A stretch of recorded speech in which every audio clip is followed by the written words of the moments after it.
Good morning to the entire universe. We are live from the Coolidge Cricket Ground, the home of Cricket West Indies. It's day 3 of the West Indies 4-day championship. Yeah, day 3. And it is an exciting game set up nicely in the context. The West Indies Academy were bowled out in their first innings for 211 in 46.5 overs. Jamaica Scorpions closed day 2 on 110 for 2 of 23 overs. 92 dot balls, 14 fours, and 1 6 at the completion of stumps. Brandon King, his 50 came off 70 balls, 85 minutes, 8 fours, and 1 6. And so far, the partnership with King and Glenn as he came off of some 69 balls, 45 minutes. We haven't seen the West Indies Academy fielders yet, still having a conversation, but the umpires are out. Nigel Duguid and Mr. Bassarat, and the two batsmen in Javel Glenn and Brandon King are just waiting to cross the line. Exciting times ahead, just to let you know that, hey, it's going to be a party in Trinidad and Tobago, because you know what happened. Trinidad and Tobago Red Force defeated the mighty Barbados Pride at the Kensington Oval by an innings. Ooh, I don't need to tell you. Sure, you would have known by now in terms of what was happening. But what was pretty interesting in that game is that the scores. Yeah, the scores in that game. 263, 86, and 121. And one really has to give credit to the Trinidad and Tobago Red Force, the coaching staff, the captain Joshua De Silva for their lineup. Joshua James in the game, 19 overs, 8 maidens, 24 runs, 6 wickets. Jaden Seals, 24 overs, 4 maidens, 82 runs, 4 wickets. And Anderson Phillip, 22.2 overs, 6 maidens, 74 runs, 6 wickets. And the man Carripair, 6 overs, 4 maidens, 6.4 overs, 2 maidens, 11 runs, 2 wickets. There were only 2 half centuries in the game. Puran with 60, Janga with 56. And the game finished inside 2 days. Congratulations to Trinidad and Tobago Red Force, who now leapfrog the point standing to 100.0 points. Barbados, they've got 78 points. Jason Mohammed, still the leading run scorer, 519 runs, and Carripair with 31 wickets. I can tell you, it is going to be a party in Trinidad and Tobago for the Red Force. We know what's going to be happening. Their next game is going to be against the Jamaica Scorpions on the 2nd to the 5th of April at the Brian Lara Stadium, and then against Ghana at the Queen's Park Oval from the 9th to the 12th. We also have to say congratulations also to a special moment to a special Caribbean leader. And I think that victory over Barbados, that was for the Trinidad and Tobago Prime Minister, Dr. Keith Rowley. Congratulations. He's expected to demit office on March 16th, and what a contribution he has been to the Caribbean region. But we're back with the cricket action right here. Blades starting right in front of me at the major center end. Starting with 1 slip, a third man, fine leg, deep point, much better feel, cover, mid on, mid off. Starts with a wide delivery, and so the plan here this morning is to bowl to a 7-2 feel. Can Blades bowl to a 7-2 feel? It's going to be a very important question. 7-2 feel. Brandon King facing this morning. 58, 81 balls, 9 fours, 1 6. And Jamaica's always scored anywhere from 4 and over. The lead is 274. Blades not for 21. Starts his 5th over. Goes past umpire Bassarat to bowl to Brandon King. Wide delivery. King, maybe no need for him to even look at that because it was so wide. So we understand the approach this morning based on the field placing by Akeem Ogis. The partnership so far is 60 from 71 deliveries and growing.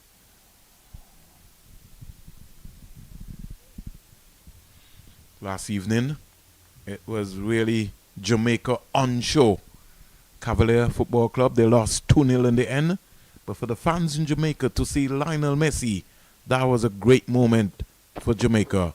Another wide delivery down the onside. was talking to my producer this morning, Billy Joe, and I said to him, I looked at some videos, and when Lionel Messi was walking through the dugout, and he was able to put up his hands and touch some youngsters who were 8, 9. Oh, you could just look at the glee. Everybody had their phone out last night at the National Stadium just to get a glimpse of a superstar, Lionel Messi. And that's what sport does. That's the power of sport. Blades one day will be looking to be a hero like Lionel Messi. So too will be Brandon King, who's driving square, will only get 1 run. Joshua Bishop lackadaisically going across at the ball. And the return not good at all. Collision with Javel Glenn. Nobody backing up. Everybody's like they're sleeping this morning. So in the end, 2 runs in the process. The score goes up to 111. Nelson, as they would say. No, in fact, it should be 112. They got 2 runs. So 112 and not 111. King comes back into strike.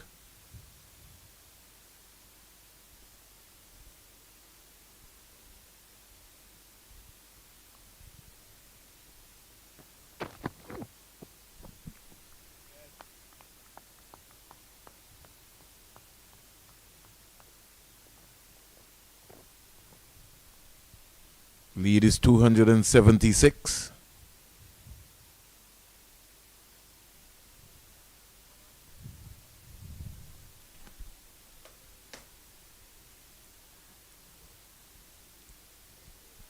So good morning to Johnny Ringo. Good afternoon, more or less, to Johnny in England. The dentist. Another wide delivery. Over completed. So the first over has cost 2 runs. At the end of 2. The Jamaica Scorpions are 112 for 2. Let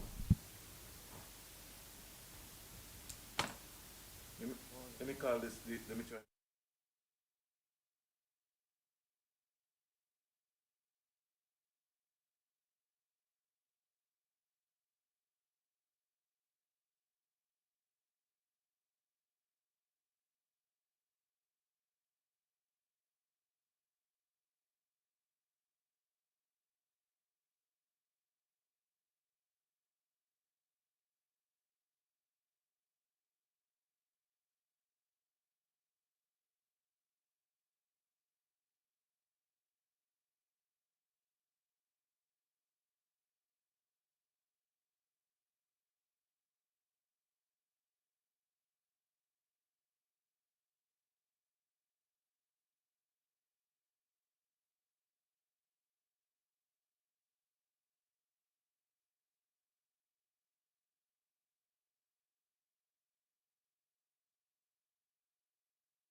Here is the delivery from Kelvin Pittman, turned in the onside, and they come back quite easily for 2.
Thank you, my buddy.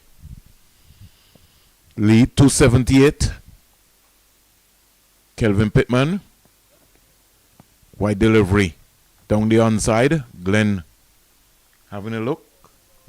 So I think here Jamaica Scorpions will be looking to push the radar up the scoring. Still got their captain in the hut.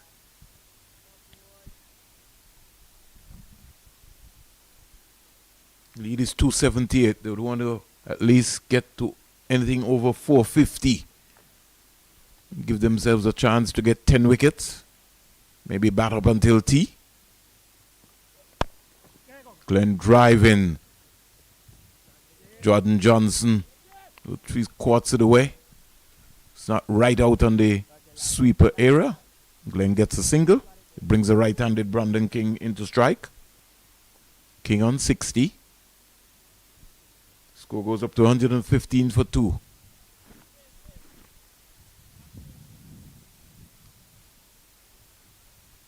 It's good to see Ewan Lane on the park.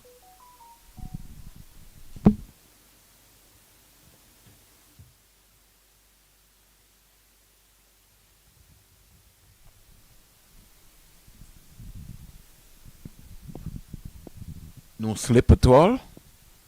And Kelvin Pittman bounding away from the CIA road end to King. Wide.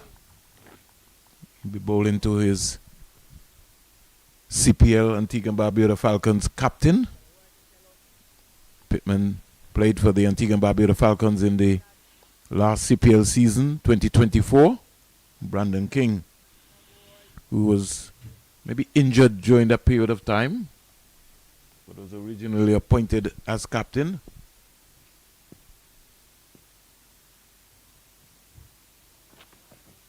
Here is King advancing to a Kelvin Pittman. There's a appeal for a caught behind. But his first over caught 1, so quiet start here so far. Much better start here. And the score 115 for 2.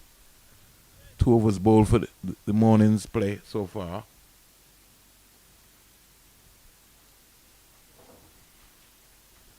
Conversation is taking place here between the two batsmen, Glenn and Brandon King. It's a brand new day. It's day 3, which means that they have to look to start all over again.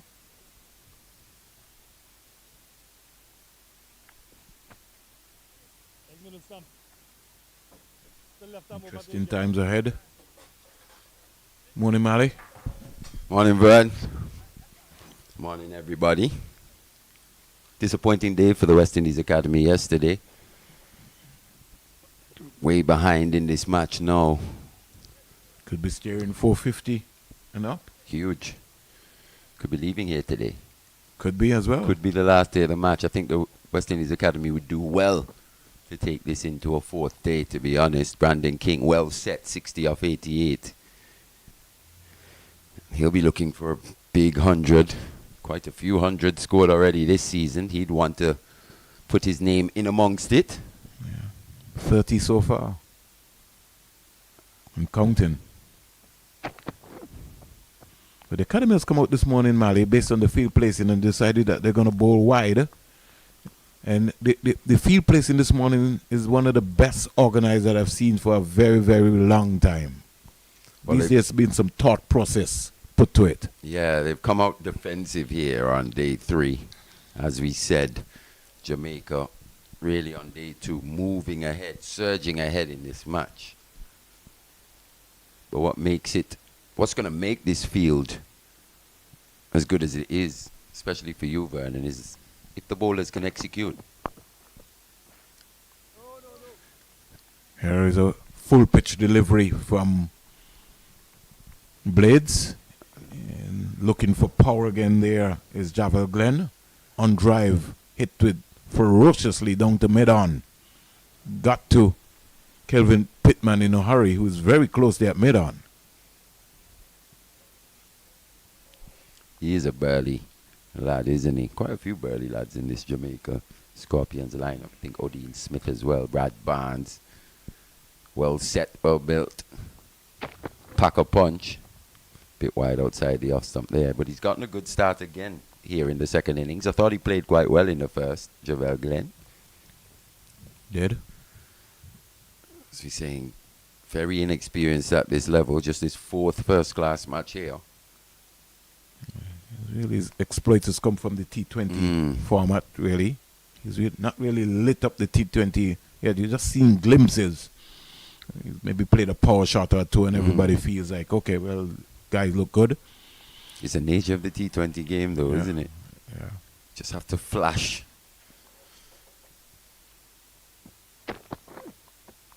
You only have to look back at to when the Stamford T20 came onto the scene. That's when you first would have seen somebody like a Kyron Powell. Burst onto the scene with a bit more substance than a flash. Than a flash, yeah. As a young, precocious teenager. But just one shot. If you play really, one... Yeah, he did really announce himself with that six. Didn't he? And it's things... It's signs like that you know, That people stay with look with you and say, you're going to be a great player. Glenn had a bit of a flash outside the off stump. Yeah.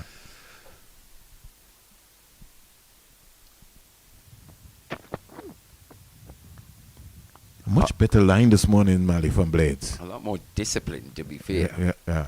Obviously, they're trying to keep the Jamaica run scoring at a minimum. Just too many boundary balls yesterday, man. Once again here, though, this current run rate, just over 4, almost 4.5. Yesterday they had 14 boundary balls and 1 6. It was almost like every over it was just a boundary. You can see Brandon King got off to a flyer opening in the second innings. Haven't seen Johnny Campbell. Punched up to mid-off. Akeem Ogie's diving away. And when I did my analysis yesterday in terms of the summary of boundaries, Lane had 2, Blades 3, Kelvin Pittman 3, Bishop 2 and a 6, and Edwards had 3. It's just a high proportion of boundaries that was struck yesterday. And bearing in mind, they only bowled 23 overs within the process. 26 bowled now, 3 for the morning, 116 for 2. Academy trying to slow the game down. I think maybe they should have tried that from yesterday. Yeah, it's the execution and match awareness. They've already let the horse bolt from the stables, as they'd say. It's going to be Pittman to continue. Obviously, just looking to hang the ball outside that off stump. Force Jamaica into playing away from the body. Lead 280. And counting. I think they could be staring down the barrel of a 450, 425.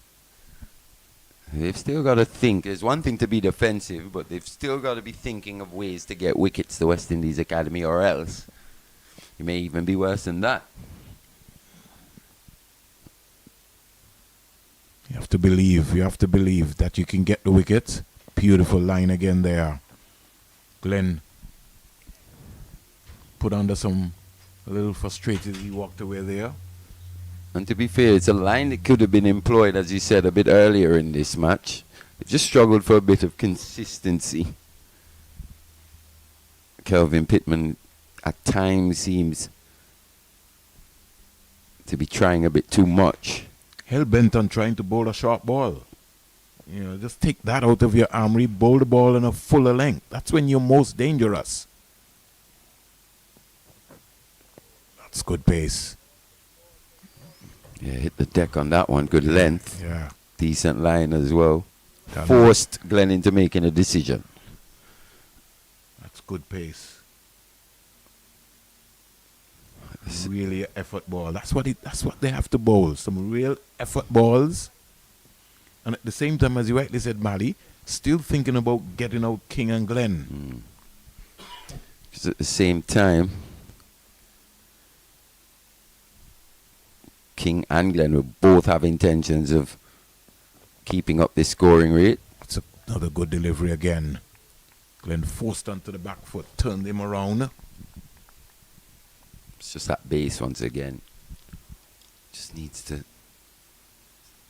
They're a bit more still at the crease, Javel Glenn.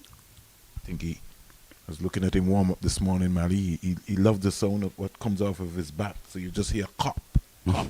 And you also got to look at your mechanics, your head position, your shoulders, where you are, where your head is.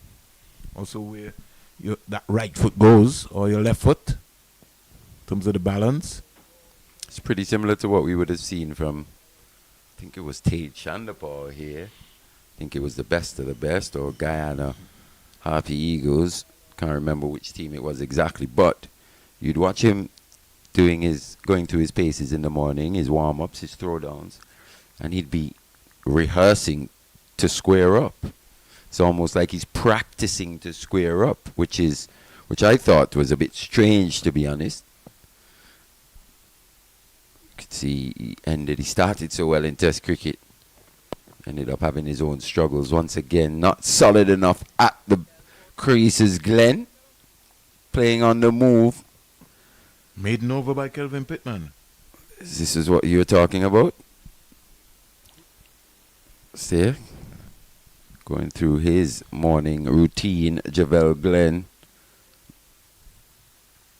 You really got to go from heel to toe. You know, You almost have to exaggerate it as well. Yeah. In practice. Yes. It's never a dull moment in terms of trying to work on your game, trying to get better. And the great ones have demonstrated that, Mali. I think if we even if we look at someone like a Virat Kohli, as great as he is, when he went to Australia a couple of seasons back, the Australians found a way to bounce him out. The next time he came back to Australia, it was a whole different ball game. Well, we saw it. We've seen it over the years. You think back to even Sir Viv in Australia, them employing that wide line outside off stump, having a bit of success early. Mm-hmm. And then, you know, the West Indies skipper at the time having that nous and dedication to his craft to go away, work on it in series. You see it, Sachin Tendulkar as well, Yeah. same kind of thing. Even He was getting nicked off outside on that the off stump in Australia. Yeah. Decided, you know what, I'm going to not put gonna away the cover cover drive.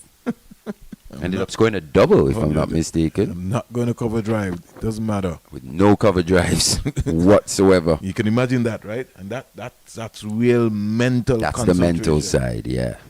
Mental concentration to be able to know that I'm going to leave. I'm going to leave. They have to come to me. It's that what makes someone like a Sachin Tendulkar so special. Obviously, he would have put in the work. One of those modern day players as well, similar in that vein, who could work it out mid-innings, Steve Smith. Yeah. He'd change his technique during an innings.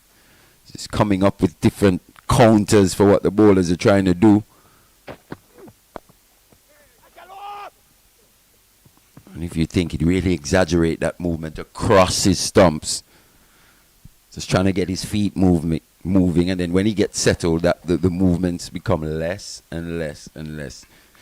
But these are guys that really know their game and have been working on their game for years and years and years. Something that these young players will hopefully work out as they keep going. Yeah. They got to be hungry. I just found yesterday afternoon after lunch, they just came and just gave the hit away. Yeah, some soft dismissals. Once again, even we haven't seen Yogi Lane we saw him in the second innings with the ball, but he was struggling with an ankle injury in the first, came out to bat. It just didn't seem like he wanted to be out there, to be honest. For someone with the amount of ability that I think he has, it may seem like we're harping on him, but this is a talented youth who could be a genuine all-rounder. I want to see him take his batting a little more seriously, to be fair. And one thing about this game called cricket, you have to respect it. If you don't respect it, it finds a way and it bites you real, real hard. So God has given you that talent. You come out and you apply yourself. You know, it's a wonderful day. These officials here have put together a lovely wicket. You know, sponsors have come forward to sponsor the game. Go out and work hard. I'm not saying that every day is going to be fishing day, but you just can't just show the process like, I don't want to bat today. The Josh Bishop dismissal as well was pretty.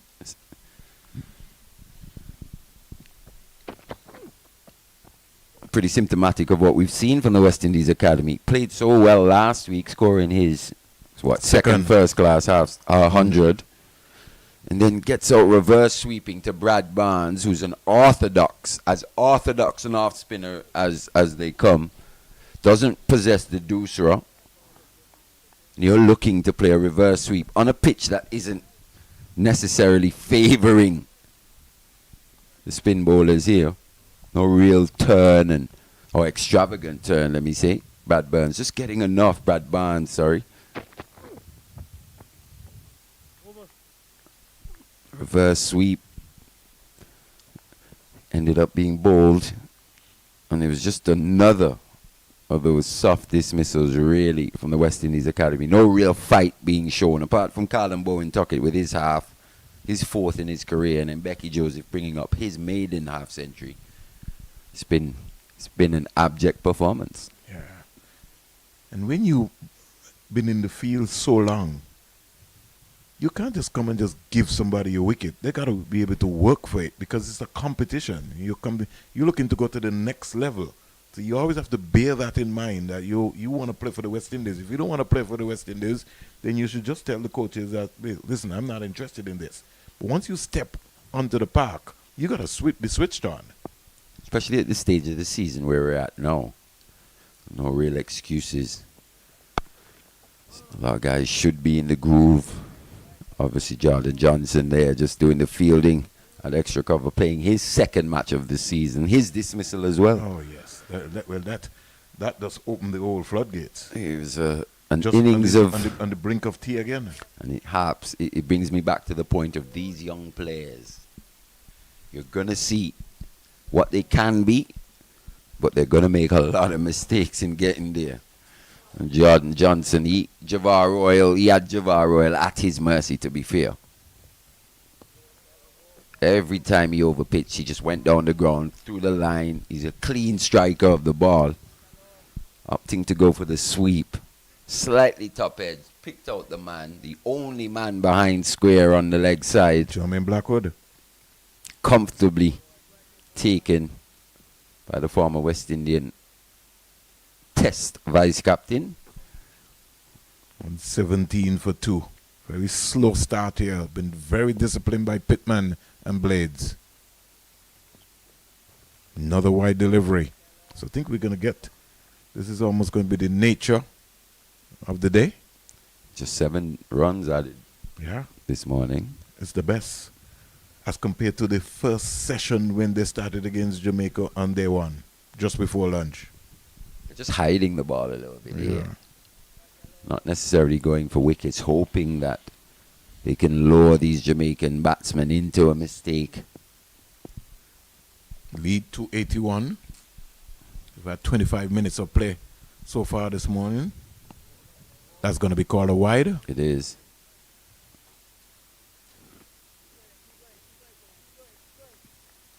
And if you know Nigel Duguid, Kello, you just need to just turn and go back. What about proceedings yesterday at the Kensington Oval, eh? Oh, well, I talked about that, man. Lord of his mercy. 2 days. 2 days. What a damp squib that was, if you're a Barbados fan. 2 days. And our boy, Mali, Joshua James, 19 overs, 8 maidens, 24 runs, 6 wickets in the match. Then Jaden Seals, 24 overs, 4 maidens, 82 runs, 4 wickets. And Anderson Phillip, 22.2 overs, 6 maidens, 74 runs, 6 wickets. Yeah, that much heralded Barbados pride batting lineup couldn't withstand the pace and the aggression of that Trinidad and Tobago Red Force attack. 358 test matches between Roach, Holder, Hope, Chase, Warwick and Brathwaite as compared to De Silva, Django, Seals, Phillip, 54. It was billed as to be one of the biggest matches that we've seen for a long time. We heard the talk that Kensington Oval had produced this green track, but I think it backfired. Well, if you look at the makeups of both attacks, to be fair, you could probably say that the Trinidad attack a little more faster, hostile, more penetrative. Yeah. Barbados more medium pace, military medium, more or less. Roach. Apart from Holder. McAllister, really. Yeah. You'd think, but Roach would have been a handful in those conditions, you'd think. But don't think after being bowled out for 86, it really puts pressure on the bowlers. It does. They would have done a good job, really.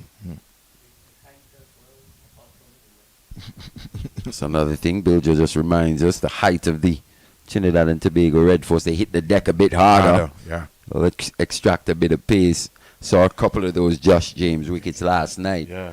Jason Holder in particular, one raid off a length, took the outside edge, caught it first slip. It just shows you what could be done and what a difference a week makes in terms of Joshua James. Yeah. But it's amazing though, because when you talk about Barbados cricket, Mali, and you're talking about fast bowling, you always tend to look to Barbados because they've always produced over the years some outstanding fast bowler that makes you sit up and says, hey, who is that? That's what you're looking for. So that's another concern. Yeah, they're just struggling to find that at this stage. Barbados. It's maybe Jair McAllister, the quickest of the Barbadian fast bowlers at this stage. Yeah. You got a Shamar Holder who's now playing for the CCC, coming back from an injury. But it's a concern for them because to make 86 and 121 and lose by an innings, yeah, they already, I was listening to some talk, Mali, boy, people want heads to roll, and you know what happens when you lose. Well, we did say that. Competition for places rife in that Barbados setup. As you can tell, 9 players in the combined colleges and campuses from Barbados. Yes, yeah. Almost a Barbados second team there. You think of the players that would have been left out or missed out in the last game. Kyle Mayers through injury. Nico Boucher. Yeah. So, hey, it's going to be a headache. But it heats up things for the final 2 rounds, which starts in April. I think this is going to go right down to the wire, Mali. Just like what happened last year. Glenn driving square, but Yogi Lane comes off the boundary. Nice looking shot that from Javel Glenn. Yeah. His head position was in the correct position, and he did lead. Got his right foot out to the pitch of the ball. It was wide, but you could see him making that effort and that adjustment. Fast hands. Let's look at it.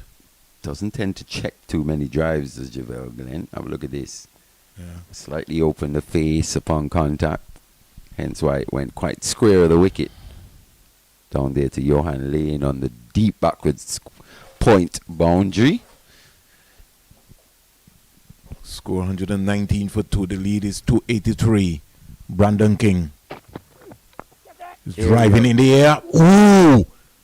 It would have taken a Superman Kelvin Pittman to catch that. Definitely. It was hit ferociously at mid-off. Pittman was pulling out the dive. It would have been a spectacular catch. That would have had to stick. It was in the air for a long time. As you said, it was hit with ferocious power. It was close to that left hand of Kelvin Pittman. And we know he's a fantastic athlete and a good catcher as well. He's got a safe pair of hands. In the end, couldn't get anything on that one. That's Brandon King's area. Loves an extra cover drive. As you can see, this heavily packed offside field. First boundary of the morning. Just 2 men on the leg side. Driving again. That was hit ferociously. The left hand of Blades just ringing it there. So, Brandon King has decided that he's had enough. And after 31 minutes, first boundary of the morning, he's maybe saying it's time to step on the gas here. The partnership is 73 from 110 balls. Just the one fielder in front of the wicket on the leg side there in Johan Lane at a very short mid-on. I think he... And wide, very wide indeed, wide-ish mid-on. I'd love to see him come back some more, Mali, just in case one get a leaning edge. He doesn't go over his head. That's what we're talking about. As time, as we said, massive gap from fine leg all the way around to this mid-wicket region. All Brandon King did on that one, just length on that Fantastic bit of timing. No real pace, no swing from Blades on that delivery. Just had to make contact. It was solid enough. Raced away. How fast is this Coolidge Cricket Ground outfield been in this game? Rapido, you get full value for your shots. King goes to 69 from 100 balls. Javel Glenn playing out of context, but he's showing some discipline. 25 from 56.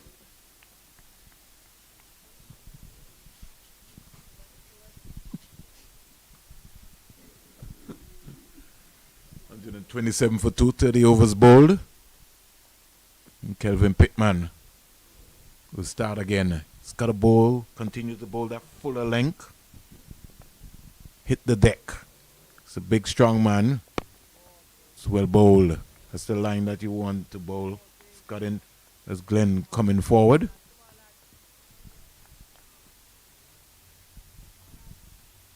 And Coley, the consultant, just walking around. I do hope that Cricket West Indies will continue to have Coley around this academy setup. Why not add him? Considering the setup. And I would really feel so. I think he's easily one of our best technical coaches in the Caribbean. And you need your best coaches at the academy. It's good delivery, that. Yeah, Once again, a bit straighter line this from Kelvin Pittman to Javel Glenn. Tight line indeed. Saw some more innovation since Coley has come. Maybe even this morning in the warm-up, the intensity of the field in practice this morning, which he supervised. Was that an inside edge though? Because that was close had it not been. Yeah. An inside edge from Javel Glenn. I think so. I think that's why Pittman didn't go back early. Probably. But Yeah. as we said, tight line indeed once again from Pittman. So he's honing in on a good line and length. This has been good so far. Real discipline. And he's getting the compliment from Akeem Ogis, who's saying this is what. And what I like this morning, Mali, especially from Kelvin Pittman, is that he's running and his strike pattern is consistent and he's landing the ball in the right area. Biomechanics working out. You could see that he's got a sense of purpose. Yeah, and having watched him over the past couple of seasons here in this West Indies Academy setup, you can tell that trust that's been shown in Kelvin Pittman now. Just think he's more dangerous, Mali, when he's bowling a fuller length. He is. He bowls a heavy ball and he gets the ball to induck late. Yeah, that trust is being instilled. You can tell Hakeem Ogis, he's called on Pittman on a few occasions. It's been almost like his go-to man at times. Here he is once again, the academy under pressure. They're looking for a economical spell, someone to keep things pretty quiet. He's doing the job so far.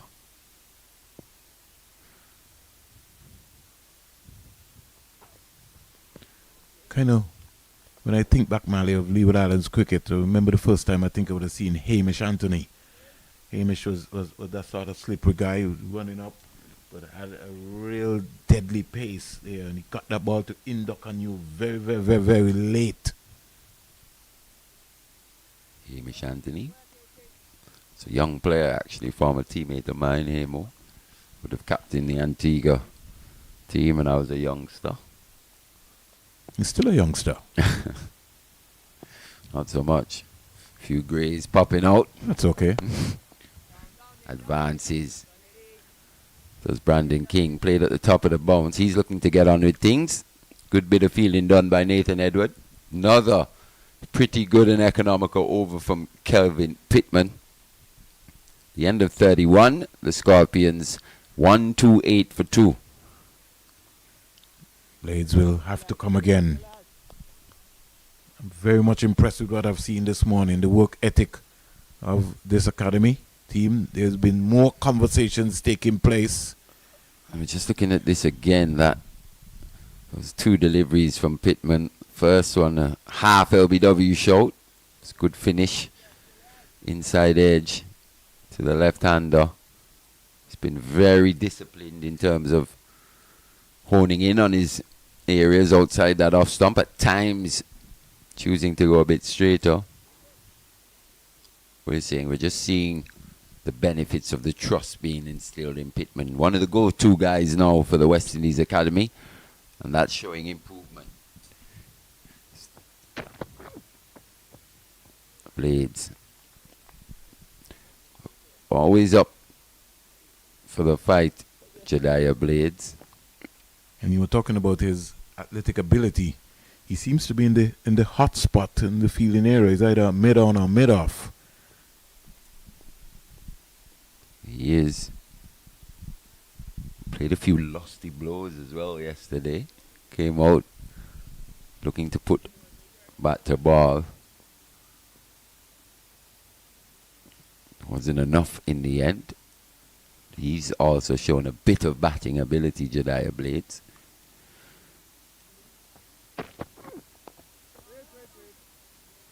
This is good stuff. Good stuff this from the academy. Making Jamaica work hard for every run. Playing on that patience. 26 of 62. Javel Glenn.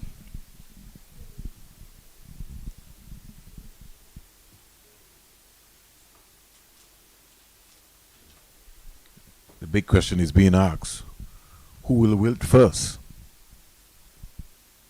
Will it be the academy?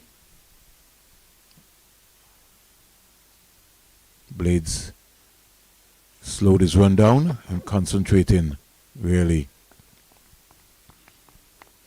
Ball sort of died on after pitching.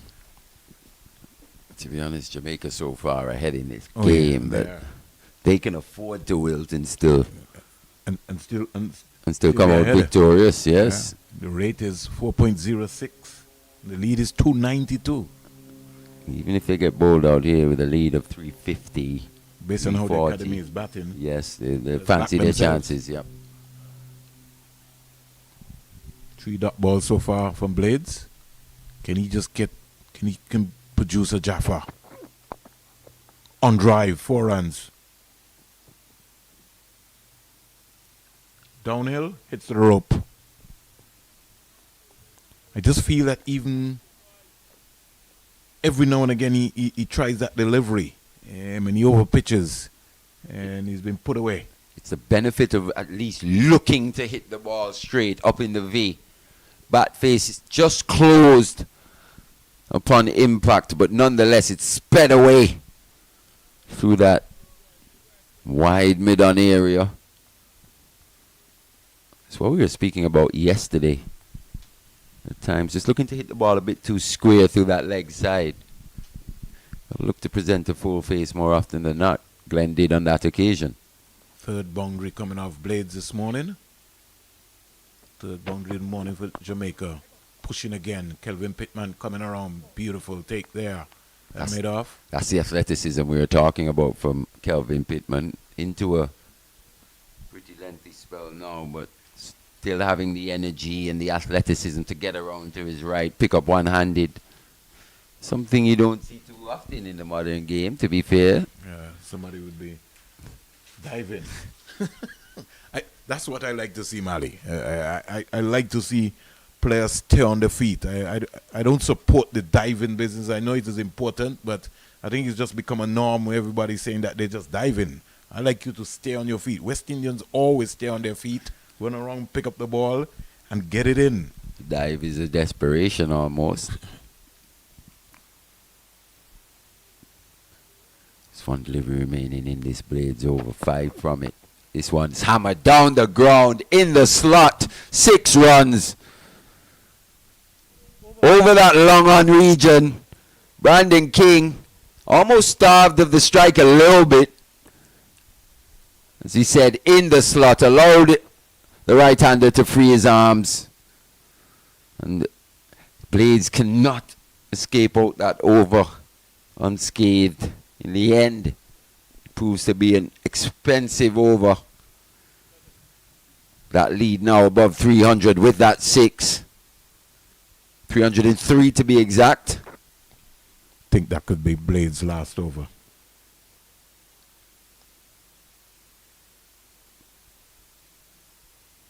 Not for 45 from 9.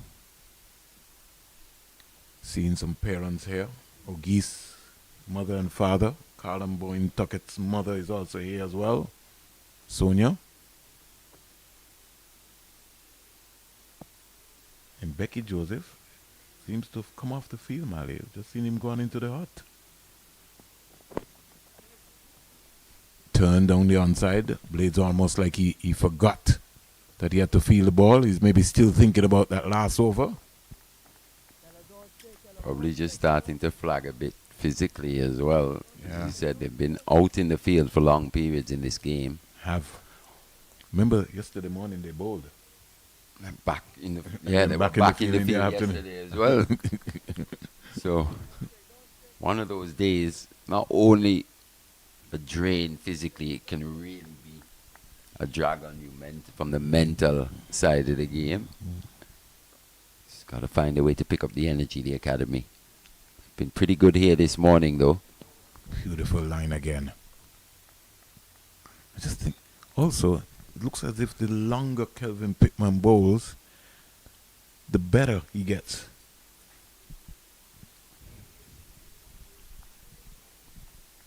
Stamina and fitness being tested here for him. I think that's the area in which he'll definitely have to improve. Being able to hit his straps earlier in a spell from ball one. And not wait. Sometimes you don't get the luxury of a longer spell. Morning to Excellency Basil Morgan. Mali Basil sends some greetings to you. Morning to Mr. Morgan, everyone down there in Montserrat. If you're listening to this game, more than likely tuned into the Leewards match. Yeah, but no, Basil has his screens on. Oh wow, multi-screen. Yeah, he follows because he's taking his stats to put into his system, so he follows through on everything. In fact, this morning he said to me on his own research that Joel Andrew has become the youngest player from the Leeward Islands ever to score 100. First class 100. Interesting. Yeah.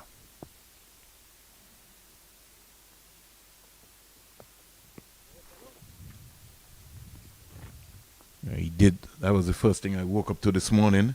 Said he went through almost all of his stats, checking the ages and special talent. Joel Andrew. We hope many more to come in the future. Sent him a note. I told him his next inning starts from North. You always have to remember that. So you go and you register it and you come again.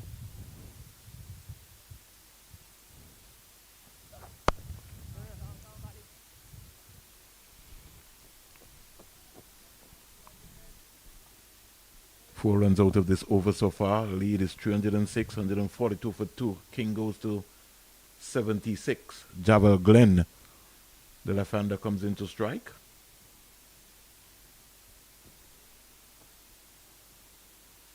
The partnership is 93 from 128 deliveries.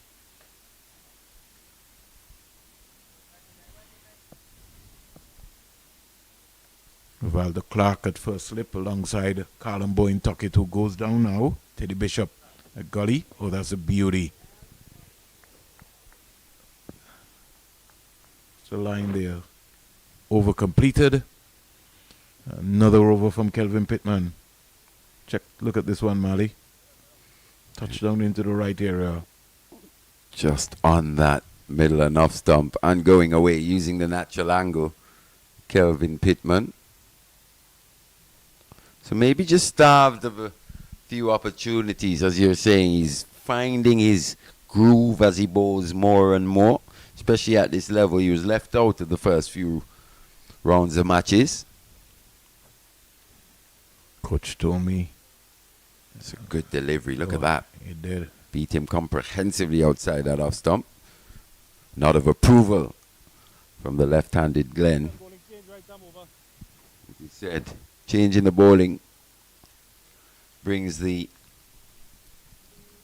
slightly under-bowled in this match, Johan Lane, struggling with an ankle injury, but picked up the 2 wickets to fall in this innings. And it was a good spell, Mali.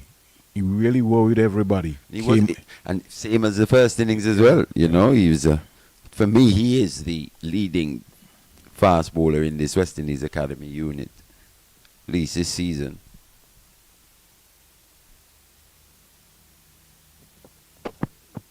Starts wide of the crease again. That's his favoured area in which to deliver from.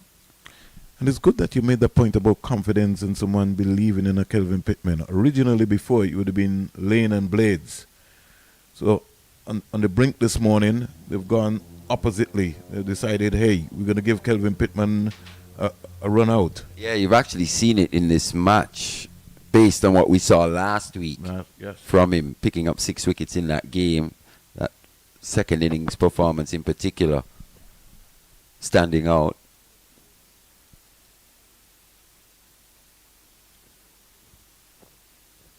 Two in the first, 4 in the second. Since then, you've just seen, even in that match, as he was going through his spells, you could see that trust just being built.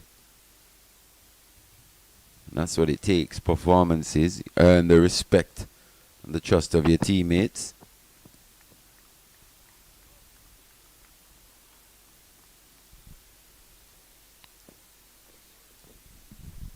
.43 for 2. 12 minutes before the first hour's play here.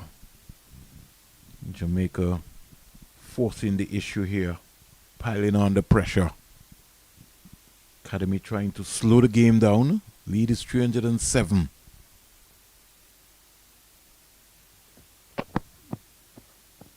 Low shot there from King.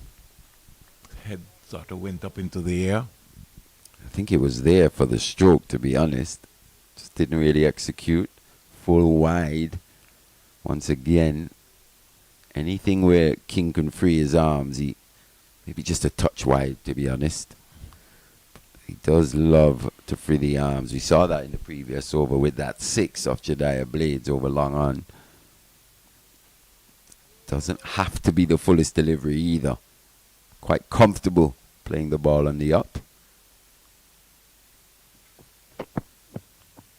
It's a better length. Just pulled it back slightly. Yogi Lane.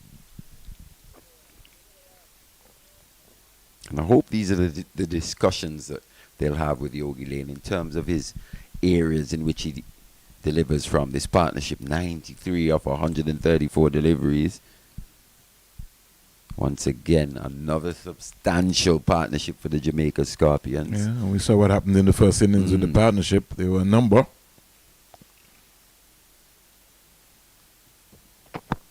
The partnership is also going to be key. I think this is the biggest partnership of the match for the Jamaica Scorpions so far. Easily. They've had a few 50-plus partnerships. They surpassed the Campbell Glen, which was 89 of 73 balls, 59 minutes. So you're right, Mali. This is the biggest partnership and growing.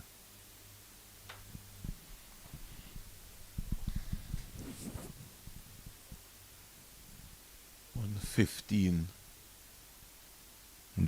15 for 3, the Leeward Islands up at the North Sound ground. Ghana 218 for 6. So they've leapfrog. They've got first innings over the Windward Island Volcanoes. Leeward Islands Hurricanes, they've picked up first innings over the combined campuses and colleges. Jamaica, they've also picked up first innings points over the academy here. And Trinidad and Tobago Red Force, it was a clean sweep at Kensington Oval over the Barbados Pride. In 2 days. Yeah. I think the caterers in Barbados would have missed out for the other 2 days. So too would have been the groundsmen. And the scorers and everyone. Everyone. Let's hope everyone still gets paid for 4 days. Oh, well, that's the problem. The players do.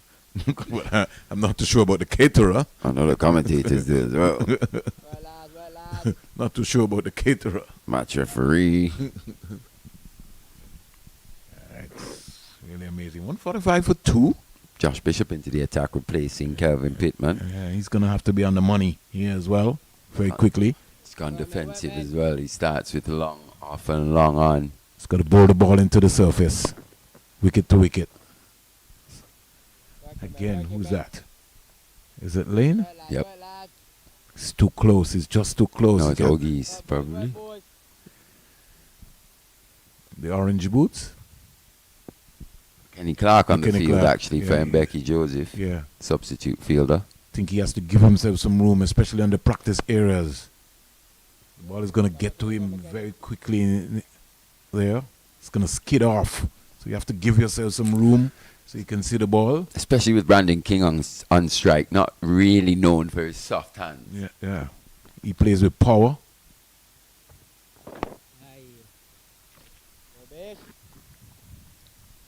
Well, lads. Come on, boys. Bowl the ball. He's got to bowl the ball into the surface. Anything can possible. Yeah. Bowled him, Bowled chopped him, chopped on. Looking to hit that a bit too square, Brandon King. Josh Bishop into the wickets. Big wicket in the context of things, just to stem the tide of runs here for the Scorpions. He goes for 77. Partnership of 94 comes to an end, broken up by the talisman of this West Indies Academy bowling lineup. Not his best delivery. Brandon King will be disappointed with that. His 4th first-class century was on the cards. He has to go 146 for 3. 96, the partnership.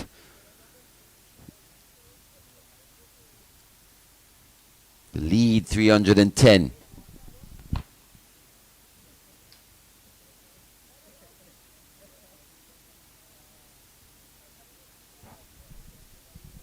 Just to give you some summarized scores in the game.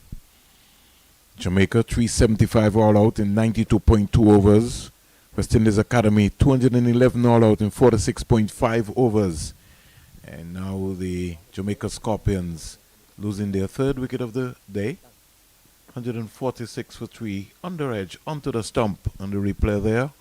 And Joshua Bishop picked up his 1st wicket of this 2nd innings. Lead 310 as Mali has described. And Brad Barnes comes out. Half century in that first, Brad Barnes. He's had a pretty decent all-round match here. As Bradley.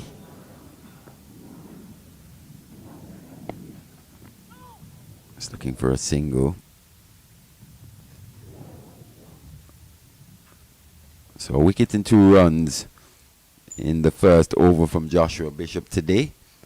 The very dangerous Brandon King back in the pavilion. 77 off 115. As we said, that partnership falling just short of 100. 4 runs to be exact. 96 they put on. Good right-hand, left-hand combination. Once again, Brad Barnes right-hander. So they've kept the right-hand, left-hand going. Lane to continue.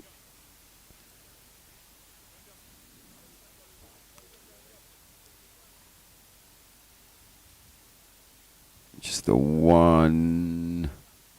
In fact, Ogies was in that gully position, comes out now. He's going to go to cover. He's got deep backward point on the boundary. 3rd man.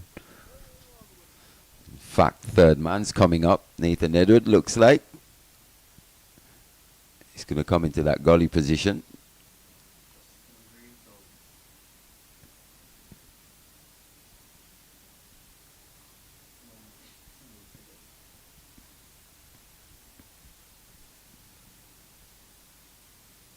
Deep backward square goes out for the left-handed.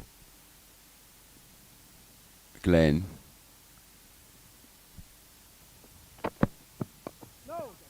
Choosing to go around the wicket.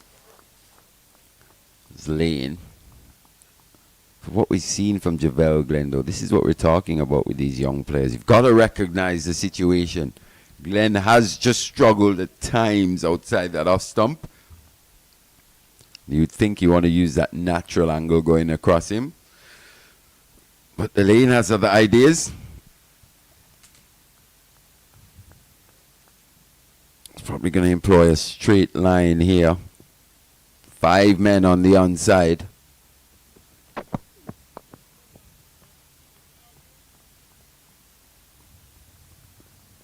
Onside field, a fine leg, deep backward square leg. Mid wicket. Short catching. Mid wicket in Jordan Johnson and mid on. Yeah. Glenn in the first innings, 68, 87 balls, 180 minutes, 9 fours with 56 dot balls. He's 35 and 72 here. So this has been a well-tempered innings. They're working on something there. Frustrating him, Mali. They're just outside that off stump once again. A bit handsy, as we'd say. At least looking to run the ball down through that third man region tells you just how much limited overs cricket he would have been playing. As we said, he's been more successful in the T20 and list day format. Driven through the covers. That's going to race away. Solid stroke again. Punchy type drive. Checks it on this occasion. I haven't seen too many check drives from Javel Glenn. This one, full, wide, good transference of weight and good head positioning. Another boundary. Jamaica cruising here. Also coming up to the first hour play. Very 150 comes up for Team Jamaica. 150 for 3 in 35.4 overs. Very high proportion of boundaries in the mat so far in the context. Lead 314.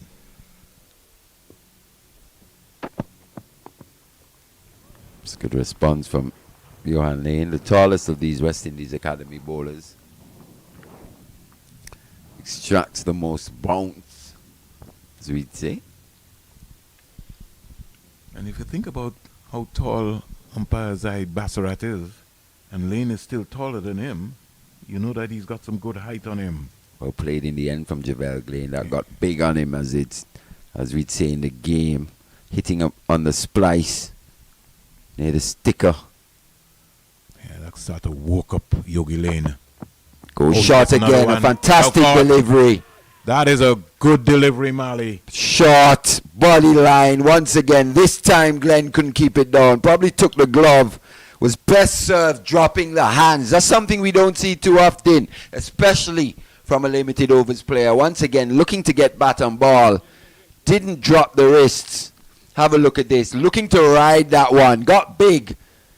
In the end, a simple catch to Nathan Edward there at Gully. Good move that from Aki Mugis, bringing him up into the catching position from third man. So we'll have drinks. The 4th wicket down for 150 on the board. 36 overs bowled. Jamaica Scorpions 150 for 4. Lead of 314.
We're back from drinks, sorry.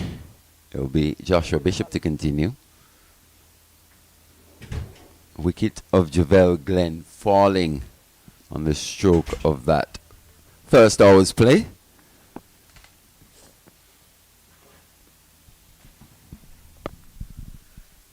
.150 Mali came off 216 balls, 162 minutes, 18 fours and 2 sixes.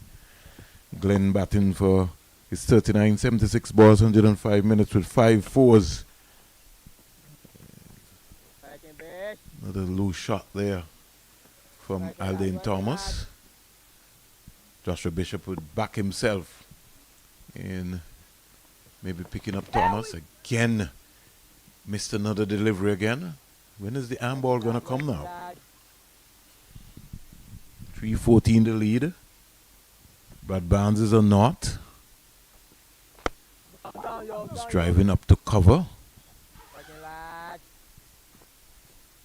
Yogi Lane in a very big position there. 150 for 4. The Academy just thinking now. Flatter, faster delivery outside the off stump.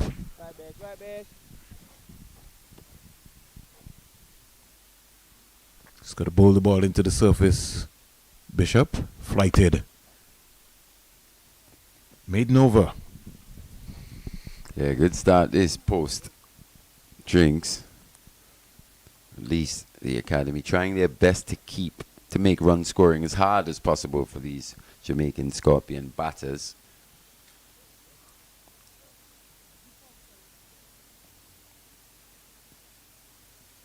Brad Barnes, another opportunity for him to get another score. He's yet to get off the mark. In fact, 2 new batters at the crease in Barnes and Thomas. Brandon King this morning, 77, 115 balls, 156 minutes, 11 fours and 2 sixes. Yeah, so we've had really quite a huge contribution of half centuries. It's important that the West Indies Academy still look to attack here with these 2 new batters at the crease. They've got an opportunity. This one's played away. Thomas gets off the mark. It's going to be confusion. Does he get back? Yes, he does. Blades. In the end. Just got to be switched on here, the Academy. Don't know if you remember, Mali. There was a miscommunication in the first innings with Barnes and Thomas. It was. Thomas got run out. It was, and there it was again, almost the same thing happening. You gotta talk. Yes, no. That 1, communication. 2. Yeah. Gotta find a way.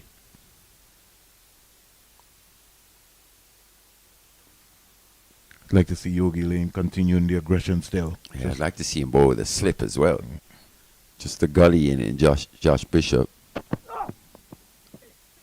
And it's played away through that gully region. Yeah, I think you're right, Mali. Maybe the slip and then the gully. Yeah, it's an opportunity here for the Academy. And for Lane to pick up 5 wickets as well, too. That game awareness. Could maybe take out the Mbeki Joseph, you know, and put him right in there attacking based on how... No need for fine leg at this stage. I don't think so either. You think about it, you ask him to bowl outside that off stump. Got to give him the support. What we're looking to do is nick off Brad Barnes. So you get at least a slip, at least 2 slips in. 2 new batters at the crease. Barnes just faced 8 deliveries. Thomas the 1. That's what we're talking about. Understanding that you're on top. You on top right now. Opts to go short.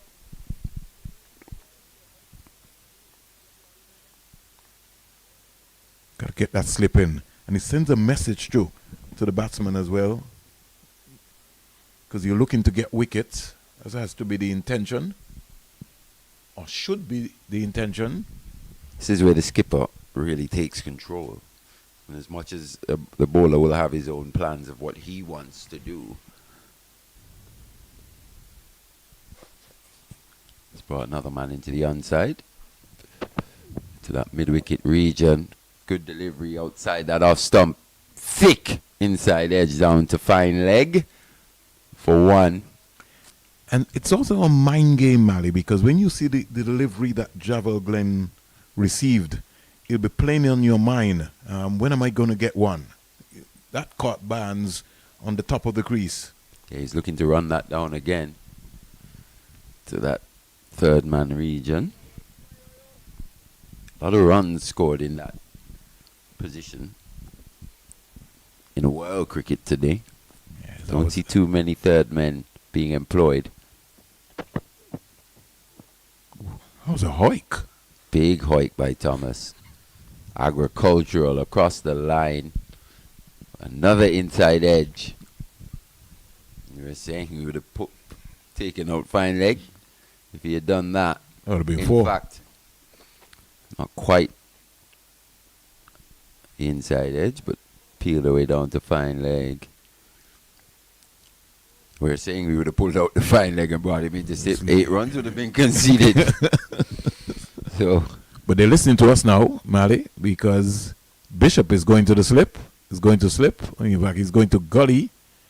Then so Carlin is going to be Superman, because they have more or less his third slip. yeah, call that 3 in a gully. Wow. Bowled him. Oh. Chopped on. There you go, Mally. Once again, at least he's starting that from outside the off stump. And they're saying, Lane, another 5 on the cards. He picks up his 4th. 4 for 27. And if the academy can bowl out Jamaica Scorpions here, they'll take a level of satisfaction from that. Still a long way behind, but they're still fighting away, and you do expect to see that from these young players. 5 wickets down now. The lead 3-2-1. Who's coming out? It's going to be Odin Smith. He's going to look to put bat to ball in a positive manner. Be interested to see how he goes about this innings. It is going to be. That's why I looked at you and asked you who was coming out. Let's look at Bud Barnes, Mally. The right foot just, that was the fact that the over there, Billy Joe is trying to set up everything for us. But this is the over so far. Down to third man for 4.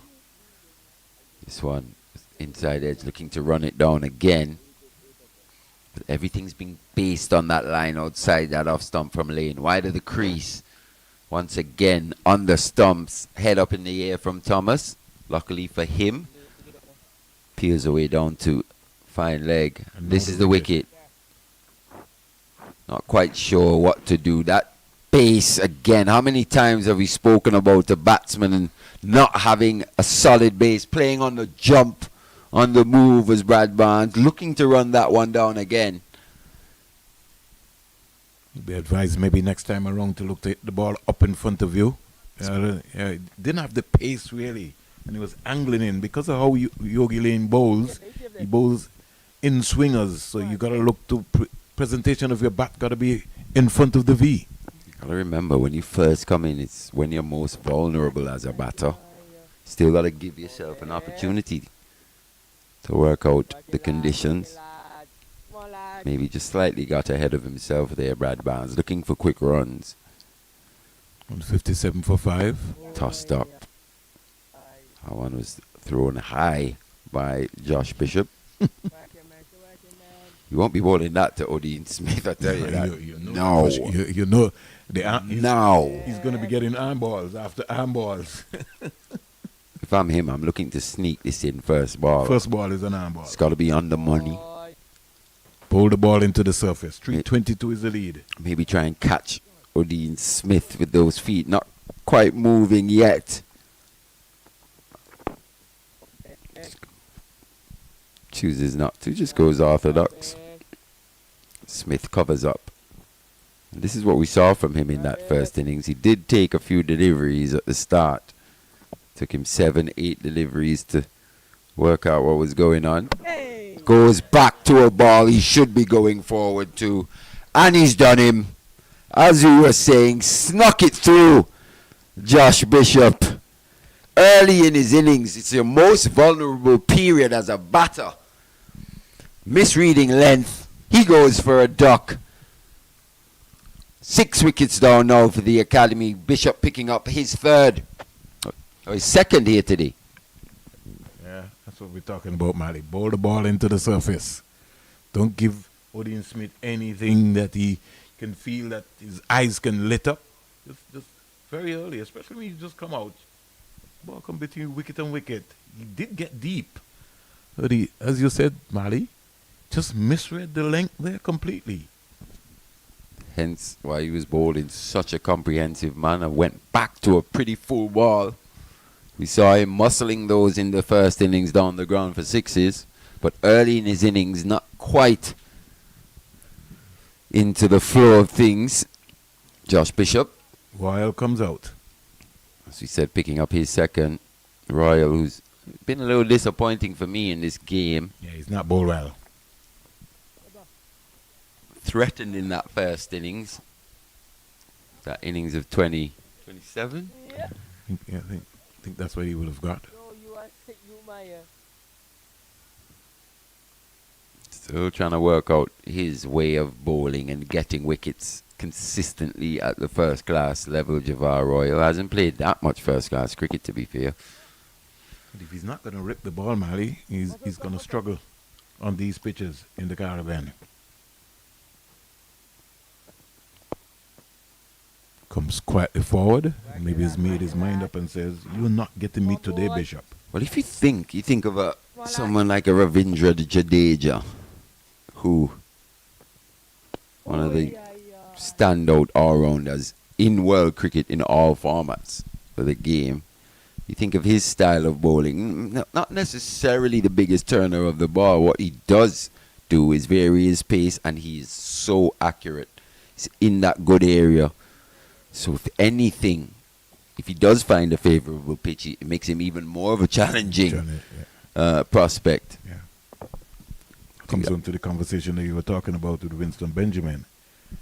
The consistency of being there, spot bowling, delivery after delivery, repetitions. Over and over and over again. Yeah. And just being patient to understand where you are, where you're landing that ball.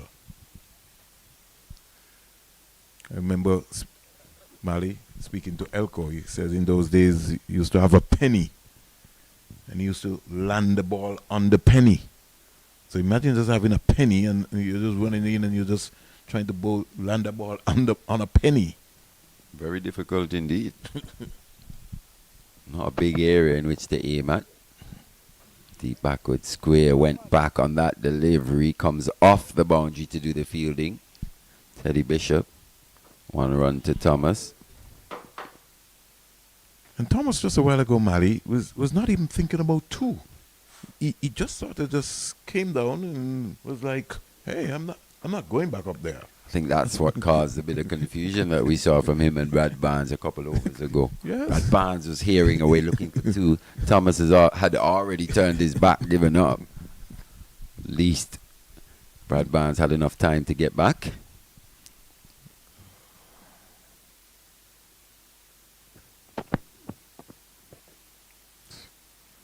Sneaker single.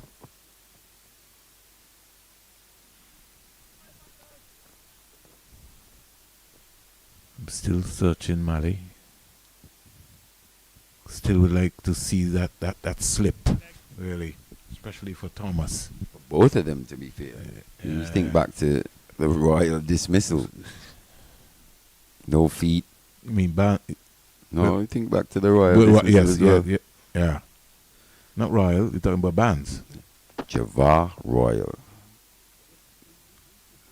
I said who I meant. It's exactly the guy I was talking about. You think back to his dismissal, getting hit in the body. Oh, you're talking about in the first innings? the first innings, okay. yeah. All right, sorry about that. Yeah.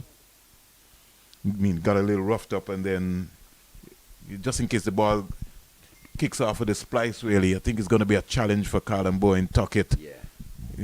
Based on what's happening, get that slip in. And with, as we're saying, not the most positive of front foot movements from Royal. They're looking to soften him up with that short delivery into that rib area. Played that one nicely. He did. don't think it had the sort of pace, so he was very comfortable in playing that one. It was a swing back into him that really softened him up. Javar Royal struggled a bit to Nathan Edward. That ball coming back. Both left arm seamers, to be honest. This has been a good spell here by Lane. He's looking for 5. Oh, just there. That's what you're talking about. Alden Thomas, just 6 deliveries in this inning so far. The Academy have got to believe they can get him out, especially in that slip gully region.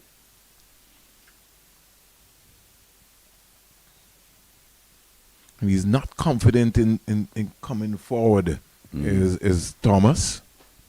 Sort of hangs back, waiting. This one's hit him on the helmet, has it? On the body. Just on the upper body somewhere. The end of that lane over. It's probably a bit quick through that one. In fact, just on the arm. Could have gone anywhere, that stroke. Just taking his eye off at the last minute. Yeah, he did. Alden Thomas. In danger of being bowled out here, to be fair, the Jamaica Scorpions. The West Indies Academy have been a lot better here in this first session on day 3. And I think when they came out this morning, they would have maybe expected Glenn and King to really force the pace. But once King went, Glenn, and they've sort of tapered off. They bowled quite well to that pair, to be honest. In terms of them just keeping that ball away from the middle of the bat. On the other occasion going straighter, but it just tended to hang the ball outside the off stump. Trying to keep that scoring rate down. Oh, just gonna have to be careful. Trying to give himself room. That stayed down. That didn't bounce at all. It didn't. Which it's not good signs for the Academy. Not at all. Again, back to back. Almost bouncing twice through to the wicket keeper. Bowl the ball into the surface. Would not fill the West Indies Academy bowlers with any batters with any confidence whatsoever. At all, yeah. She's starting to see a bit of variable bounce here on day 3. Flatter, faster. Chose to go slower there, did Bishop.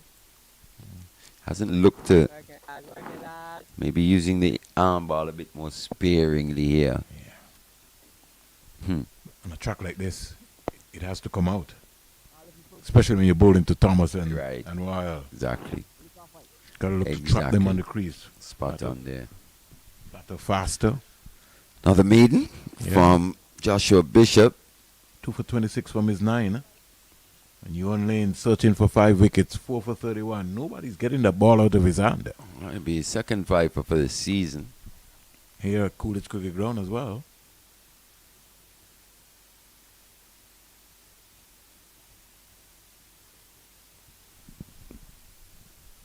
Flicking up his hands, flicking up the ball, thinking about it. Get that slip in. Maybe even get 2 slips in. Because I think it's going to be a challenge for Callum Boyne Tuckett. He's having a conversation there with Joshua Bishop, maybe saying, listen, you're going to have to fly. I just think it's risky.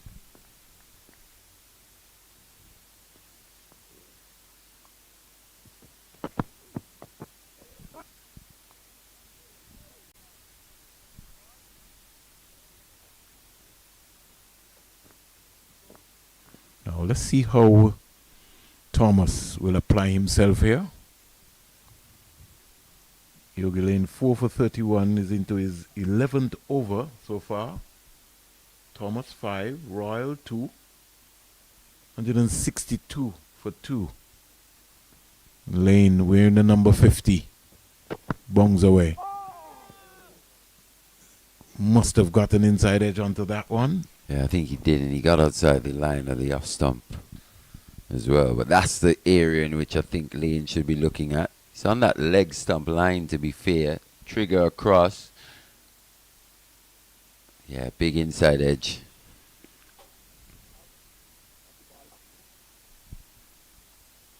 Bowling the same delivery again. Get Rivaldo Clark to just go back, just in case he missed times. Can hold out at mid-off.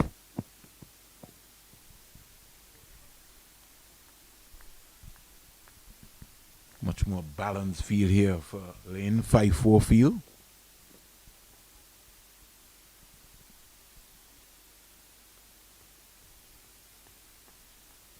.326, the lead and counting. And with the way this track has been playing so far, still a good batting track, still, in the context. Down the onside. Yogi Lane is pushing that one, more or less.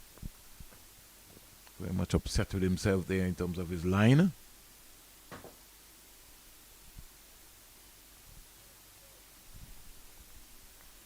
At the Sir Vivian Richards Stadium. Come back to that score. I think I saw 1-something for 5. Yeah.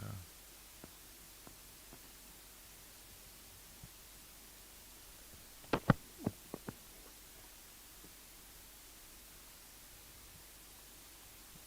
155 for 5 at the Providence Stadium in Guyana. Guyana Happy Eagles at 254 for 7. He replied to the Window Island Volcanoes of 213.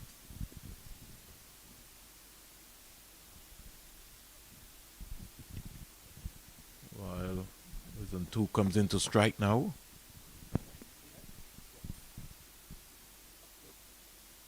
And 63 for 6.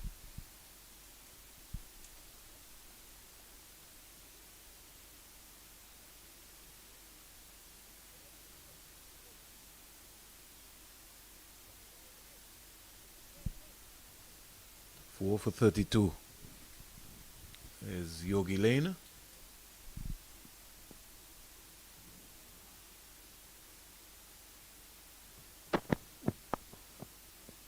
Driven straight up to Rivaldo Clark. So over comes to an end the 11th. And the lead 327. The latest score here at the Coolidge Cricket Ground. Jamaica Scorpions 163 for 6. King dismissed this morning for 77, 115 balls, 156 minutes. With 11 fours and 2 sixes. Javier Glenn 39, 76 balls, 105 minutes and 5 fours. They shared in a partnership of 96, 141 balls, 99 minutes. If you think Yogi Lane has been the leading fast bowler for this West Indies Academy team, because he consistently puts the ball in the good areas just a bit more than the other seamers. Yeah, it was Thomas using his feet to a nice flighted delivery. Played a lovely on drive, good balance, and hit it down the ground. Still would like to see Joshua Bishop bowling the ball into the surface. No. Oh, that's the one. Bit of turn there. Maybe just hitting the foot marks outside the right-handers off stump.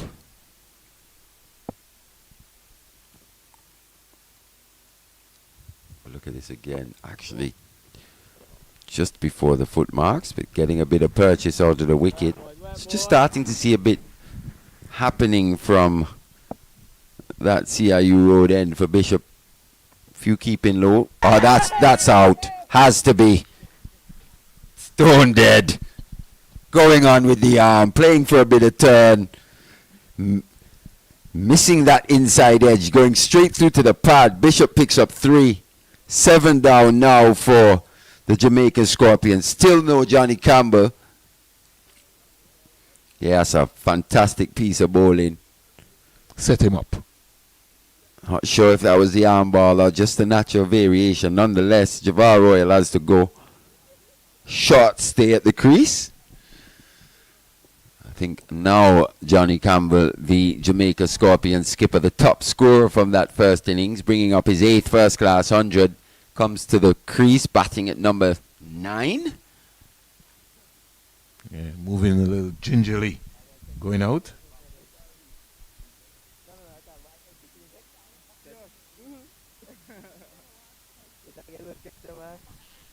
Half an hour or so still before lunch. We've lost a flurry of wickets here in the first session. 5 wickets to be exact. Yeah, started overnight. 110 for 2. 23 overs. Lost 5 wickets for 54 runs.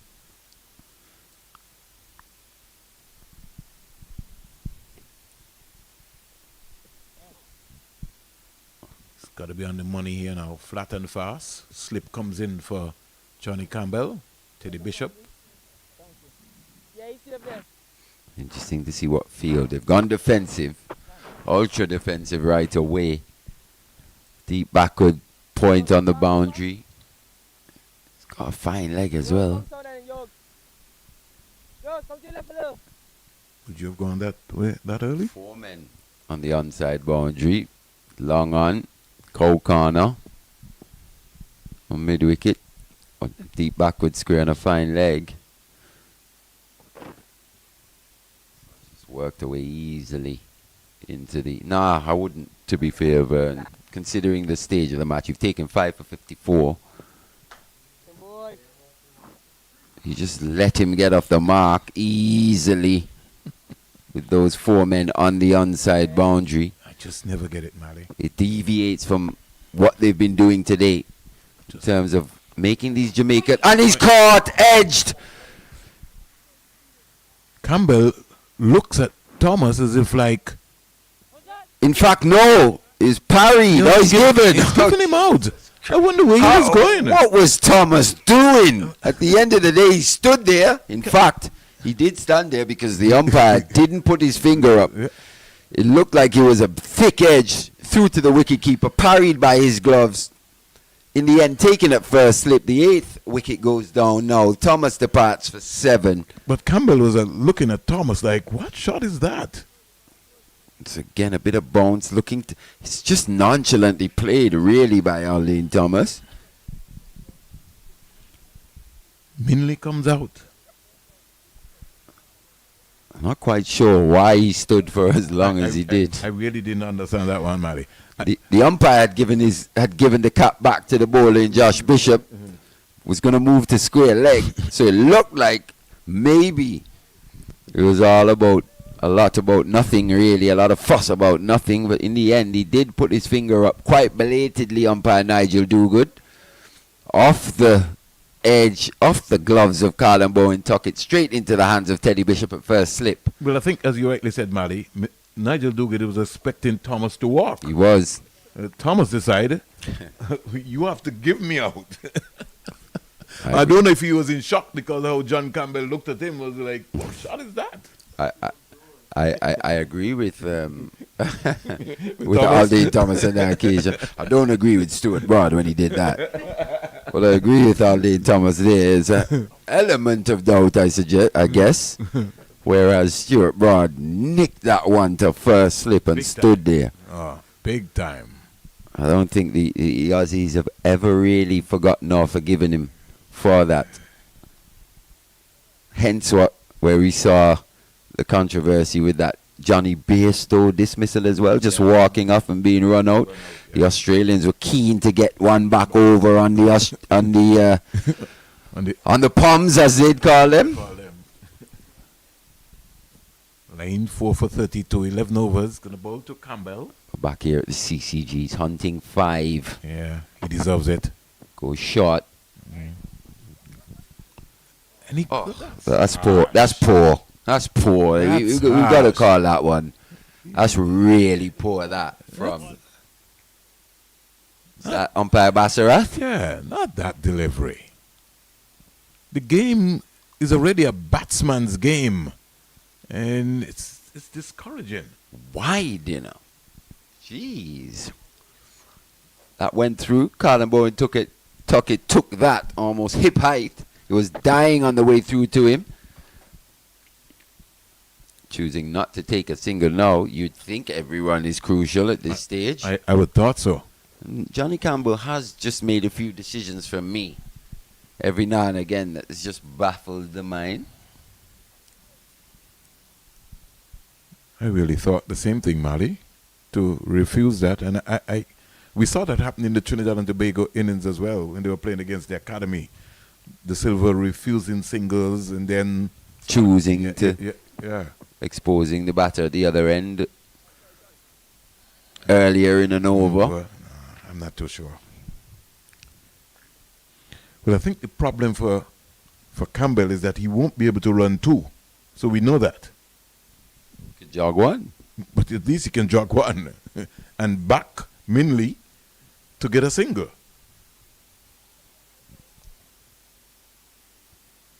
Minley has shown good technique, so it's not like he's going to come and give his hand away.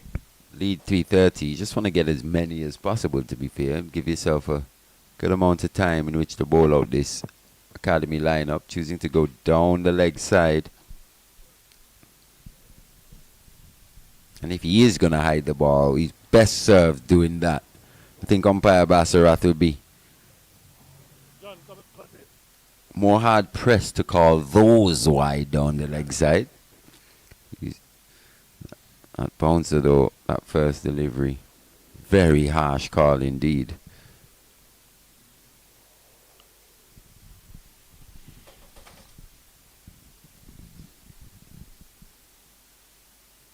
Goes over the wicket now, and now he chooses to run.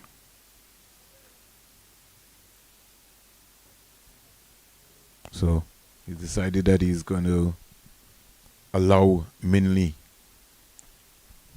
to get two balls or to face two deliveries. He's coming down to have a conversation with him.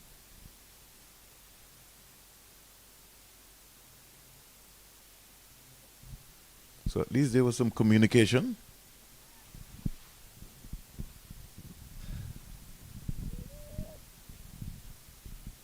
Yeah, you've only gotten one. It exposes Minley. In fact, well, you got 2 runs with that wide off the first ball, but one off the bat. That favours the West Indies Academy at this stage. They'll be happy if you could just block a few, turn down a few runs, end up with 1 or 2 runs in an over. That would prolong things here. Yeah.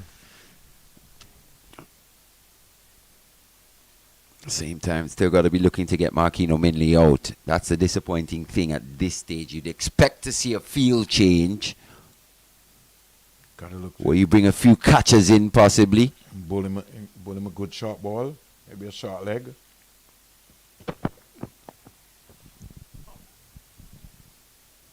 Refuses a single. Johnny Campbell. So over completed. And the score 167 for 8. The lead 331. And counting, but very slowly now. Yeah, it's almost like a slow march. Yeah, that loss of Odin Smith as well would have just set them back in terms of scoring quickly. Having that person with the capability of finding the boundaries, clearing the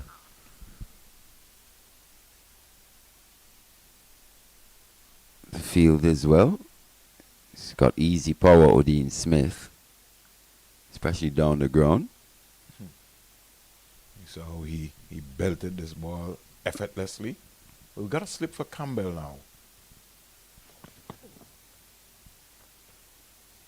Once again with his customary leave alone while playing a stroke, Johnny Campbell.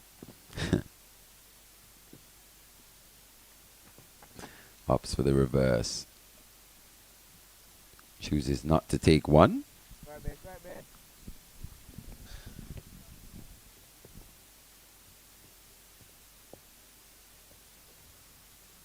Don't think he's in a hurry. He maybe might take a single off of the 4th ball again. Don't think he'll want to expose Minley to Lane for a full over. Just turned down 2 runs there.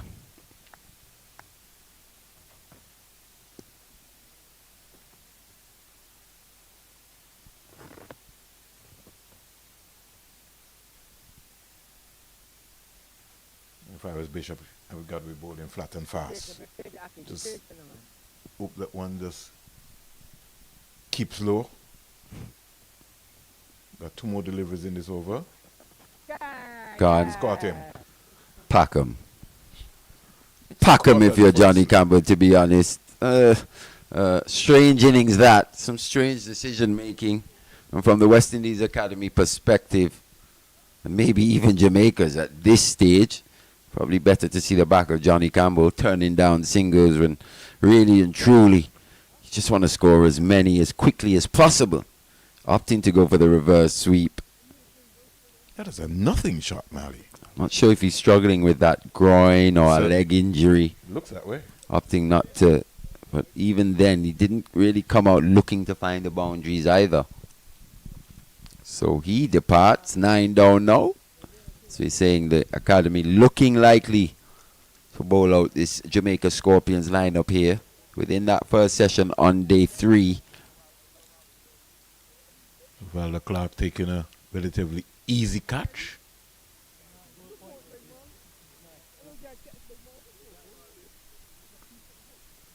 Leeward Islands 183 for 5. Guyana 274 for 7.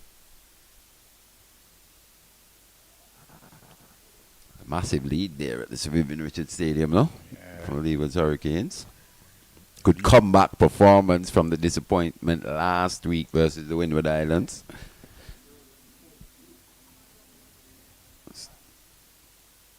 Jurel Andrew already on 42. He's gotten another start. Let's hope he can make a bit of history. Not only being the youngest player to score 100 for the Leewards at the first class level. But a double 100. A twin 100 would be fantastic. The double 100. Not sure about double. I go twin 100. The rate at what he's going at, Mally, you just never know. He could score double today. You rate, because he scores, trust me, he goes at a quick belter. 167 for 9 here. Yogi Lane still searching for 5 wickets. Yeah, he's got an opportunity. He's been a wicket taker at this level. Yogi Lane, as we saying, just as we said, chasing his fourth 5-wicket haul in first class cricket in just his 15th match. He's already got 2 4-wicket hauls as well. So his performances suggests that Yogi Lane is destined for the maroon colours of the West Indies.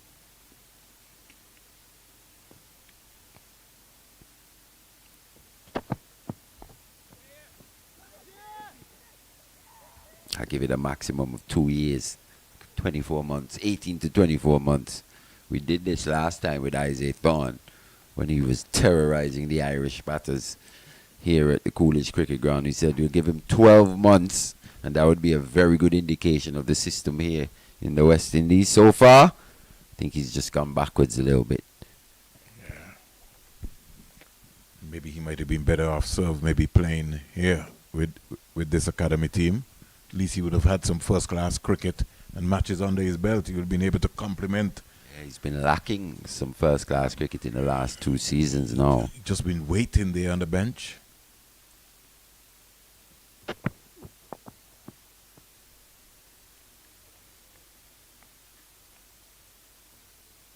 Then at the same time, what we've seen from a Jordan Johnson so far as well, you know, we were making a lot of fuss about him early in the season as to why he wasn't selected for the Jamaica Scorpions, but just looking at the way he's gone about his batting, you do see why he's finding it a bit difficult to force his way into that Scorpion setup. Edged, dropped, another catch goes down. Rivaldo Clark, no, Akeem O'Geese in that gully position.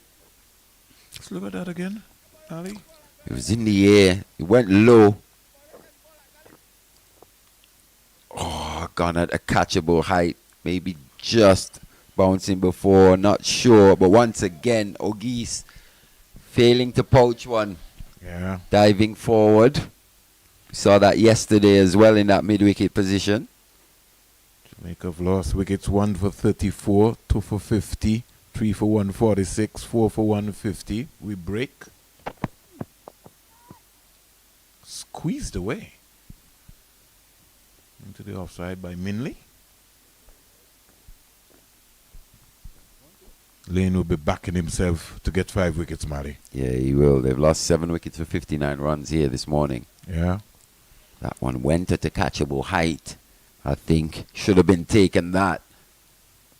Maki Mugi just seems to be a bit late in picking up the flight of the ball when catching, especially when diving forward. Oh, Bowen tuck it there, allowing that one to go through. Not his finest moment. By signal by umpire Bassarat. He's waiting for a very long time. He's like a traffic policeman at Coolidge. Yeah, just being put under a bit of pressure there from the scorers here.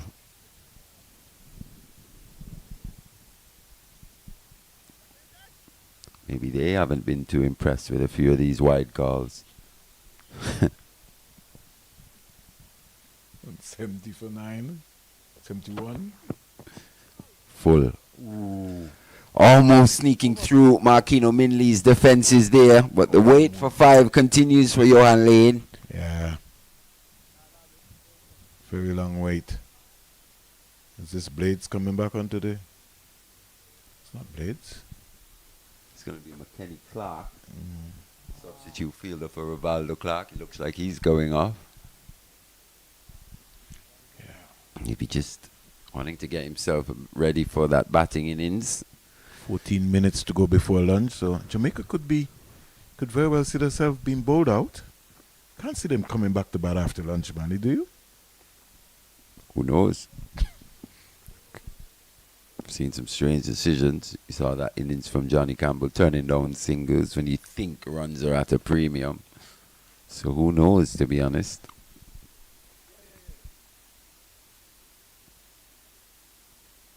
Haven't really seen much positive intent on this tail. I think Royal, he was looking to defend as well. Oh, here we go. Goes across the line this time into the boundary. Hit quite sweetly by O.J. Shields. Slightly agricultural against the spin, but nonetheless, 4 more. And quietly, Mali, Joshua Bishop has picked up 5 wickets.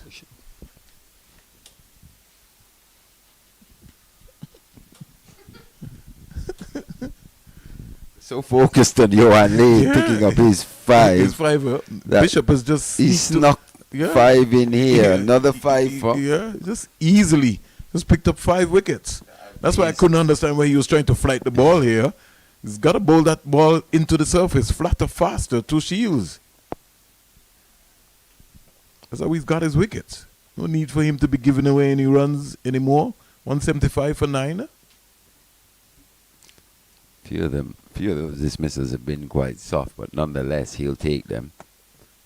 Just there, that's a real rip snorter. Missed everything. Turn and bounce. Not the most encouraging sign if you're a West Indies Academy batter. Royal must be itching his leg, his lips. It'll be interesting to see what he does, what he gets out of this pitch. And which end he bowls from. Well, based on what we've seen, he's got a ball from the CIU road. Well, he should. Doesn't mean you'll be that effective like Joshua Bishop. But that's what I'm saying. But we never know. You put yourself in positions to be successful. It'd be very strange for him to see Bishop getting a bit of turn and bounce from the CIU road end and then choose the ball from the pavilion end. It'll just signify our thinking in terms of our cricket here.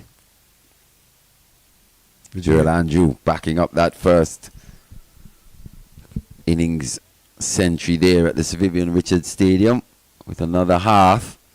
Leeward Islands are surging ahead 192 for 5 in their second innings after dismissing combined colleges and campuses for 170. In fact, 170 for 9 declared. Edge over the top of Gully. Will get close to the boundary. It does. Just beats that man. Looks like Kelvin Pittman, who was hearing around from deep backward square. They have to set decisive fields, Mally. Get the slip in, get the gully in the right position. Just not tall enough. I think Johan Lane, that fielder there at Gully, would have needed to have Johan Lane's height to get close to that one. Akeem Ogis. And Joe 50 of 36 balls, 7 fours and 1 6. Strike rate of 139, Mally. So he's really on a helter-skelter at the Sir Vivian Richards Stadium.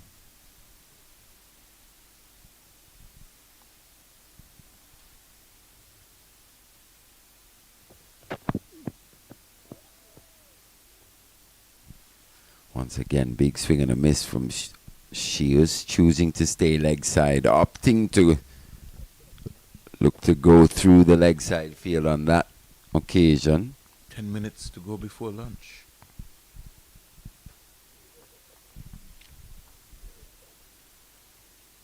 He's got 5, can we say? He's got 5 or he's got 4 deliveries? Should be 4. First one was edged away for 4 down to third man. This one's edged away again. Over the top of first slip. No chance there.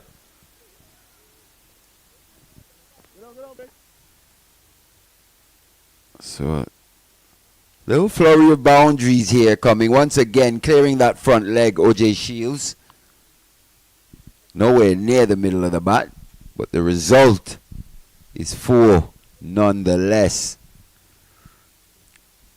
Eking up to 200 now, 184 for 9. This lead just 2 short of 350.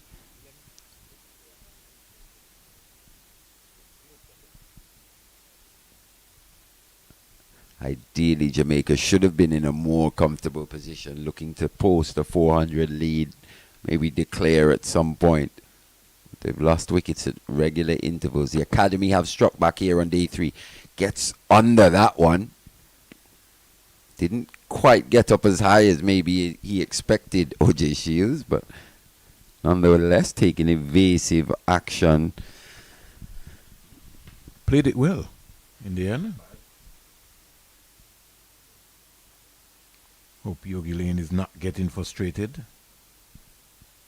Just keep thinking about it. Just needs to get that money ball. Land it into that right area.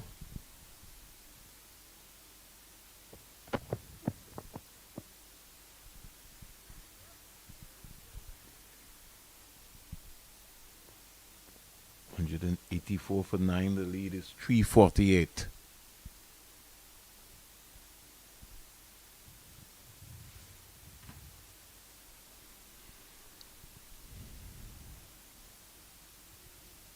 Almost. Kelvin Pittman was trying to get 5 wickets as well against Trinidad and Tobago. Yogi Lane. He seems to maybe have the art. Let's find out if he can pick up 5. Fends it. Over. Still has 2 deliveries. No, I think that's the over. Our scoreboard here on the screen not working with us at all.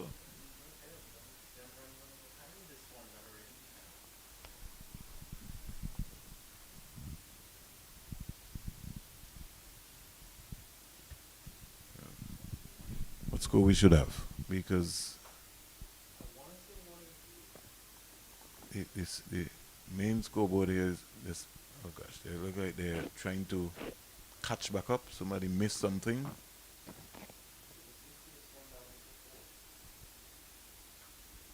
Let's see if they get it right. Butters.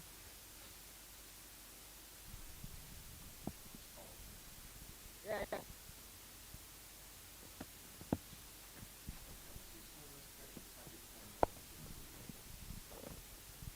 So the score should be 188, right? No, 184. Okay. I'll have to. So 184 for 9. Joshua Bishop thinking about a single. They got to curry back in. A 5-wicket haul from Joshua Bishop, his third at this level. Yeah. He's already picked up 2 10-wicket hauls as well. Just the 17 matches, he's been a wicket taker at this level.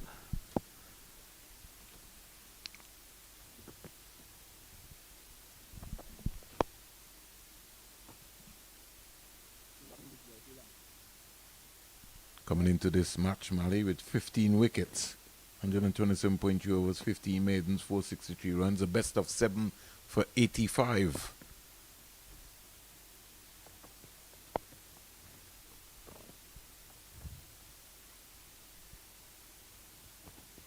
I just think there's still more in there from a Joshua Bishop. I think he can get even more turn. If he just gets a bit more of that body momentum into that action. Maybe at times just gets a bit more side on. Looks to really pivot and finish over the top. I think he can get even more response out of pitches that aren't the most conducive to spin bowling.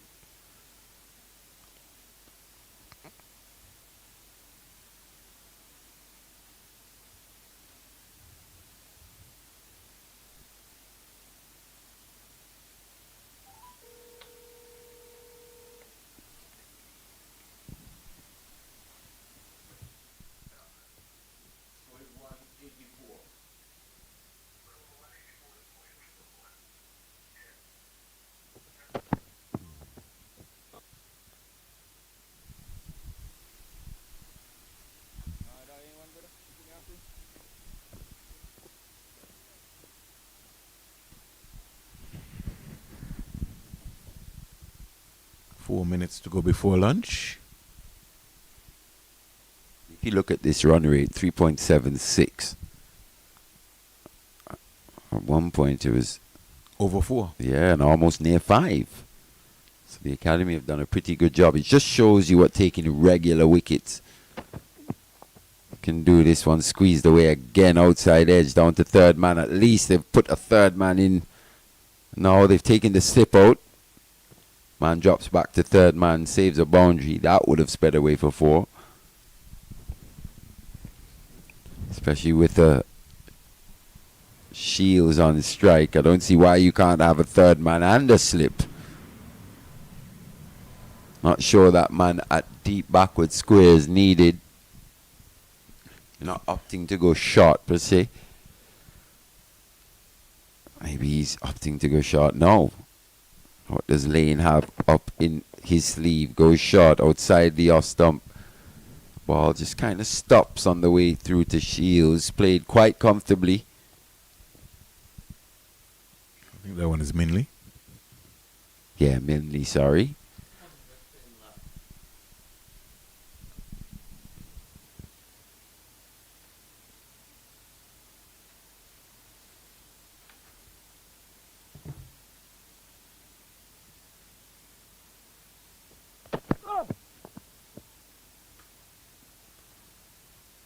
Looking for that Yorker length. Lane. Minley has exhibited a pretty solid defence.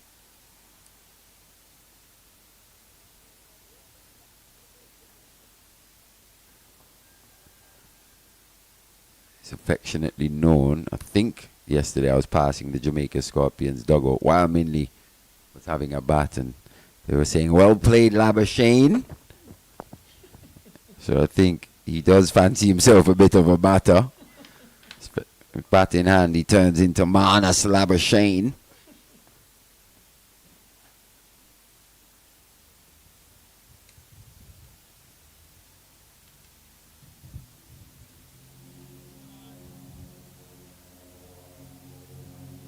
Does play with a straight bat more often than not.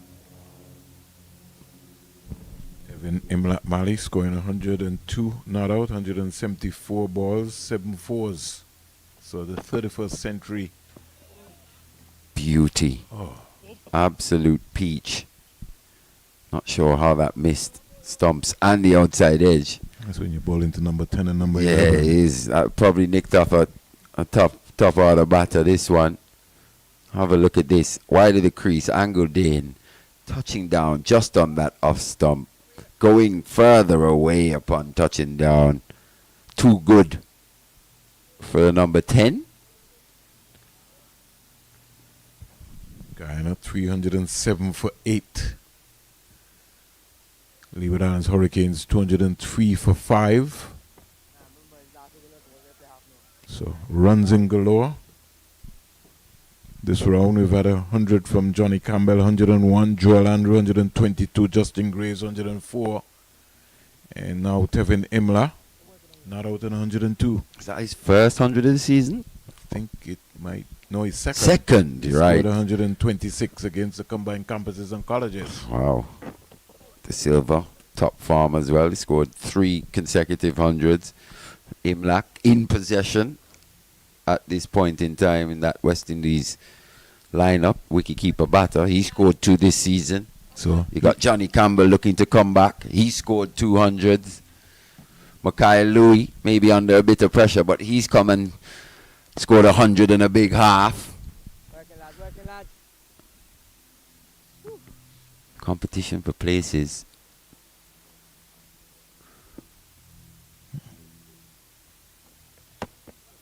jeez, Ball here, quicker delivery. Bishop can't believe it. He was like, "How did that miss?" More than likely, this will be the last one before lunch. 349 is the lead. It's a turn, just turned away. The last moment. One delivery remaining. 5 for 33. I think he would lead off the team along with Ewan Lane. 9 wickets between them.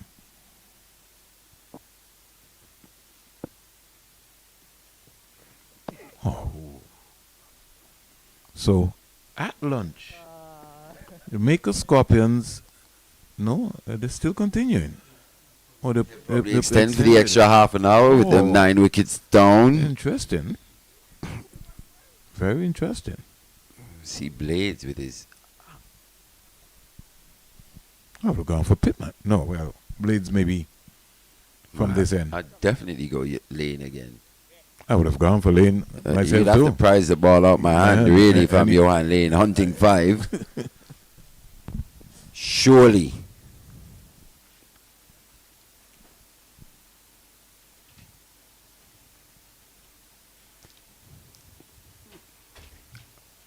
Jediah Blades, once again, never one to shirk an opportunity to get ball in hand. This lead 349, one away from 350, will give the Jamaica Scorpions an element of satisfaction to bring up that milestone.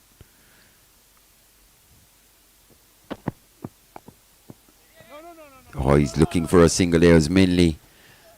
Shy at the stumps. In the end, shy was from Mbeki Joseph. Not quite accurate enough with that throw. Go away for 1 run. The lead now 350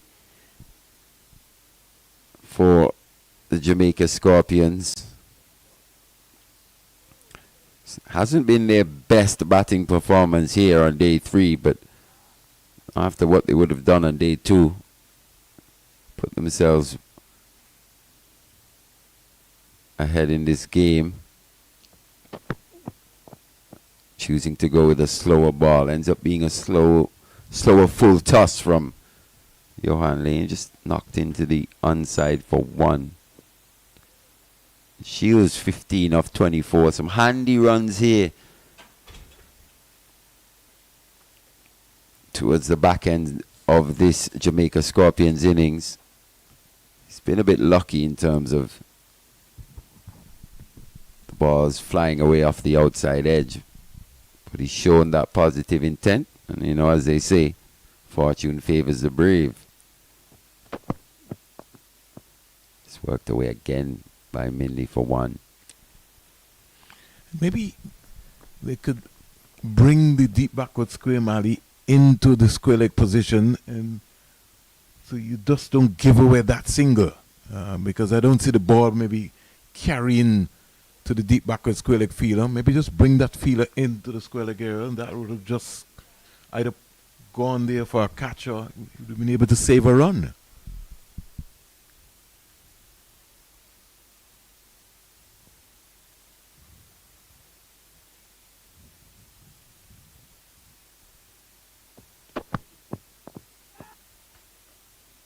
Once again, slightly. Oh, poor cricket that from Jordan Johnson. How many times have we seen this?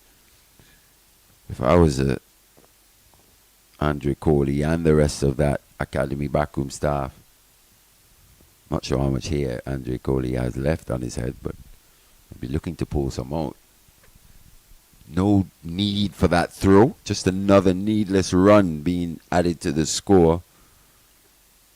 I think he's brought Teddy Bishop up to square leg now. Jordan Johnson catching at that mid-wicket position.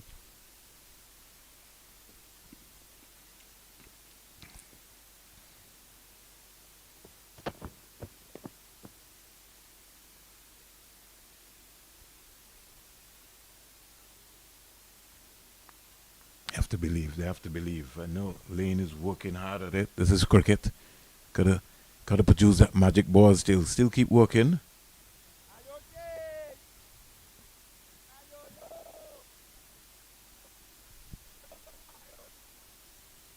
4 for 50.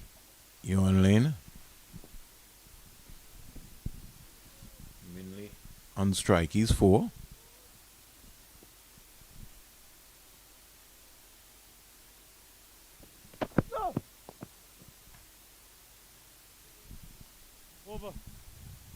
Ups for the slowy to end. 4 singles from that over. His partnership 22 handy runs here by this pair.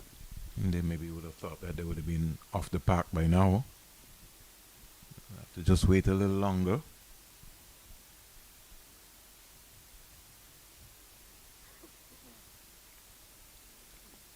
Flatter, faster, Mali. That's what Bishop has got to be bowling. Flatter, faster. At arm ball. No short leg to either of these batters. No silly point. Yeah, they gotta look to try. He's gotta look to try to prize them out. Just hoping that the Scorpions give them the wickets here.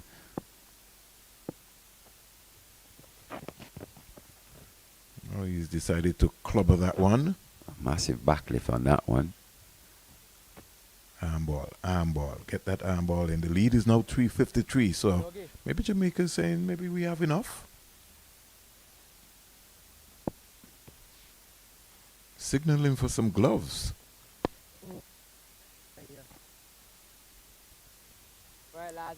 He's got to bowl that arm ball. He has to mainly trap him on the crease.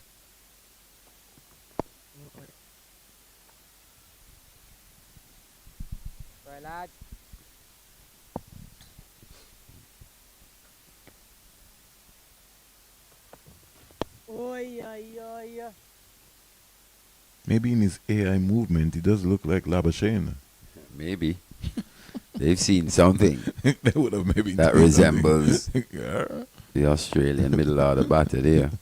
Maybe it's the arm guard. Who knows? You just never know. To give him that big name. Yeah, I heard it was Blackwood, Jermaine Blackwood in particular. Every time Somebody in trouble. needs a direct hit. He went with his left hand. Somebody in trouble. We saw the ambidextrous nature there. He put one down going to his left in that first innings. But have a look at this. Somebody in trouble. Got the left glove off. Oh, once again, just lackadaisical cricket there from Akeem O'Geest. Looking to cover, was it Teddy Bishop? Looks like Teddy Bishop just not quite bending there to gather and take the bails off. So, Lane is out. He is. I think he's worked hard. It was an extended spell from him. Yeah, he was. And he was trying desperately, very hard. Blades brought back. In fact, Mali, that would have gone different.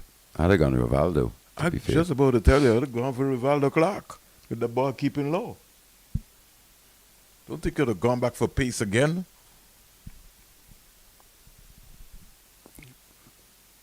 You know, as we say, Blades, he's always up for the challenge, regardless.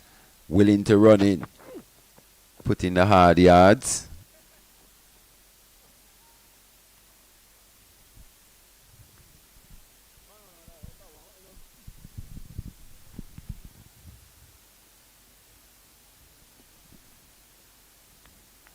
He's bowling with a slip gully, deep backward point, extra cover, mid off, mid on.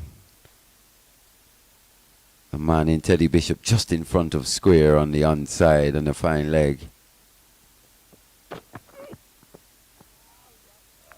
Gonna have to bowl the ball on the wicket, Mali. He's come out hiding the ball. If he's gonna bowl that line, you might as well use Rivaldo Clark.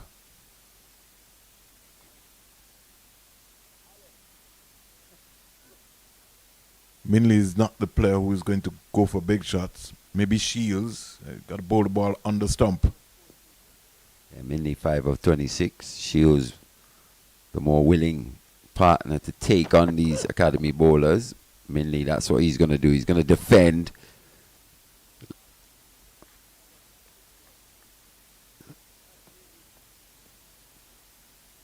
He's going to look to block up one end. Lee support his partner in Shields, who's doing most of the lusty swinging. And he tends to play the ball just behind square on the right side of the umpire. Just work it into that area.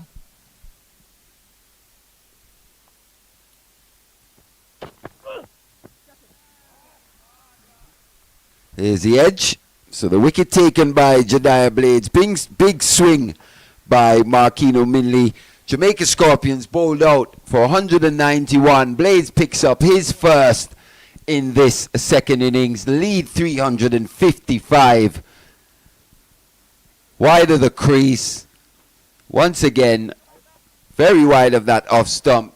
Minley throwing the kitchen sink at it. In the end, could only take the outside edge. 5 wickets for Joshua Bishop. His third at this first class level. Johan Lane picking up 4 and Jediah Blades picking up the other. 191 all out for the Scorpions. A lead of 355. Join us in roughly 30 to 35 minutes or so as we see the West Indies Academy pursue 356 in their second innings.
Morning again, and welcome to the Coolidge Cricket Ground, the home of Cricket West Indies. It's 10:46 in Antigua and Barbuda. Still no play as overnight showers has curtailed play here. The groundsmen, as we speak, organizing themselves to try and get off the covers. So we're hoping that once the rain hold, that we'll get some exciting play here in the fourth round action at the Coolidge Cricket Ground, which will be the West Indies Academy taking on Trinidad and Tobago Red Force. I'm here with the coach of the West Indies Academy, Mr. Ramesh. Mr. Ramesh, good morning. How are you? Good morning. I'm good. Thank you. Thanks for having me. How are you enjoying Antigua and Barbuda? It's been about 10 months now. So I've got the opportunity to now live for a longer time in Antigua. When I joined, I was always on the road, so get into admire the natural beauty that the Antigua has, and I've really enjoyed the people as well. Culture difference. How have you adapted to the new culture?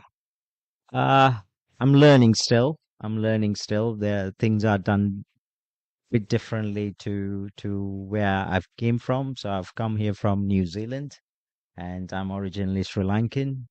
So I've got a track record of adapting to various cultures. So this is another opportunity for me to learn from a different culture. I don't think I fully got it, but I have a very good idea now. And I've also noticed that everywhere you go, there are subtle differences in all islands as well around the culture. So yeah, I'm developing my knowledge bank, I guess, around culture. How you got involved in coaching, and not only to get involved in coaching, but to grab this opportunity when you saw the job application was advertised for the Cricket West Indies Academy. So I was heading the New Zealand development program as well, and then I saw this around Christmas in 2023. I've seen it on the media, and then when I read it, uh, I initially thought, oh, this is me. So when I read the job description, and then I had a chat to my wife and said, look, this could be a really good one. And then I didn't know anyone, by the way, in West Indies or anyone's with cricket West Indies or in the Caribbean.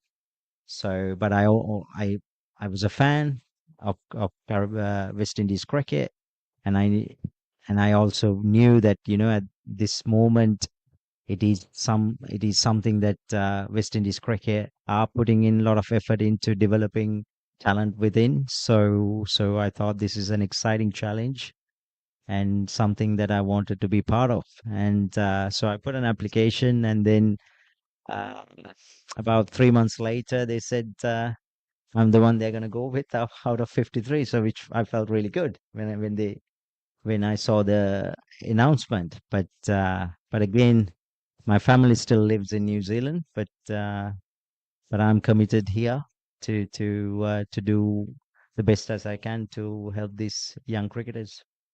Congratulations, in order. No, you've come out. It's going to be early days because you really can't make a proper evaluation because you're beginning, as you rightly said, to understand the cultures. On a short-term basis, what are you looking for to establish? We're in 2025. So the academy, we've done quite a bit of changes now. As you might know, it is a full-time program. So all the players are now based full-time in Antigua, and we have got the staff here full-time as well now. We've got a permanent, like a assistant coach, strength and conditioning trainer, and a physio, and a part-time mental skills person as well. So we are thinking more holistic approach to player development. So all the people, the specialists we have hired are trying to help us to develop well-rounded individuals in the academy. And I have put a high emphasis on improving fitness. I believe that as a system, there's an opportunity for us to grow in that area, and the training standards as well. We are definitely uh, it is an intensity. It is a way that they have not used to at the start. So it took a little bit of time for them to get used to, but now they all get it, and we are working towards that. So I've asked for a very high work ethic from all the players and staff uh, in this academy so far.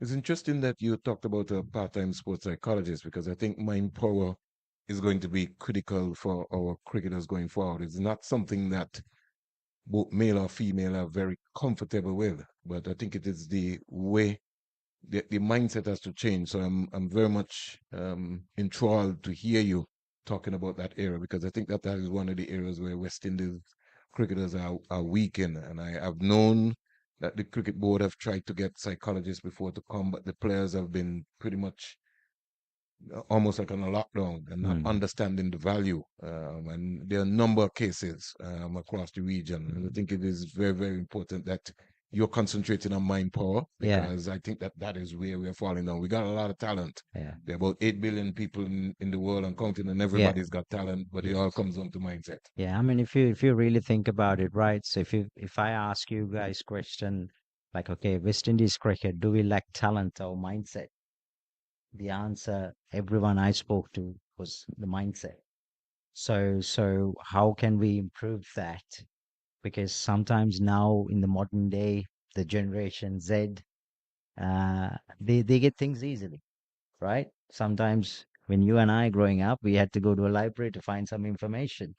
Now all these things are on their handhelds, right? So the natural resilience that you build through life experiences are quite limited when it comes to their experiences.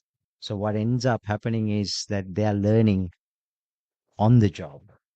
So that's why that we need to put very high emphasis on improving the performance mindset of these players. And I'm also quite keen for these players to have an identity outside sport, not just get consumed by cricket. Cricket, yes, important, but also build an identity outside sport where by the time you've done playing as well, you're already working towards something to build an identity outside sport. So all these things um, are put in place in the academy. So everyone has to even talk about like, what is outside interest out of cricket? How can we help you to, whether it's a education qualification or an apprenticeship, all that type of stuff we are at the moment looking for these players. Wonderful. And I'm sure you might be aware that Antigua and Barbuda has invested in the University of the West Indies Five Island campus, which is based right here in Antigua and Barbuda. So I like that model, Yeah. that at least the players have an opportunity, because what you really want is not everybody is going to play for the West Indies team, but you want them to be better human beings in the respective societies. Some you would want to stay in the game of cricket.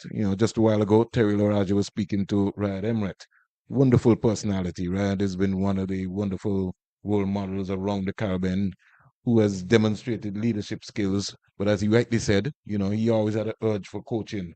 So it'd be nice to see some of them get back into the area. So I'm very much pleased, and I'm looking forward to hear further how that program is going to develop, because it's more or less going to be a motivating factor now for young boys and girls who are thinking now about getting into the game. I thought when you reflect back, even into the franchise system, that's something I've been talking about all the time, where how are we preparing these youngsters after cricket? Yes, they get a contract, they come in for a year, but if they don't get selected the next year, then we don't hear anything about them. So I'm pleased about that. Yeah, I think it's important because for me, the objective of the academy is to grow people, right? So they're good citizens for their respective islands and be good fathers, good husbands.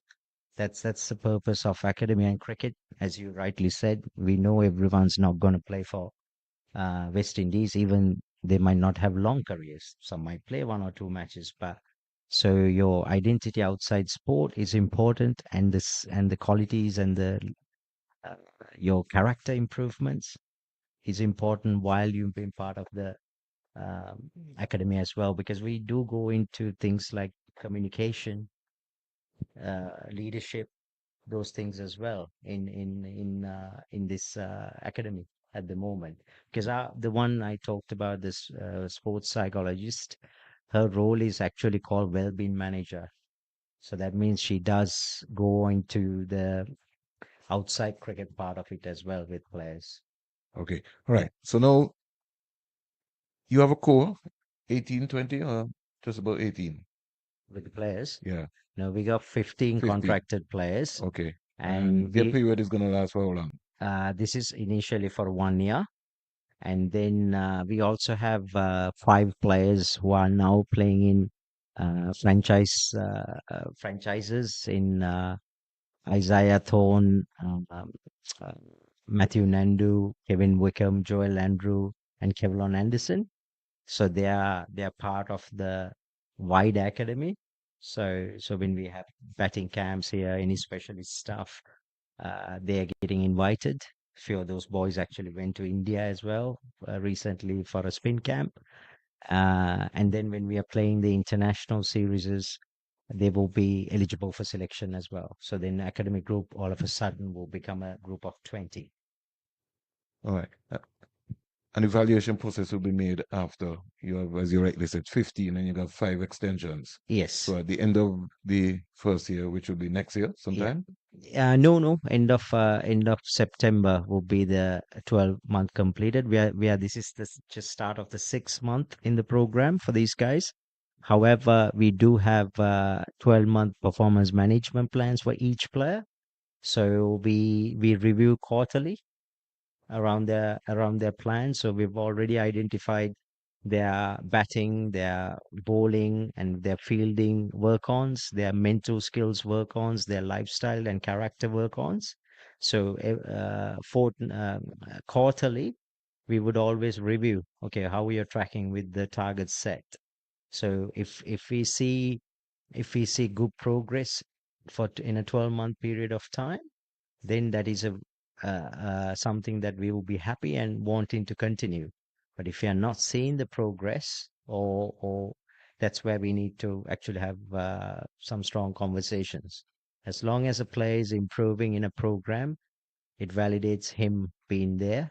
I'm not only talking about performances in the field, on the field, it's about improving everything. So as long as someone's improving, we are happy to keep them continuing in the program. All right. Now, I know you have 6 months to go, and I know that there is no real international cricket coming to Antigua and Barbuda this year. We Is do have an academy series. you have Academy series? Yes. When is that due? So academy series is in June.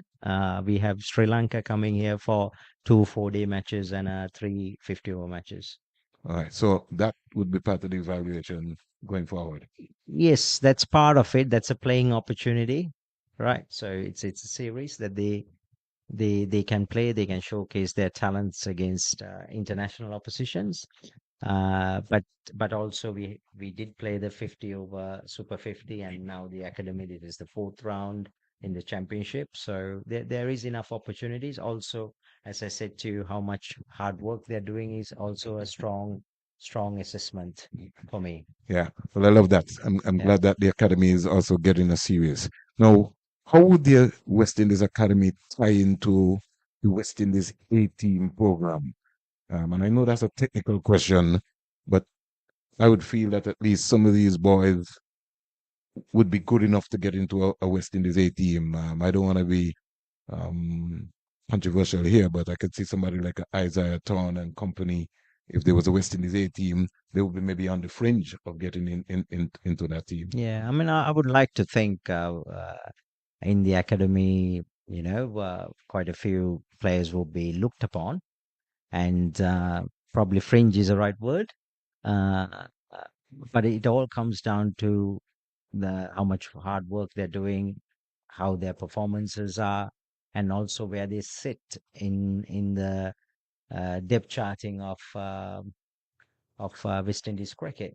So a team is always an opportunity to expose a young player into that level and to see whether he's got the qualities to actually go on to international cricket, or give him a small taste of what international cricket could look like. So I think we are, from an A point, I'm pretty sure that we are looking at a more of a uh, next in line type players to the senior team. So that's where I think, yes, what the word you mean, fringe. There will be couple of 2 or 3 that who might be looked upon, but it all comes down to how well they are improving and performing. All right. Now, the academy players are based in Antigua and Barbuda, and I know you got your program set up. There's also local cricket which takes place in Antigua. And I know for the Leeward Islands Hurricanes, there are a couple of local players who play for the respective clubs. Are some of these players from your academy allowed? Because I know Nathan Edwards originally, before he was part of the West Indies Academy, he would have played some local cricket for Empire, Kelvin Pittman for Bethesda. Are they allowed to go and play local cricket, or you have a strict program? No, it depends on, like, I'm open for that. It depends on how much workload that we are managing. So, for example, we have 3 players who are now outside the 13 that we have picked for this coming 2 rounds. So I'm quite keen for them to play club cricket in Antigua. So I've already had some chats with the chairman of the board. So they are quite open to have these players. So I don't see any problems with it. It's just about managing the workload. That's all. All right. Now, West Indies cricket is a $1 billion industry. And when you look at the players, both male and female, who would have rocked the entire world, every time you go anywhere and somebody sees you with a West Indies badge, they ask you a quick question. Do you know Sir Garfield Sobers? Do you know Viv Richards? Do you know Desmond Haynes? There's always a major question. How is the academy managing with all of the legends in Antigua and Barbuda and around the Caribbean? What's the role now of how do you bring in some of those mentors? Because I have to call them mentors to come in to speak at respective circumstances or situations. I mean, like, look, the biggest thing is, like, we've had. I'm trying to get Sir Kirtley spending some time with the bowlers and talking to them, and I couldn't, because Sir Kirtley is so busy at the moment with his all his commentary stints now. And I also tried to get. We had Courtney Walsh came here for the induction as well, and he indicated that he's happy to come and help. And he's someone that I'll be really looking forward to when he's available. Again, he's on the road with all commentaries and all that, but no, very open. Like recently when we were in Barbados, we actually used Kima Roach as a mentor in our setup. And Floyd Reefer as well, who's the assistant coach for the senior team. So we're trying to get good mentors around. So you would have seen Mr. Andre Cooley is here. So he's supporting. He's coming here as a consultant coach for the academy for the next 2 rounds. So every really good knowledgeable heads that we have in West Indies, I'm quite keen for them to come in and help our young players. So you haven't had a conversation with Dr. Sandy Roberts yet? No, not yet, not yet. Somebody has to hook you up, man. Yeah. I think that will be a very interesting conversation. I think that is a conversation I would want to engage you in. So, Andy, I think that would be interesting. That would be good if he can initiate that. I'll be grateful. Yeah, I think his knowledge and his love for the game. I'd love to see you and him having a conversation, because I guess you see the same patterns, and not only for Andy, but I'm just saying that he's really one of the more vocal persons, especially when it comes to fast bowling. I mean, he was considered as the man with the knowledge out of the quartet, whether it was Colin Quav, Joel Garner, the Malcolm Marshalls, the Ambrose. Everybody always peaked Andy Roberts' brain. So we're good. I'm very much impressed in terms of what I'm hearing, and I know I passed through a number of times. I'm sure you see me sometimes on the hill walking around because I have some interest here. Michael Palmer, Nathan Edwards, a couple of the guys from the Leewers there. So I'm pretty much impressed with the progress. And Carlon. Yeah, well, that's another that's another big name. I mean, it's just amazing. And you've seen the growth of those youngsters. I was talking to Terry and Mally the other day and telling them sometimes when you hear Carlon Tuckett's name, you feel like he's been around a long time, and he's only just turned 20. 21, 21 now. Recently at the birthday, Yeah. and I told him that look, he scored 100 against Barbados before he turned 21. Mm. So yeah, no, he's progressing really well. And like one thing that I recently saw was like Carlon has a chance by end of this year. He could have played 20 first-class games at 21. And I've seen the player, I mean, Django in Trinidad. He's now 27 or 28. He's played 35 or 36 games. So if you look at Carlon in another 3 years' time, he will be close to 50 or over 50. So that is what this fantastic opportunity playing for the academy that does to these guys, because they're real, like they're at the learning stage of their careers here. So but then when the time they graduate, hopefully to their franchises or to the West Indies team, that they have all the right skills to be able to be successful with good amount of experience. But Coach Ramesh, that is my major concern. Yeah. Because when you have players in a proper setup and they go back to the respective franchises, Mm. the culture and the professionalism is maybe not as intense as it was at the academy, and that is my major concern.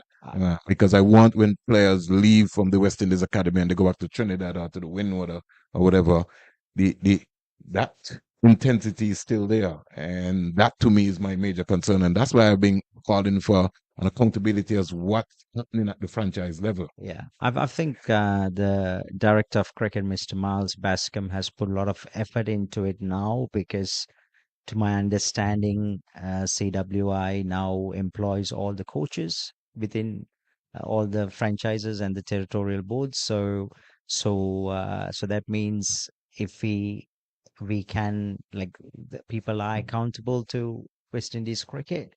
So if there is development plans for each player, which academy players are definitely having 12-month development plans, so these guys can actually help to go to execute that plan wherever you are, not just here in the Antigua. When they go to Trinidad or when they go to Guyana, it's the same plan that we are all as a system working towards. That's a plan.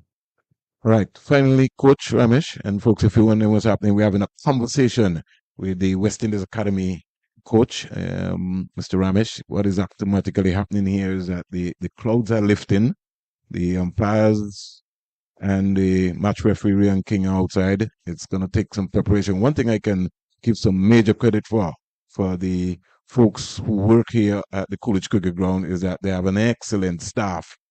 They're going to be able to make sure in terms of their time management, get everything under control. So we're really not worried about that. Once the rain holds up, I can guarantee you that we're going to get play here at the Coolidge Cricket Ground. It's one of the best grounds in terms of drainage. And once everything goes all right, we're going to be ready and ready to go. Finally, Coach, in this role, what do you want to see happening over maybe a 3-year cycle? I don't know how long your contract is, but I'm sure you would have some goals which you would have maybe put under the table in terms of what you would like to see happening. It is a 3-year one. So for me I want to see growth in people. That's and as cricketers and as people.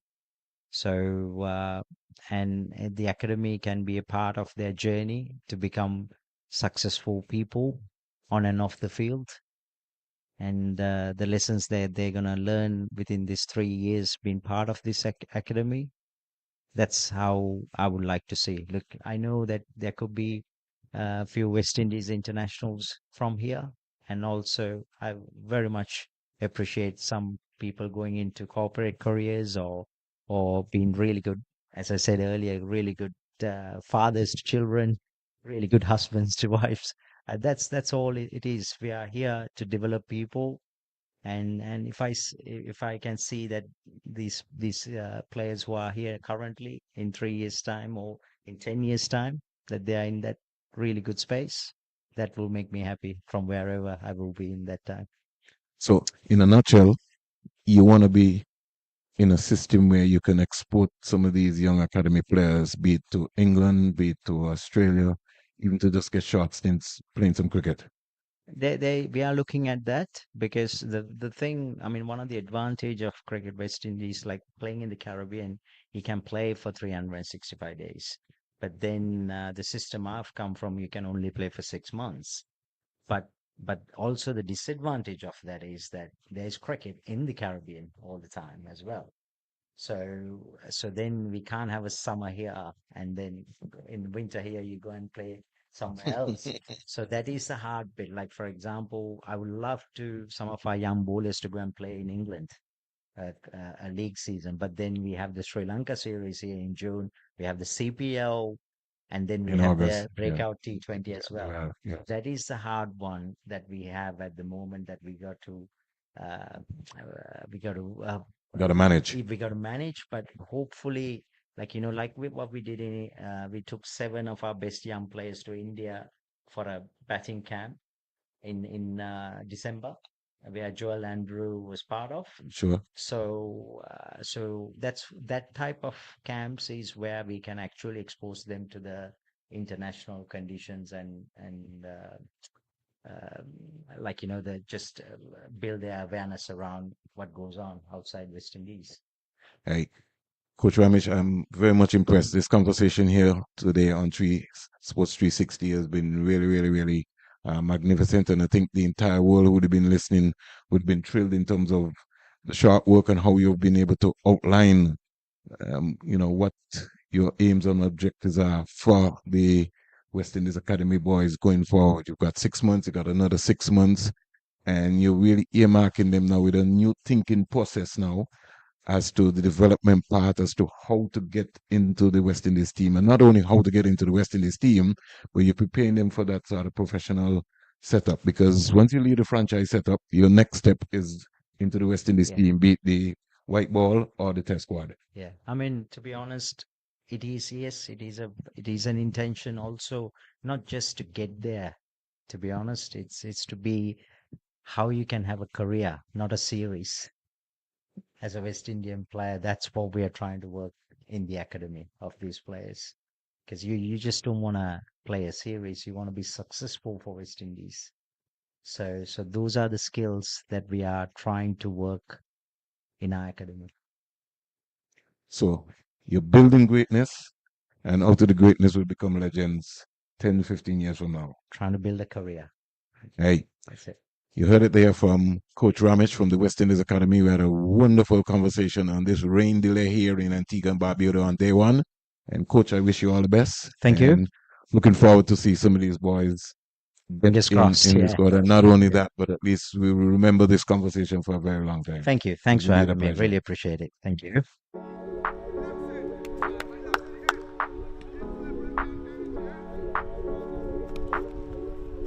When we hear the words Antigua and cricket in the same sentence, we're often thinking about names like Sir Vivian Richards, Andy Roberts, even maybe a Sir Richie Richardson.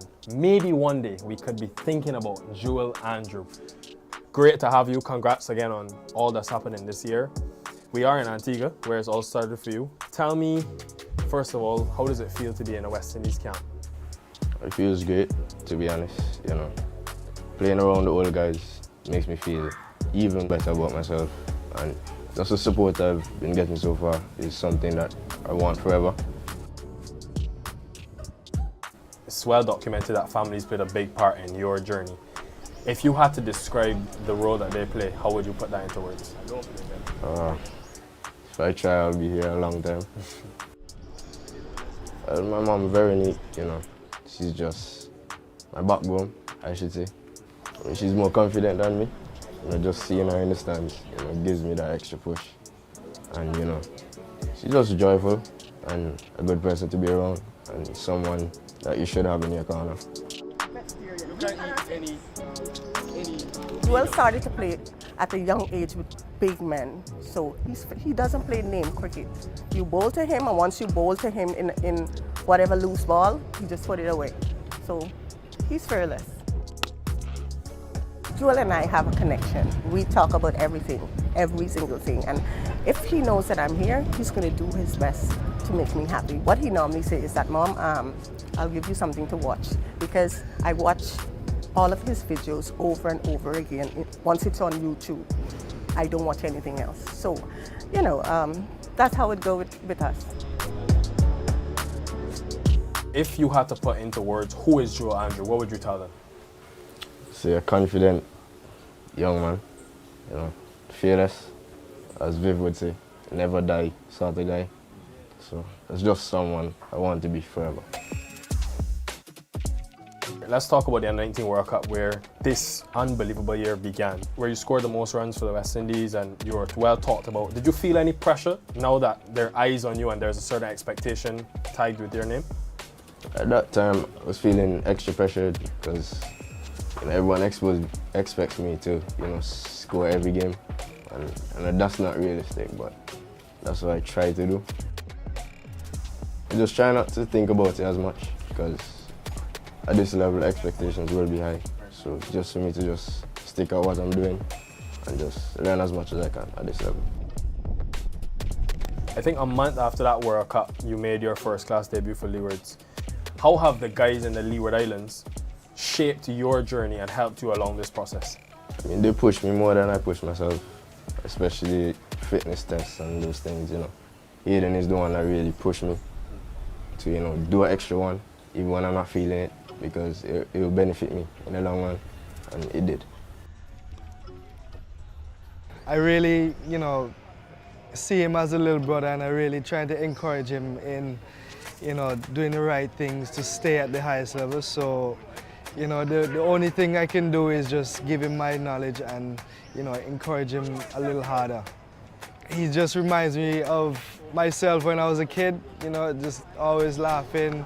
Sometimes you'll see him sleeping on a chair. So, you know, he's just, at the end of the day, he's just a kid, and, you know, I really, you know, love having him around. And what about Casey?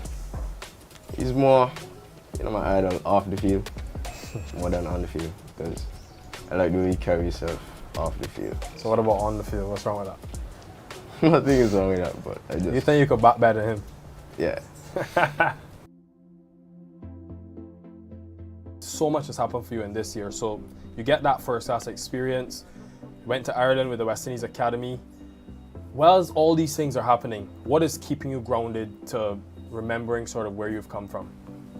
I actually look at old Snapchat videos that my sister sent me when I just started playing. I'm like, look at this to now, you know. It feels like a big achievement, but I just feel it's just the beginning for me. June 2024, CPL draft is around, and Joel Andrew gets picked. Not only does he get picked, he's going to play for the Antigua Falcons. Playing for your home is always something you love to do. And I know it's a franchise team, but it feels more like home to me. Receiving, you know, that call was something that I always wanted, to just be in a part of the CPL, because, you know, this is the biggest part in sport, so I always wanted to experience it for myself.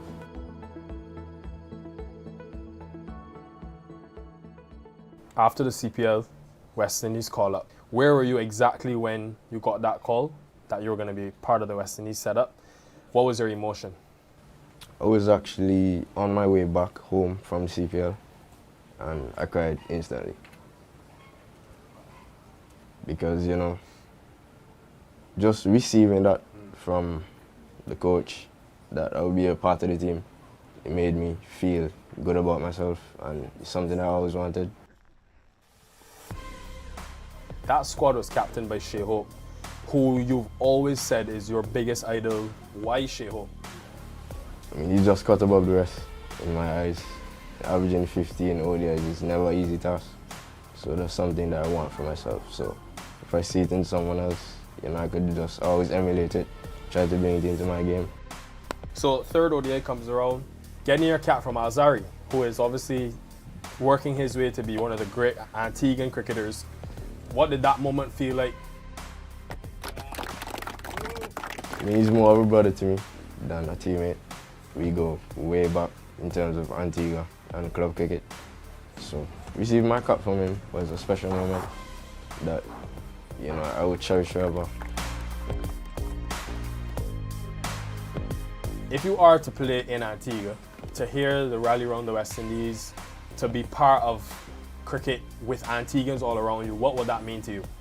I mean, every time I hear the anthem, I get emotional because, you know, that's something that stands out and it's something that means a lot to everyone in the region. If I get the opportunity, I want to score my first 50 in front of the home crowd. That will make me feel good. And just still learn as much as I can because I'm still here to learn. 17 years old, we could be hearing Joel Andrew for the next 10 to 15 years. The guy makes me feel old, but brother, I hope you enjoy this. This is an invaluable experience that you will get on this series, and we can't wait to see what the limit will be for you. So all the best. Thanks.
Welcome back after the luncheon interval. It's 12:50, extended period of time.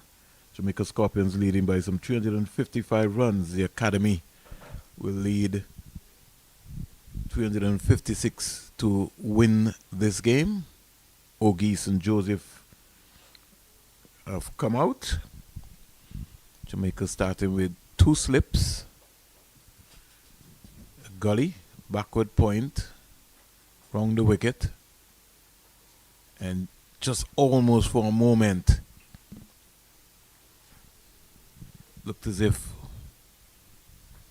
a chance might have been there at cover. Looks like Brandon King. Ball sort of stopping on O'Geese, more or less. One thing he's going to have to understand is the changes pace of someone like a Minley, who consistently keep honing in at the stumps down the onside, and keeper Thomas coming around and just skipping and coming up with good take.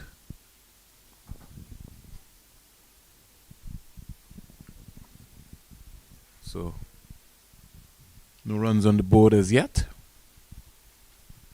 I want to say good afternoon to Mr. Michael Chambers in the Connecticut area, who's listening to us online. Thank you, Mikey.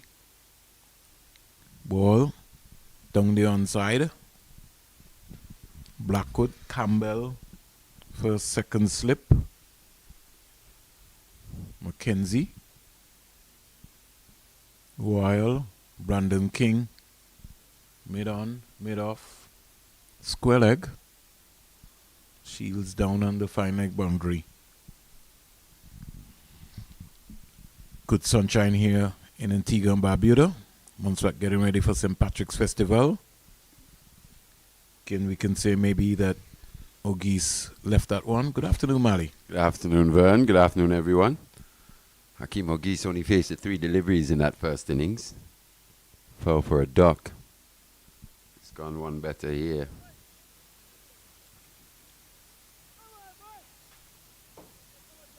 Just needs to spend a bit of time at the crease. Hakeem O'Geese, a player who possesses an immense amount of talent, stand out at the under-19 level. He's just struggled for runs here at the first class level though this season. Inside edge. In fact, Mali's high score is 49 against Trinidad and Tobago. Red forced the last game here at the Coolidge Cricket Ground. So he's off the mark with 2. He played beautifully, didn't he, in that 49? Yeah, but just lost that. At the wrong time. The stamina. It just seems to get to our batting and then run out of gas. something which I find, Mali, seems to be a major problem for a lot of the young batters around the region. The mental concentration, how well they're concentrating, how well they're being prepared mentally is another question. Big inward movement here from Minley around the wicket. Threatening pads of Akeem Ogis. In the end, he survives. Just 2 runs coming from that. So in their pursuit of a mammoth, was it 3-6-6 to win? I think that's height, more or less. Just going over the top. That's what you're going to see from Marquino mainly more often than not. Very disciplined, very accurate indeed. OJ Shields, he picked up 3 in that first innings. At times is quite impressive.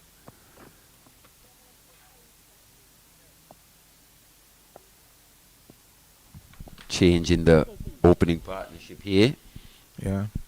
And Becky Joseph comes out with his skipper. Got a half century in that first innings. And Becky Joseph, his maiden first class half. Coming back, Mali, to what we were talking about in terms of the preparation of coming into cricket. Yes, we can have guys going to the nets. We can have guys doing a lot of stuff. But sometimes I think we have to spend more time in the classroom on the mental side of the game. That's an area which has let us down in the Caribbean, both in our male and female aspect. Banged in delivery by Shields. I did say that Becky Joseph was opening in this innings, in this match, to be fair. He was in at number 3 in the previous game versus the Trinidad and Tobago Red Force. Slight adjustments made to this West Indies Academy batting lineup. And I think Mbeki Joseph elevation into the opening position would have because of Jakasa being left out of the team. Wide delivery. Now, how is that not called wide? Could somebody please tell me? Can I see that again, please? My producer? Oh, okay. I can tell you why, Vern. Okay, It wasn't a bouncer. okay. All right. They've been particularly harsh on the shorter pitch deliveries in this match. Both umpire Basaraf and Nigel Duguid. Duguid. 2 without loss. Loose. Just a little loose there. Nothing stroke. Not played with any real authority. Just hanging the bat outside that off stump.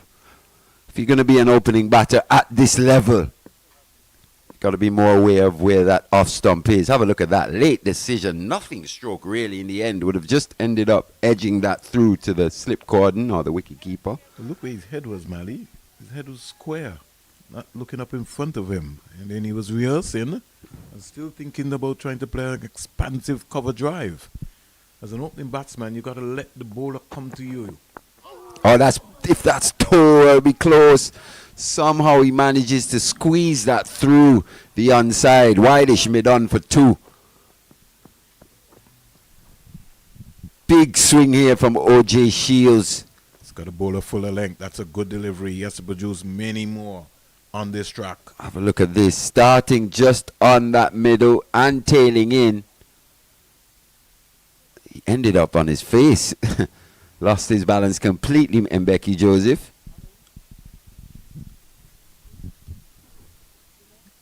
And that's simply because he fell over, as you rightly said, Mali, in the process. He's the kind of player that doesn't fill you with the most confidence in terms of just how he goes about it.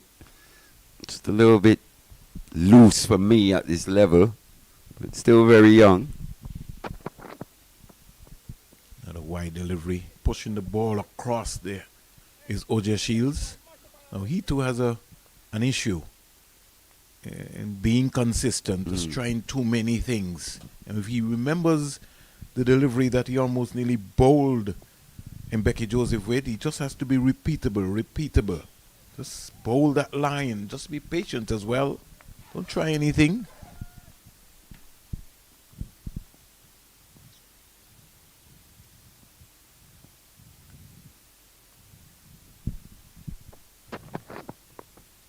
That's it right there. Just bowl the ball onto the stump. That's where you got to come. They're thinking about 2. And they come back quite easily. So Joseph goes to 4. We score at the end of over number 2. 6 without loss. To be honest, I think he's just laboring there. To be honest, I think Mbeki Joseph is just laboring. I think that one did end up hitting him on that boot. Was it bat first, boot first? Ended up squirting away for 2. It's just seems to be limping slightly. And with no DRS available in this CWI 4-day championship. In case you've just tuned in via the West Indies YouTube channel, 360 team bringing to you live and in living color action. You wonder what's happening? Yesterday, the Jamaica Scorpions have picked up first innings points. Now we're looking to try and get maximum points. So too will be the academy. They would have lost first innings and they'll be looking to win this game outright. Minley has other ideas. Ball outside the line of the off stump. Jamaica bowled out for 375 on day 2. 92.2 overs, 45 fours, 8 sixes. We're just looking back at this replay here. That hit him. Looks like toe. On the boot there. Looks like boot first. The signal runs, but on our replay here, Billy Joe has done an outstanding job. That landed on the instep. It really caused Mbeki Joseph to lose his balance there. Ended up falling flat on his face in the end. Was credited with 2 runs. Yeah. So he's saying the luck going with him on that occasion. It was a fantastic delivery. The decision for umpire Basarath would have been, was it bat first, pad first? Everything happening very quickly in real time. I'll say to you, Easter came very early for Mbeki Joseph. He got an Easter bunny. Stared in no man's land. And he's got to, Ogis has got to get that right foot out to the pitch of the ball. Have a look at this again. That's true. Maybe, was it bat onto foot? Having a second look at that. Something onto something. Our first angle, it looked like it possibly was toe first. Upon having a second, third, even a fourth look here, I think it was toe first, you know. Direct on his toe, man. Toe back onto the bat. Toe first. And then away for 2. Toe first, man. That was a very, very tough decision for umpire Basarath indeed. Toe first. Oh, luckily for him, he's still at the crease. Just suffering a little bit in terms of his mobility. Just limping slightly. And we saw him in and out of the field. So maybe he might be nursing an injury. Maybe he can't wait for this 2-week break as well too. The only thing about it is that they're an academy system, so but they're gonna certainly need at least a couple of days off. Yeah, a couple of days off and then right back to work. Yeah. Quite a few members of this team, this academy setup, sitting out these 2 rounds of matches. So they'll have to keep their fitness levels up. Mainly 5 balls so far, all been darted. Here is the delivery worked into the square leg area. Brad Barnes comes around, can't stop it. And so the score remains on 6 without loss. A maiden to Minley. Just giving a recap. Jamaica first innings 375 all out, 92.2 overs, 45 boundaries, 8 sixes, 101 singles, 15 twos, 1 3, 388 dot balls, and they batted for 401 minutes. It was not the same for the young academy squad in terms of their approach. They were dismissed for, let's give you a recap in a little while in terms of the academy being bowled out. Got so many papers, Mali. Can't find the right one.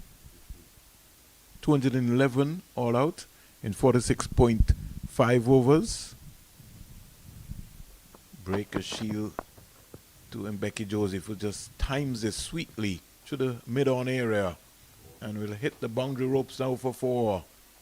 That's a beautifully played shot. Just let the ball come right onto his eyes and just play it with a very nice straight bat. Beautifully strong in that area. Anyhow, Mali. As you said there, Vernon, beautifully controlled by Mbeki Joseph, not looking to hit that too hard, just using the pace of Shields.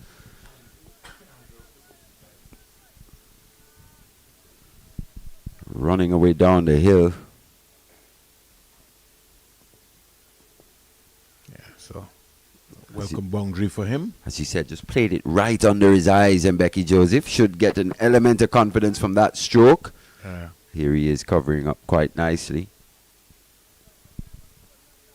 Academy in their first innings bowled out for 211, 46.5 overs. 27 boundaries, 8 sixes, 33 singles, 8 twos, 208 dot balls in the process. And Jamaica in their second innings bowled out for 191, 53.3 overs, 231 dot balls, 22 fours, 2 sixes, 60 singles and 8 twos. With the man himself, Joshua Bishop, picking up 5 for 35 from 16 overs.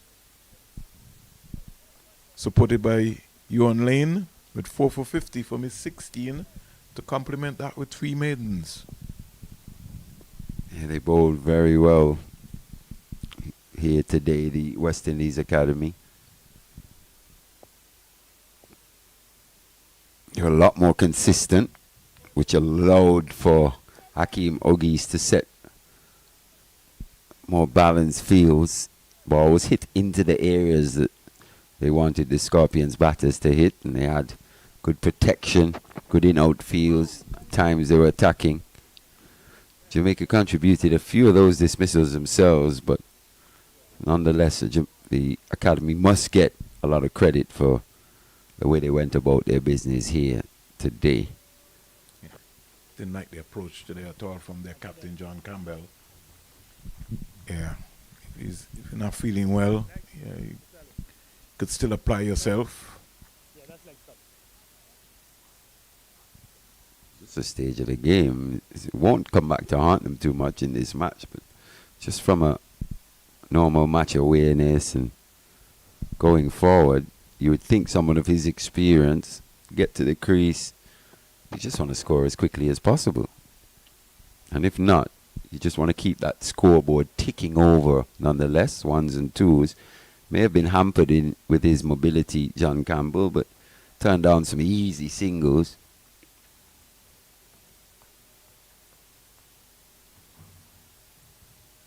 And in a game with higher stakes, more on the line, I'm not sure that would be the best way forward.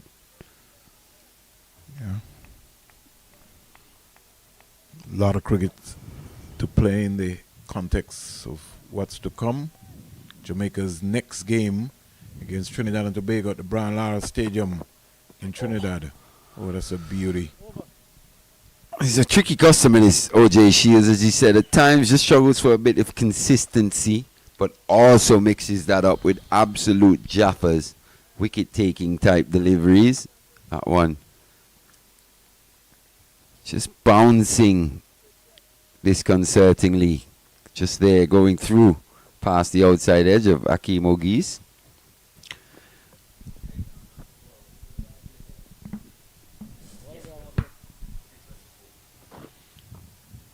Our producers just giving us some information, keeping us on the P's and Q's here, Billy Joe.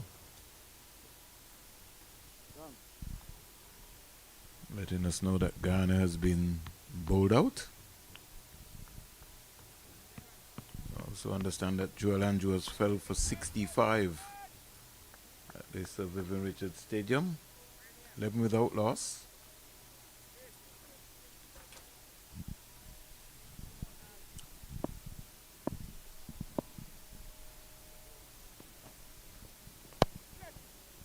There is Ogis reaching for one. He's got to find the gap if you get there. Got to look to find the gap. It was Joseph on that occasion, just showing all the hands that we spoke about. Not too much front foot movement. You're not Ogis. Sorry, Ali. It's all right.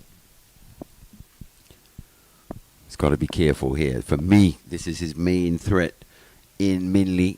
Could be more consistent outside that off stump. Good batting that gets off strike, gets to the other end. Says over to you, skipper. So Guyana dismissed for 324. Have you dismissed? Yeah, I think they're all out.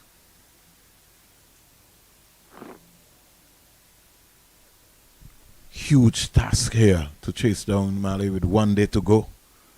This score here, but there's good batting conditions here at the Coolidge Cricket Ground. So if somebody puts their hand up, be it Mbeki Joseph or Geese, first of all, they got to get a good start. That's what they're going to need. It's what we've seen in the last 2 weeks here at the Coolidge Cricket Ground. In terms of the conditions, batting conditions, favorable. Apart from day one in that encounter between the West Indies Academy and the Trinidad and Tobago Red Force. Day one was overcast. It was a seam bowler friendly type day. There was a tinge of green on that pitch as well. Since then, things have just flattened out and batting has become a lot more easy. This one squared him up. Has he been hit outside the line of that off stump? Maybe height as well an issue. Marquino Minley not the tallest. Umpire Duguid says not out. Have a look at this. Round the wicket. Just taking him on that back foot. I think height will be the only issue on that, to be fair. Umpire Duguid thinks that's going over the top. And maybe outside the line as well too. He ends up there. Not sure when it hits him if he's outside that line of off stump. Let's see where his trigger takes him. Just a little shimmy outside the line of off stump on this occasion. Has to get forward. He has to lead. He's not leading with his head and his shoulders.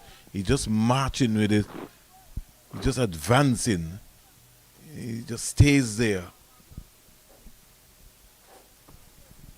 Let the bowler come to you. Let Minley come to you. Get onto that front foot. Got to get that stride in. Get that bat in front of your pad. It's got to be confident. Look at that shot. Just punch that on the offside, down the ground for 4. It's the talent that this young man possesses, Akeem Ogis. As he said, that innings of 49 last week versus the Trinidad and Tobago Red Force didn't pick up a half century, but he played so well. He was stylish at the crease, kept the mistakes at a minimum. Can play every shot in the book, Akeem Ogis. I think it's just the mental side of the game, confidence as well. Like to see him believe in his talent a bit more, trust that defense as well. He's the type of player that can score quickly. If he can just have that ability to be almost like a wall at that end, impenetrable force, I think his game can go to the next level because he does possess all the shots. But can he just tighten up? It's the same for Mbeki Joseph as well. Loves it outside that off stump. Wide half volley. Most left-handers love it there. 4 more.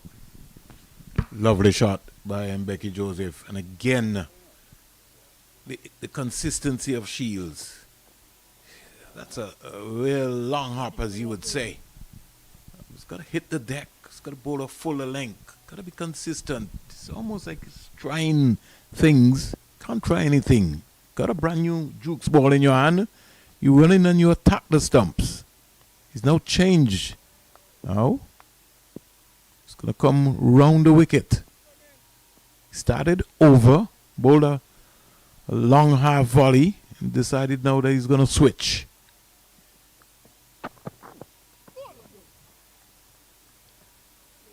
Cleaned him up. Played down the wrong line and Becky Joseph. There was no feet movement, caught on the crease and played around a straight delivery. Right foot never came out to the pitch of the ball. Have a look at this. Look at how he ends up. Almost falls over again, once again losing balance, and Becky Joseph. He's got some things to work on in the next 2 weeks. Heel. Goes from the heel to your toe. You got to be balanced at the crease as a batsman. Especially as an opening batter where the ball just tends to move around a bit. That technique, for me, not good enough. Looks more suited number 5, number 6. If that's the manner he's going to play. Especially against a new ball. And you have to have a solid defense, Mali, especially when you're playing the red ball. Yeah, solid base. Have a look at this. He does trigger. His trigger not really going anywhere, Mali. But just tends to lose concentration, lose balance, that head position. Not sure what he was trying to do.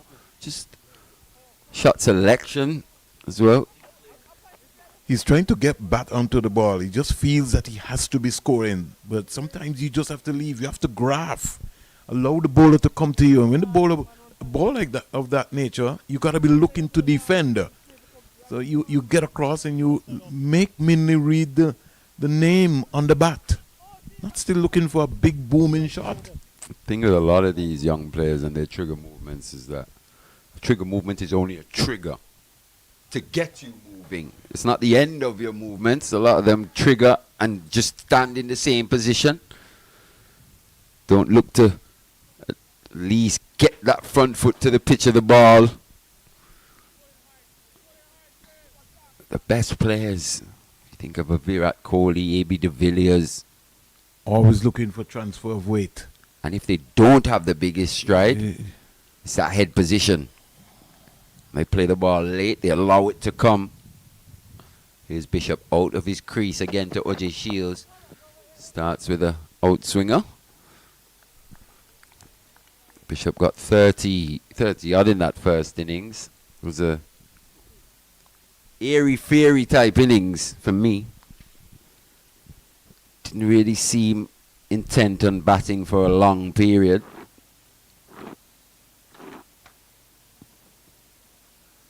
.30 off 35, 6 fours. Remember, he retired hurt as well. Was hit on the leg. Didn't play the last game. So coming into this series with some 98 runs, high score 58. Sort of language player who, when he's on the go, he's on the march. He's a pretty player. Played for the West Indies in white ball cricket in Australia. He's just had a little setback in this 2025 season. Still only 22. As we said, I was looking forward to Teddy Bishop, seeing what he would really bring to the table this season. After having a few seasons now to work out first-class cricket, if you remember, a member of the Windwards Volcanoes franchise as well. Poor delivery that from Shields, just losing the radar. It's almost like a bug, Mally.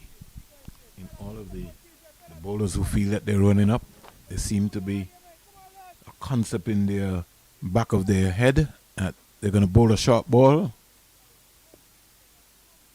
Umpire Bassarat indicating 1 per over. That was 1 foot over. Yes, he did. Lord of his mercy. 20 for 1.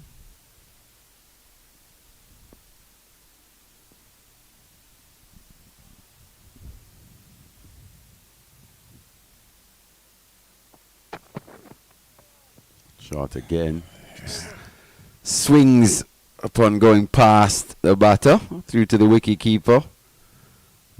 Successful over nonetheless. 4 runs coming from it. 1 for 13. O.J. Shields figures. 20 for 1. The West Indies Academy.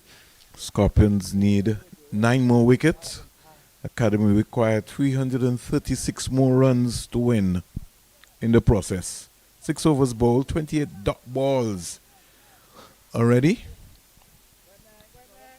The score laboring on here, 20 for 1. The big question, can the academy survive day 3? Remains to be seen. I wouldn't put my money on it, to be fair, if I was a betting man.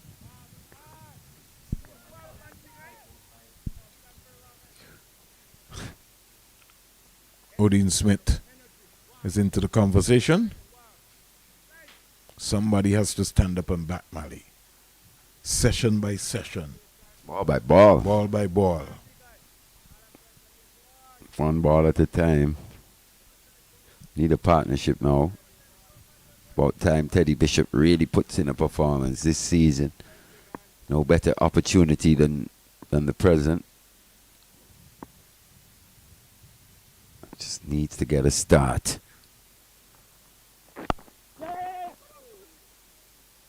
Singer nudged into the onside. And straight away they're off for a single. Bishop also was part of the Antigua and Barbuda Falcons CPL team. He most likely will be going forward for this 2025 season, would be in the conversation to be. Teddy Bishop was. Yeah, played one game. For the Falcons. Yeah. Wow. Played 1 or 2, I think. I think I missed that games. one. Yes.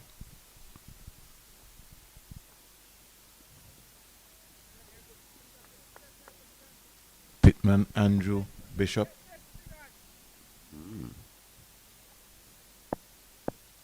Not sure about that, to be honest.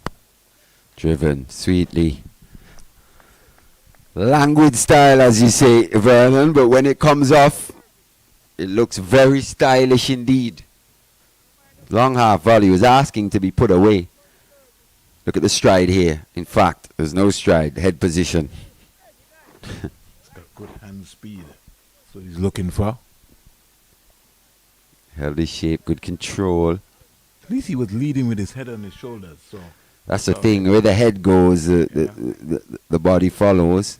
And just there. Yeah. Head leaning into that one.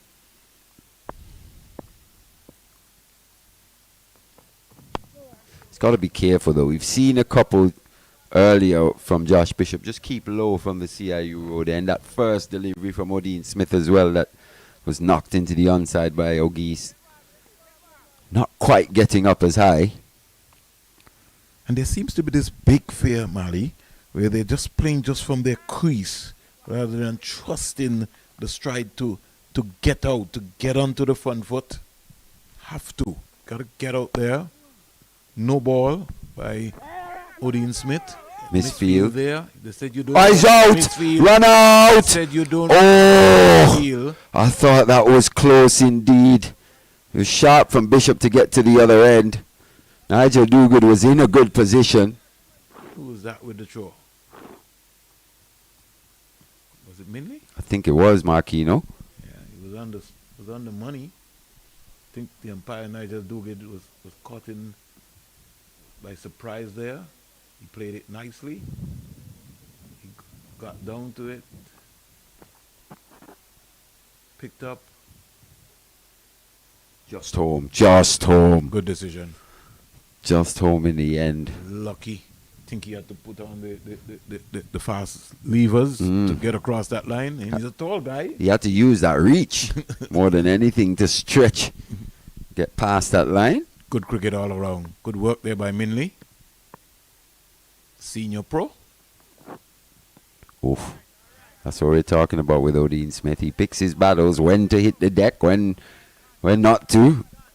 That delivery got a bit of response from this CCG pitch. Well, he should be hitting the deck all the time, Ali. He's a big, strong guy. On this track, he's shown that if you just float up those half volleys, that you're going to be struck away. You know, his second delivery. To be honest, I think he manages his way through spells. Odin Smith, few deliveries, he just bowls within himself. And others, he hits the deck. What that suggests to me is that maybe he's not at peak fitness for the 4-day or the longer format of the game. Somebody who we would have seen for some time too. We haven't seen Derval Green for this season. I wonder how old Derval Green is now. He must be towards the back end of his career. Hammered. Over square leg. Did he get a hand to it? Hits the rope now. Can we get Billy Joe to give us an idea if he got a touch to that? He's a big, tall man there. Banged into the surface. Climbed onto it. Hit it in the air.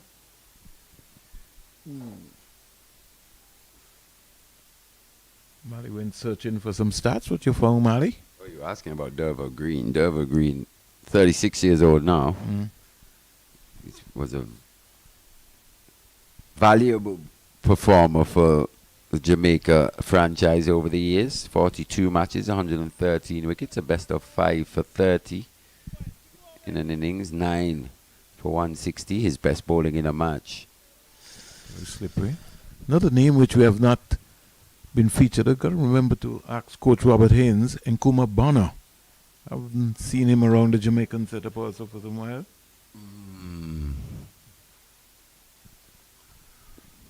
Even a Paul Palmer. And to be honest, I was following a little of the Jamaica preparations coming into this 4-day season.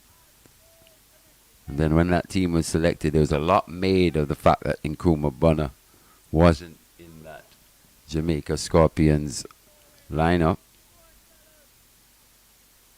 I think they've just chosen to move on, to be honest. Pretty interesting. When you see 38-year-old Jason Mohammed scoring heavily, bit of extra pace. And he almost turned him right around as well too. Extra pace from Shields. Very tricky customer, as we said. Just struggles for consistency at times, but when he does get it right. That one hitting nearly in that same area where Bishop would have had to retire out hurt yesterday.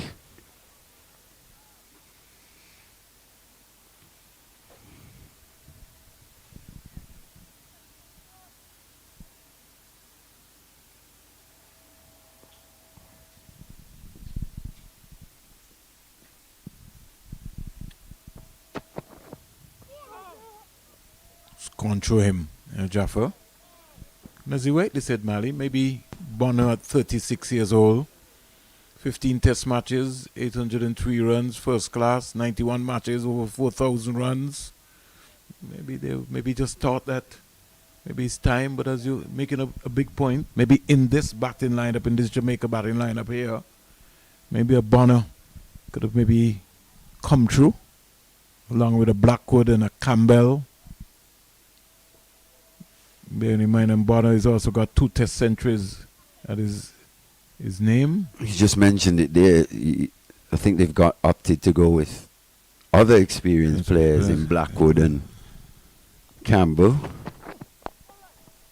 to mix along with the youth of that next generation coming through for the Jamaican franchise. I tell you what, I missed that game last night. I'm not sure if you...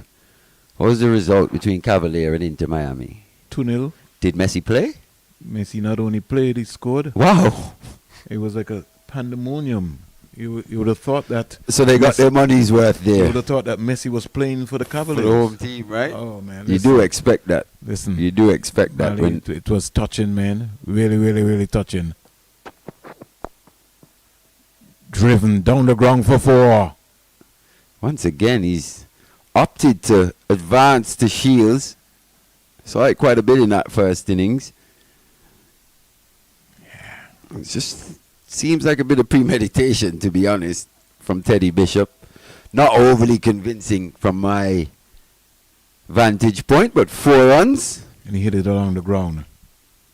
So that's what he will say. It was interesting, Mali, because I was just speaking to a producer and I was telling him that Messi came on the 53rd minute of play. 53rd. Yeah. And when he was coming at the end of the game, when he was coming off and going through the dugout. You had all these young little boys on the side, and some of them, when they got a chance to touch his hand, oh my gosh, it was like you seen heaven. That's how they would behave in the reflections of it. But it was a massive crowd, and everybody's phone was out when his name was announced to come on, and the exchange of the captain armband was special.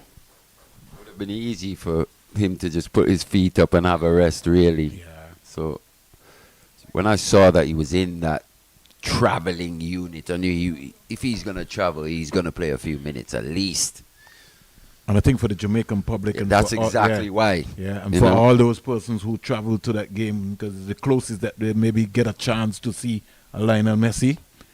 I think that was a top draw from him, because he's been out for over a 2 weeks period also due to injury. Also a respect of Jamaican culture and everything Jamaican, really, with Messi being available to play in that match. Would have been aware of the contribution of many a Jamaican athlete, musician, chef, whatever. Yeah. And that's why I think at the airport, the Minister of Sports presented him with a Bob Marley shirt. The football, Bob himself was a footballer. Yes, yes. Yeah, so that he said he would cherish for a very, very, very long time. Big into football, big into Adidas. Adidas as well. As well, Messi, an Adidas sponsored athlete. So never a missed opportunity for branding, marketing. And some investment also went into the Cavaliers Football Club from the government as well too. So in terms of the preparation, over 10 million Jamaican dollars was spent on the preparation for them to have a good showing.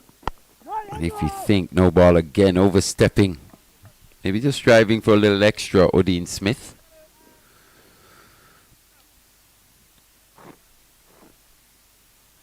Legendary Usain Bolt, he himself, he fancied that he's a football player. He was there along with his family.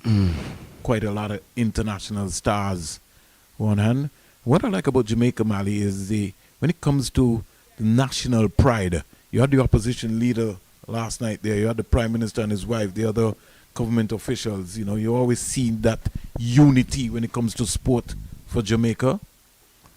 Unlike some other territories where you don't see the full participation of the country's leaders, but they always make a statement when it comes to that.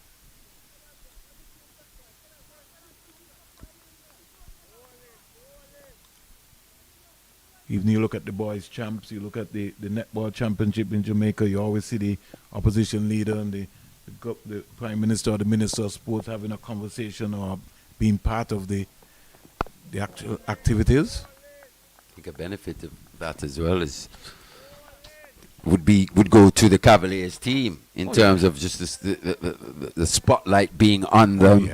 Oh yeah. Millions of eyes. Many of football fans probably wouldn't have ever heard of the Cavaliers around the world, but now they do. They do. And anywhere around the world you go, Mali, you always tend to find a Jamaican. Yeah, and they put in a creditable performance over 2 legs as well. They did. I think it's an area where we just lack here in the West, in Antigua. Seeing the CONCACAF Champions tournament as a real opportunity. We've had teams participate in the past, but last year in St. Kitts, just to support you, we had the SL Horsford, St. Paul's United. They were part of that championship as well. It's a pretty expensive venture, but it's also an opportunity for your club and exposure for a lot of the younger players. That's what I mean. You're either in it to win it or not.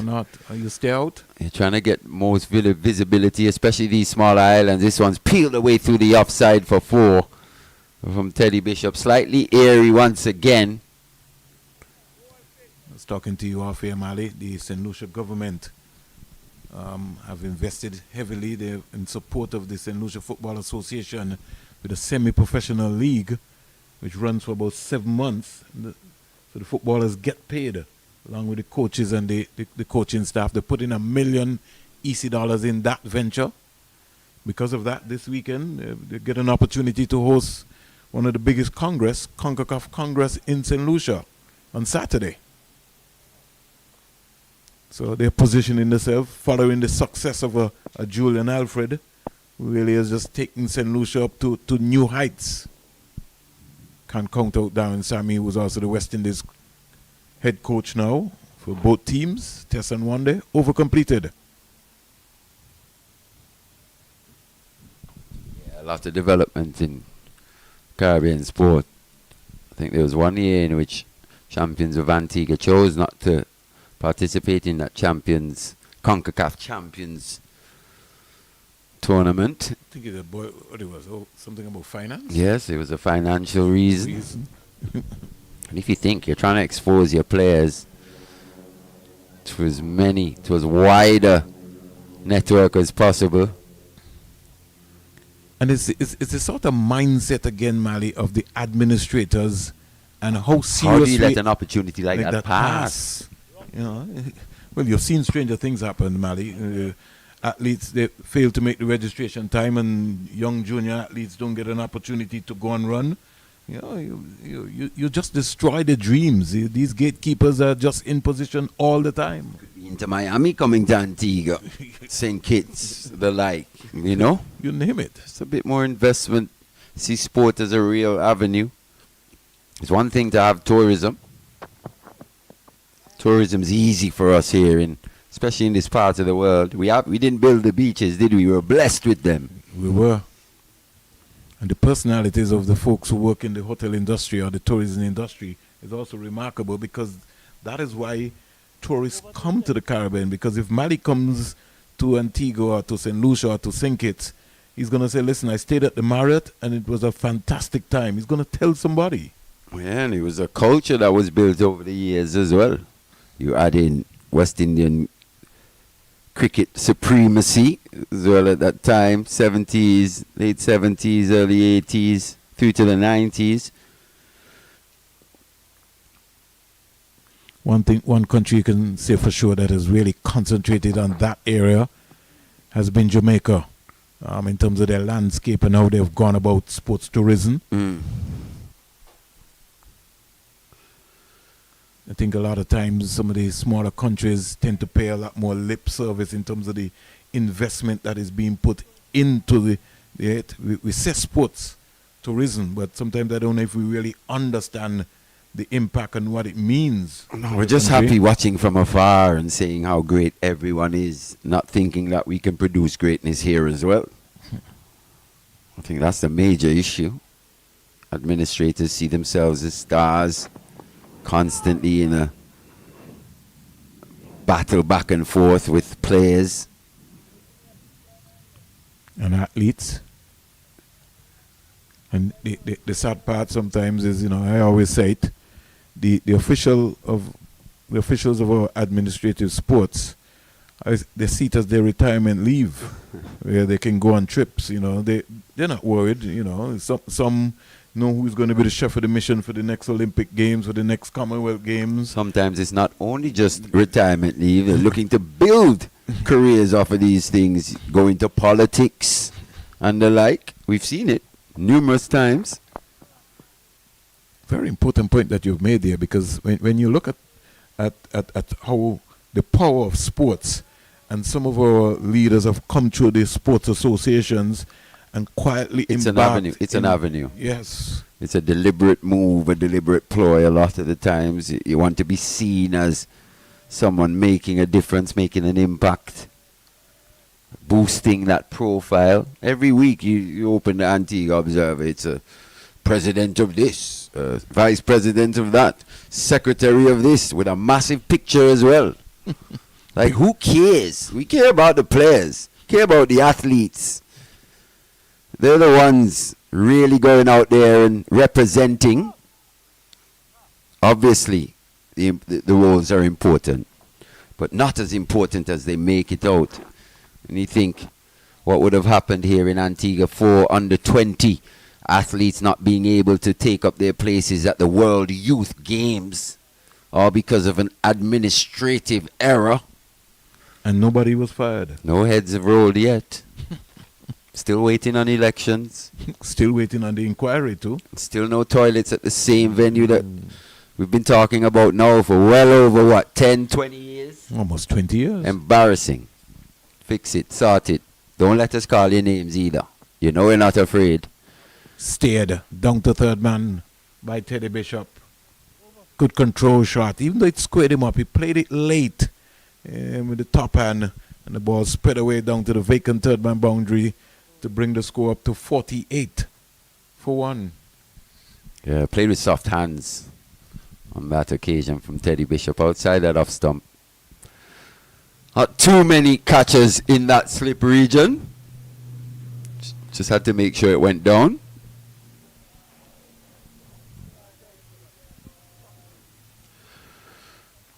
I was actually reading in the paper today, principal of the Princess Margaret School here in Antigua, one of the top athletic programs in Antigua. He's just lamenting a few of the same issues, saying he's not sure he's going to take his athletes back to that venue again next season. Every year he's been hearing the same things. Back to the action here at the Coolidge Cricket Ground. A good healthy scoring rate this, 48 off 10.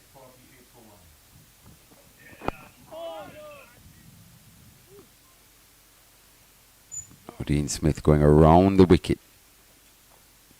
Left-handed O'Geese. He's just trying to find a bit of time at the crease. Played one absolutely stupendous straight drive. But since then, he's just looked to play a bit more circumspect. And in fairness, Mali, I think we would have to say that O'Geese and Bishop really are the pros in this team here. And the leaders in the batting group, they'd have to really spend some time at the crease. I'd like to see them apply themselves, really. Spend some time out there. Yeah, Hakeem O'Geese had a pretty decent season last season. You'd have thought maybe he would have kicked on. Went to India as well. That spin, in order to boost his batting abilities versus spin in tricky spin-friendly conditions in India. I think he has to back himself, Mali, something that you've been talking about. He has to believe that he can score. Here's a punch off of the back foot into the offside. 50 up for the West Indies Academy. 50 for 1. Coming up in good time as well. That half century. 4.65. It's going at a brisk going rate. Yeah, long way to go though. Partnership is 30 off 33. So, as the late Mighty Arrow would say out of Montserrat, it's a rebuilding time for the academy. Almost chopped on by O'Geese. We've seen a couple chop-ons in this match. 4 more. He takes him up to 17. Let's look at where this movement was. Thick inside edge. Wasn't quite there for the drive. Nah, Looking to play it on the up. It's got to be tight. His best serve looking up in front of him here. Early in his innings, Hakeem O'Geese. You've got to give yourself the best chance. And as you go up the levels, the bowlers get better. It won't be all the time. You'll just be able to impose your will. Got to be able to soak pressure up and score. Just there, presenting a full face. Looking to score with as minimum a risk as possible. Campbell, 2 slips, a gully, backward point, cover, mid-on, mid-off, square leg. Jamaica looking to keep the pressure on. And one thing that the academy is going to have to work on is their concentration powers by not only looking to be positive, but play every ball in its merit. Oh, that kept down. That's what Mali was talking about. That's why you got to get onto that front foot. Yeah, he's got to be careful, especially with Dean Smith. More round arm than over the top. he'll be one that will get a few to just skid through as opposed to bounce. When he does hit the deck as well, he does get the ball to just rear up off a length. So, a real challenge if he can be accurate here, Odin Smith. He's already bowled 3 overs. Not sure how long a spell he can actually bowl. Maybe 4 or 5 the most. Seems to be flagging a bit already. Guess who is coming on? The man with the golden arm. And he always seems to find a way to get a wicket. Jermaine Blackwood. He got one in that first innings. Yeah. But the thing about it, the way how the pitch is playing at the moment, you got to be mindful that he bowls wicket to wicket, and straight away, Alden Thomas has come right up to the stump to let Teddy Bishop know you can't use your feet. You were using your feet to shields. No, you have to stay in your crease now. Yeah, trying to get Teddy Bishop to stay home here. It'll be interesting to see how he goes about it, because the last time he was looking to advance, looking to muscle the ball down the ground. Got a shot, extra cover, quite straight in there catching. One slip. Very close gully too. Very close indeed. You'd expect him to be close there. Blackwood's got no pace. As he said the other day, 6 wickets in the tournament for Blackwood. Bowling off spin and now medium pace. When we saw him in that encounter at the Sir Vivian Richards Stadium, was bowling off spin. Quite decent off spin as well. Very handy cricketer. Hmm.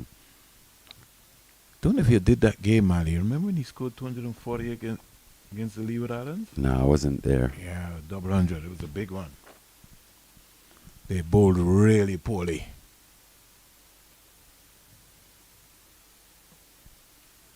It's amazing, Mali. Something you look back to realize that it's just only about a couple of years ago that Jermaine Blackwood was the vice captain of the West Indies Test team. Hasn't been out of the team that long. That's a nothing delivery. Hammered. Wide of that short man there, Javel Glennon, in that mid-wicket position. I think he almost missed his run, Mali. Yeah, he But can't still bowl continued. that. No pace. That just sat up to be smacked. And boy, did that Akeem Ogie smack it. But batsman on 21. Just run away into that third man region for 2. It's rate above 5 now, 5.21. Yeah. And good rotation of the strike here. Simply because I think that Jamaica have just Blackwood over so far. The first 3 deliveries gone for 7.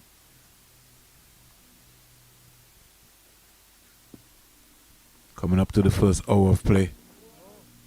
Like to see Ogis come forward. Just hobbling around on the crease there.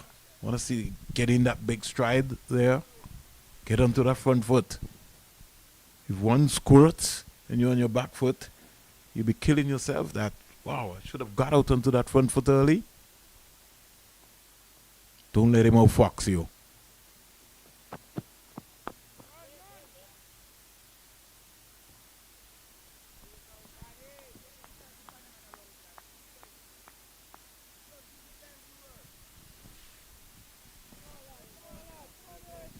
One for 1.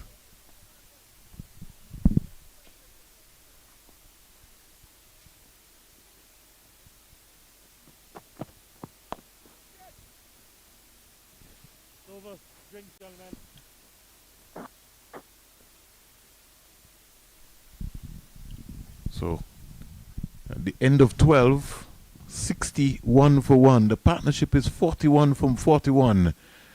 Ogis is on 23, Bishop is on 21, and Blackwood's first over course 7 runs. We will take a coffee break, like our producer, and get ourselves organized.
Welcome back after the first hour's break after lunch.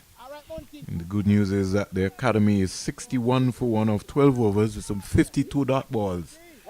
Akeem O'Geese, West Indies Academy captain, is on 23 from 34. And Teddy Bishop, 21 from 26 deliveries. Another change from the CIA road end. Left arm spinner Jermaine Blackwood. Not Jermaine Blackwood. Trevor Royal. Blackwood bowled from the major centre end. Don't know if we'll see him back, but you never know. John Campbell, don't think he has a choice. He might maybe have to continue with Blackwood from this end. Yes, sir. Yeah, good. You can stop one from there. So Campbell starting with a slip for Royal. Got a man at extra cover. Cover backward point. And the first up delivery is a poor delivery and it's panked away for 4. Royal tends to just pull down those deliveries. There's no zip there at all. Even a toddler could have hit that. It's got to be on the money, Royal. You would have seen the purchase by a Joshua Bishop who picked up 5 wickets in the process. 5 for 35. He's got to come and bowl the ball into the surface. Royal. Bishop goes to 25. Oh, yeah! Yeah! Language, Teddy Bishop just keeps that one out with his top hand.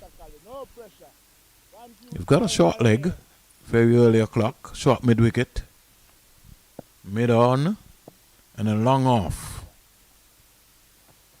Oh, yes! Flatter, faster. Oh, yes! Bishop onto the back foot and just steering it out to Blackwood at the backward point region. They still require another 291 runs. Keep going, colleague. West Indies Academy.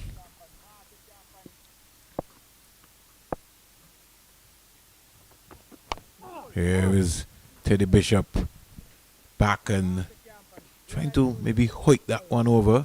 Got more or less an inside edge and just rolled down into the 45, the fine leg area. Got a single.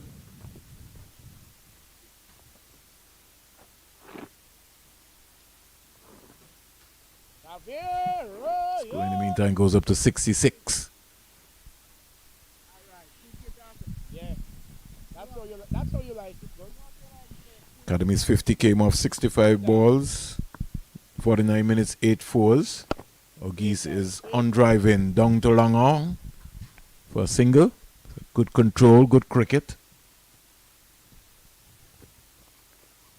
6 runs out of Royal's first over, including a boundary. Now brings the right-hander in Teddy Bishop back into strike.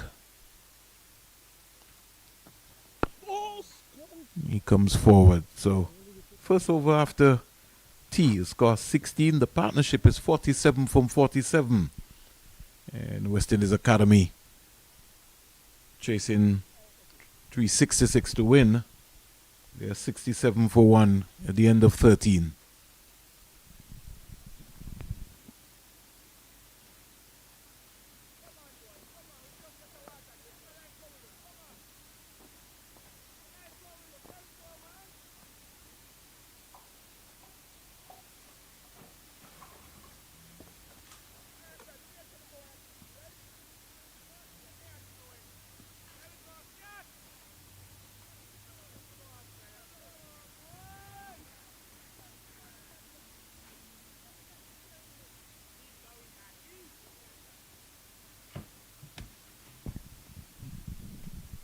Blackwood to O'Geese.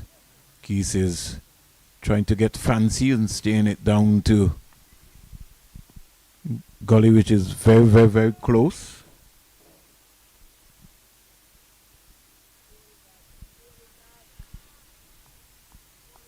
More balanced field here for Blackwood. 5-4. Slip, gully, backward point, cover, mid on, mid off, short mid wicket, deep backward square. Fielder down on the fine leg boundary. I just think that a field on the fine leg boundary, backward space, is almost like a wasted feeler, more or less. Maybe could bring that feeler up into maybe a short fine leg area. Captain John Campbell clapping away.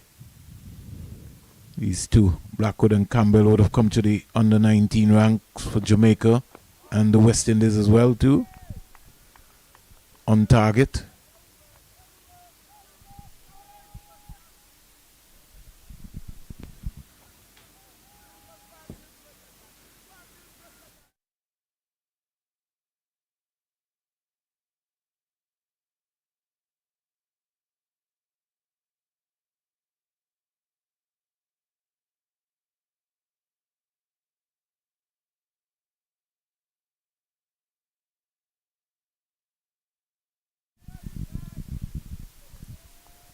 Delivery pitched up, and just losing his shape there. O'Geese, he has to reset again. Got to start all over again. Wickets tend to fall after a break. Punch into the offside. I think Teddy Bishop has to also just keep talking to him. Every now and again, that lapse of concentration, loses his focus. Needs the stamina to bat for long periods. One ball at a time. Yeah, that did keep low. And again, O'Geese onto his back foot. Seems comfortable into that area. Over-completed. A maiden over by Blackwood after the first hour after lunch. And the score remains on 67 for 1.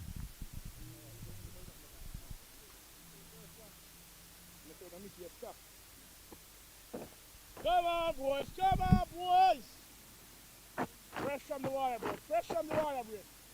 There we go, Brad. Good need the support. Come on, here, lads. Keep going, Sally. Keep going, Sally. 1-2 we hold it here. 1-2 we hold it here. Goal.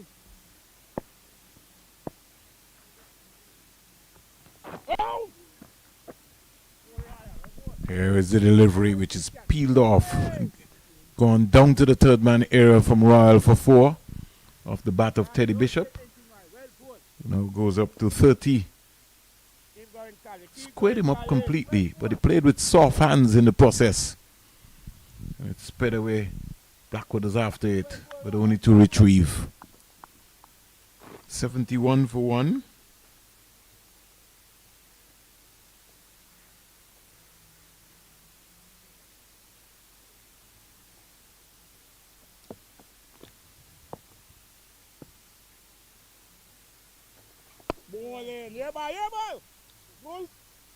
News coming out of Cricket West Indies. The West Indies Breakout League, a premier T20 tournament designed to spotlight emerging talent from across the Caribbean. The league will feature some 6 teams representing the 6 territorial boards. Appeal for a stumping by Thomas. Bishop is well in his crease. The Barbados Pelicans, the Guyana Rainforest Rangers, Jamaica Titans, the Leeward Islands Thunder, Trinidad and Tobago Legions, and the Windward Island Infernos. Players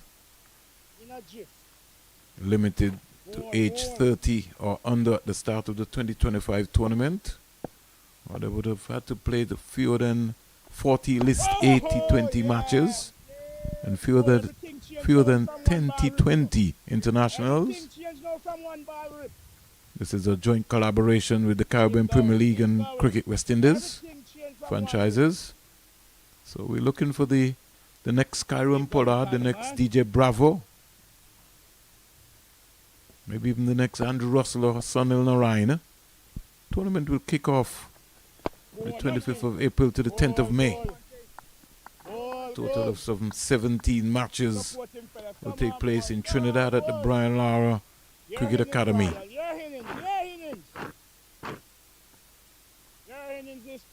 So, more cricket for the youngsters.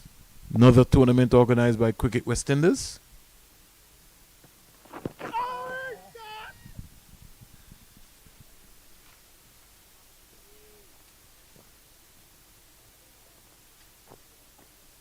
Over comes to an end.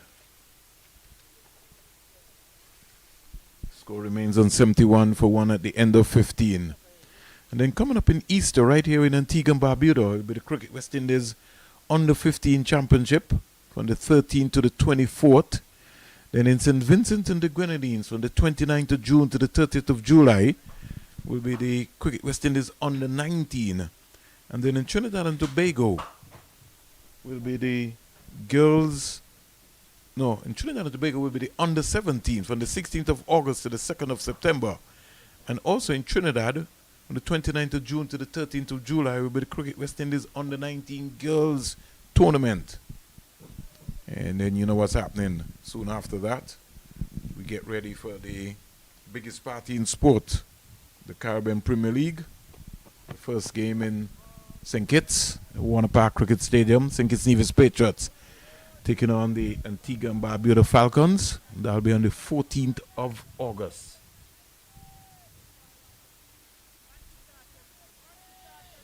Blackwood starts with a dot ball.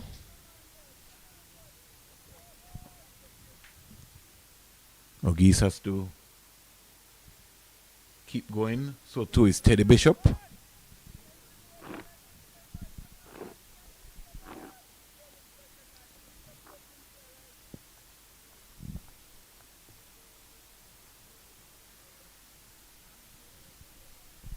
Jamaica looking for maximum points, so too is the academy. Here's the delivery, slapped away, pass backward point and down to the boundary for 4. Short and wide. And the bat speed, the hands there of Teddy Bishop. On top of it, clobbered it away, down to the boundary for 4. Score in the meantime. Quickly goes up to 34 to Bishop.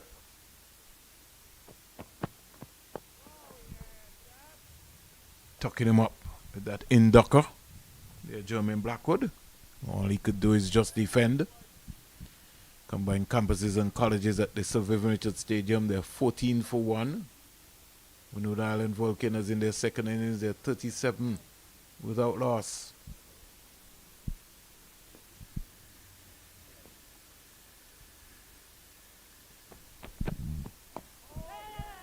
Comes quietly forward to a Blackwood delivery and gets a quiet single. Royal can't stop it at cover.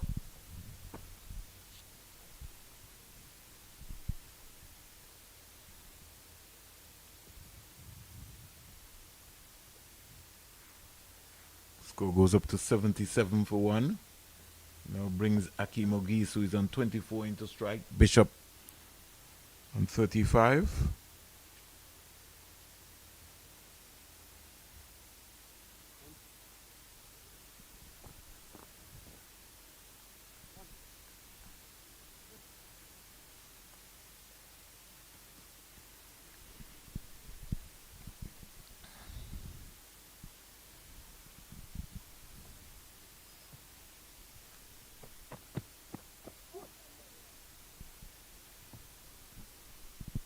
Blackwood is just settled into a groove here, and he more or less is just going to bowl some cutters, try and get in some overs. Campbell still has the option of a Brad Barnes. Barnes would have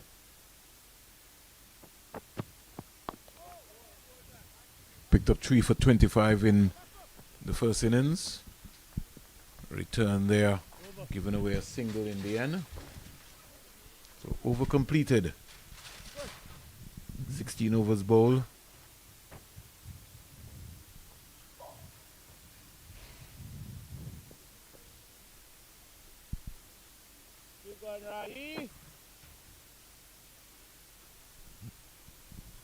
Score up to 78 for 1.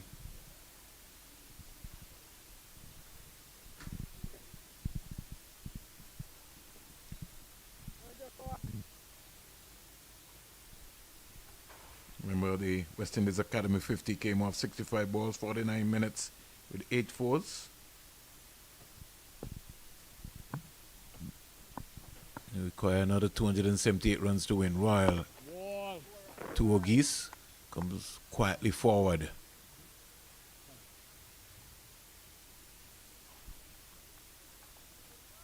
Keep going, Jack. Keep going, Jaffy.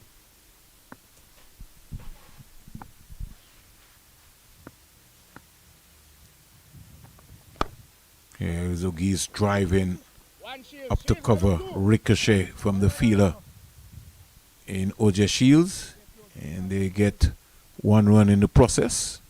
Now brings the right-hander Teddy Bishop into strike. Take your team for me, Jaffy, please. The lefty and talk. Score goes up to 79 for 1.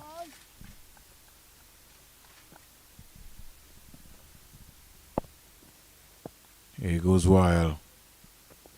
Oh, lovely. Nice flighted delivery. Bringing Teddy Bishop onto the front foot. Love this stuff, Javi.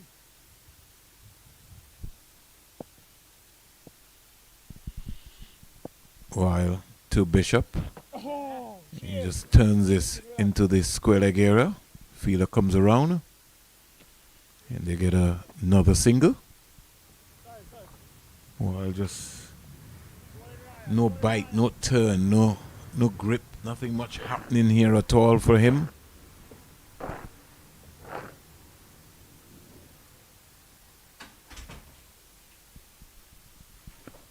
So just motoring on. Here is O'Geese just clipping this one into the vacant mid-wicket area for a boundary. While it's certainly not been effective, it's been a headache for John Campbell. Yeah, this partnership is proving to be slight thorn in the side of the Jamaican Scorpions here. And I was just thinking, if this pair could put on another 70 or 80 or so, and they're 150, 160 for 1, they'll give themselves a real chance. Especially going into day 4. So this partnership, paramount really for the West Indies Academy.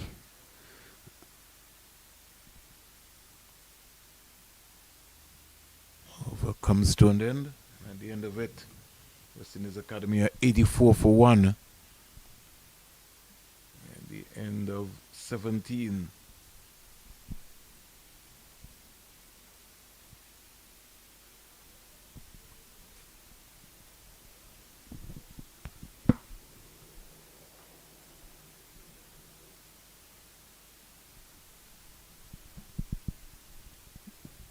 Blackwood is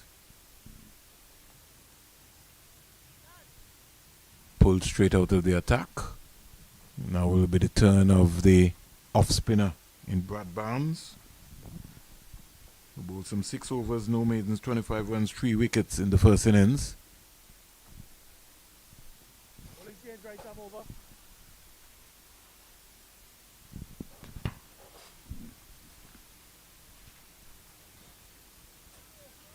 Starting with a slip, short leg, long on, mid wicket, deep backward square for the off spinner, short mid wicket, cover, backward point, and a mid off. So the traditional off spinner's feel being set here by John Campbell. Yeah, he's very much a traditional off spinner, Brad Barnes. Classical off spinning action. Teddy Bishop is using his feet when he gets there. Sort of close the face on that shot. Like to see him hit the ball down the ground, hit the ball down to Blackwood.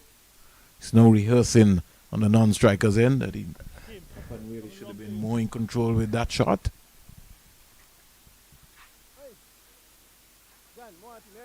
You got to go with the turn of the delivery from the off spinner.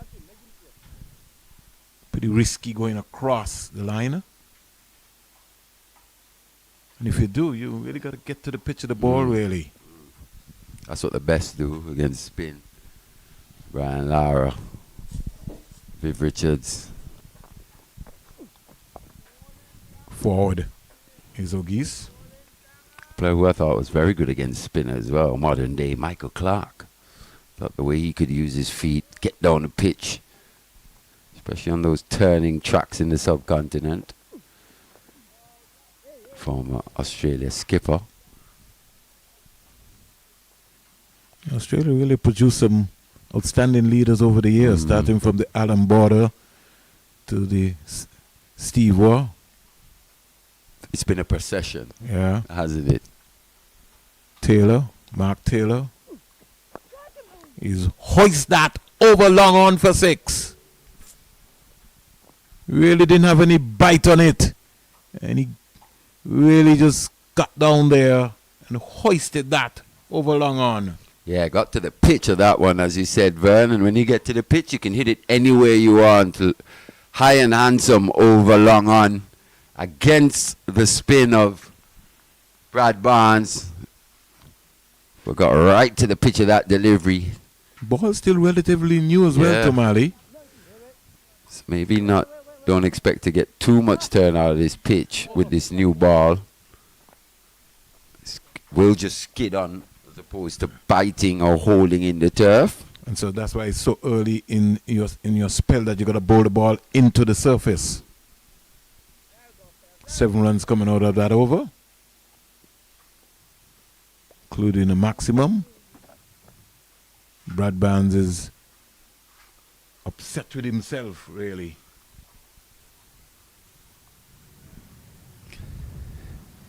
You have a lot of bowling to do in this game, for sure.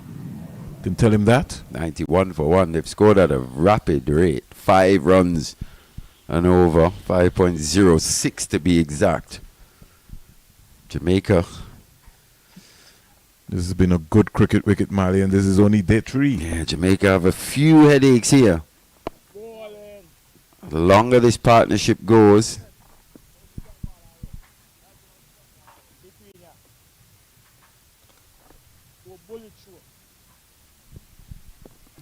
the board says 41 overs remaining in the day's play.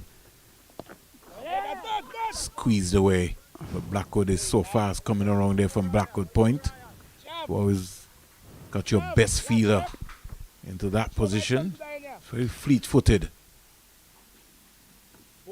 At this rate, if they were to score, continue this scoring rate for the next 40 overs, Vern, at the end, they'd end day 3, 300 plus. It's amazing how quickly a game can change, but that's just a bit of projection, really.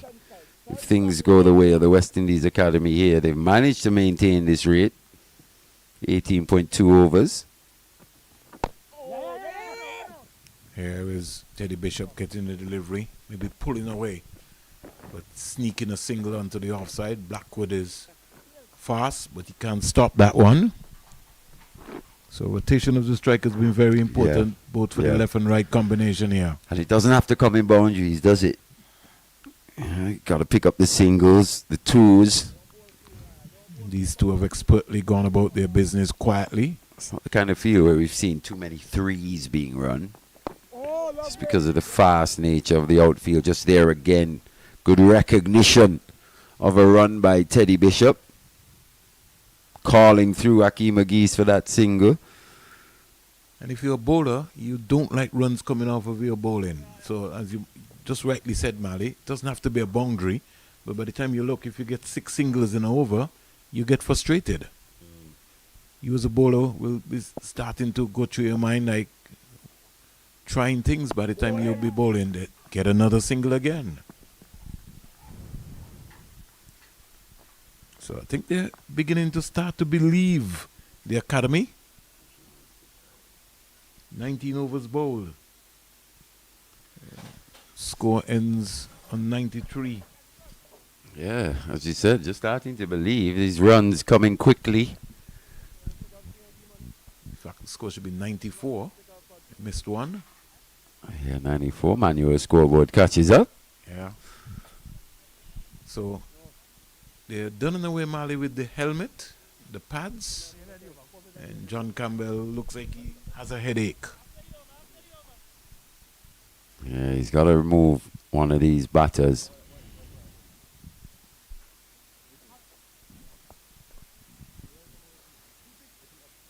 This partnership threatening. Jamaica still favourites at this stage, but the way Bishop and O'Geese have settled into this innings, looks like it's going to take a mistake from one of them in order to remove them. They have to be switched on, delivery after delivery. Turned in the onside. Freely from deep backward square. Just walks in Minley.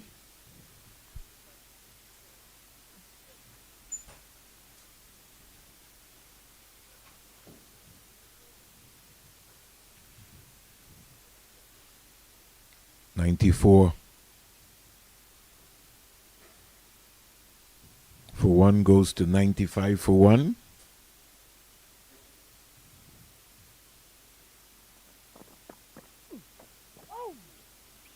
Ill-advised shot there from O'Geese. He'd be advised to look to play the ball down the ground. This wicket, the ball every now and again keeping low. Look to presentation of the bat has to be up in front of you. You maybe play that shot when the ball is wide enough from you. That's a lot better. Punch down the ground and getting an easy single. Up to long off.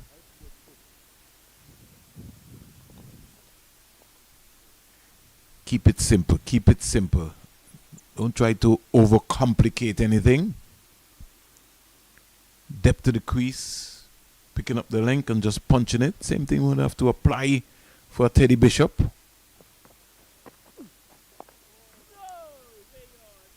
Flatter, faster delivery.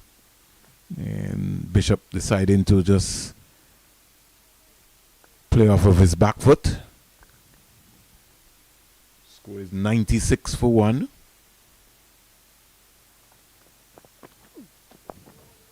Comes forward again, Bishop.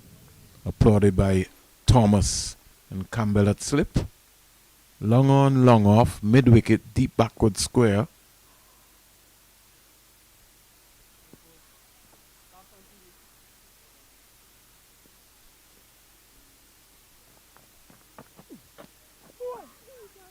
Again, Teddy Bishop losing concentration. The length there, pulling away to try and punch the ball. It might be easy for him to look to just get deep into his crease and punch the ball up in front of him. He's looking to go square. I think the only way you could be looking to go square is if the ball is off the wicket.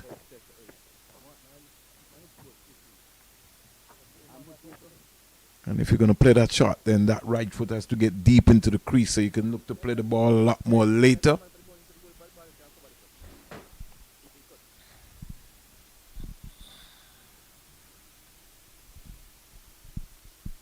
.96 for one, 20 overs bowled.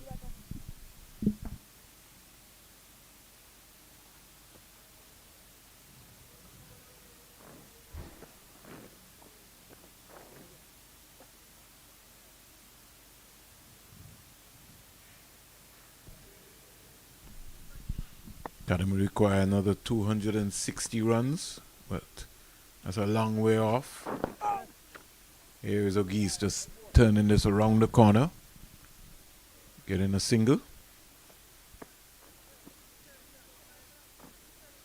Keep going, goal.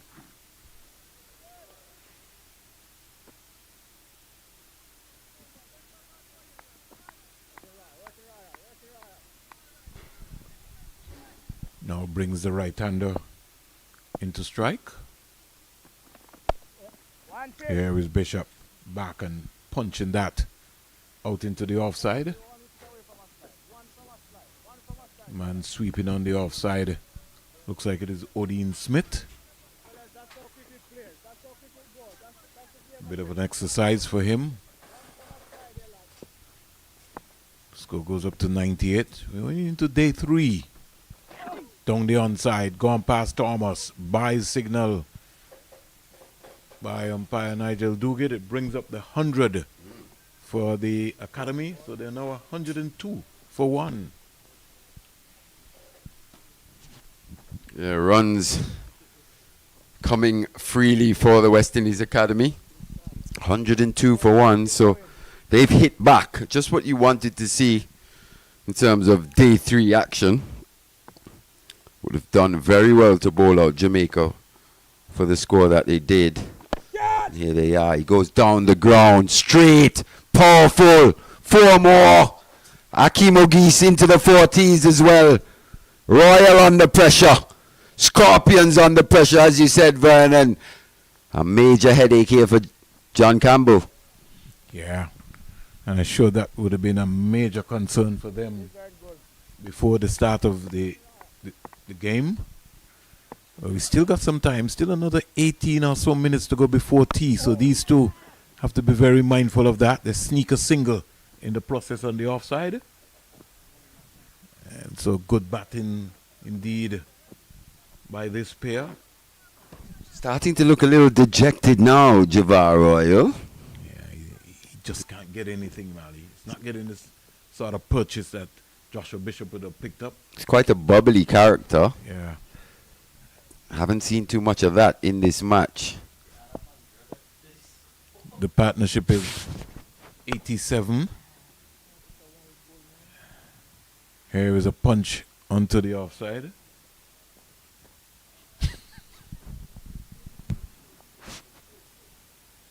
This job is hard. This job is really hard.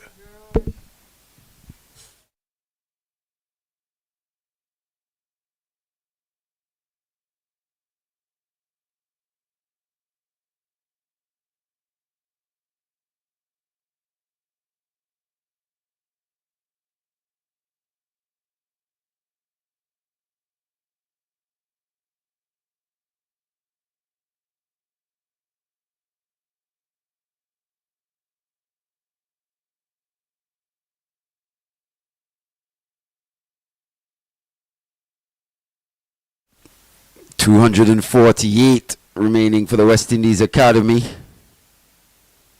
Is that gettable from 108 for 1?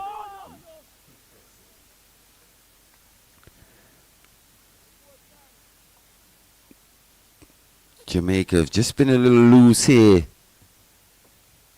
in this West Indies Academy innings. They've allowed Bishop to get away to a start. Both Bishop and Ogis. Bishop was a little airy-fairy to begin with, but he settled into his innings nicely.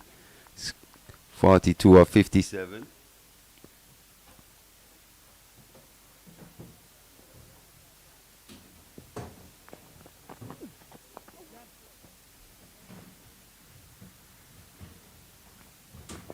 Another run. It managed to get the rate to dip below 5. Now it's gone above 5 once again. Even if the academy end day 3 200, 180 for 2 or 3, at least they've given themselves a chance. I'm looking a bit far ahead of myself, but tea interval coming up. Roughly 15 minutes or so. Can this pair get to tea without any further loss of wickets? Be a real encouraging batting performance from the West Indies Academy team. A team that's been short of runs. Bishop just a 1/2 century for the season. Ogis best of 49. So he's yet to post a 1/2 century this year.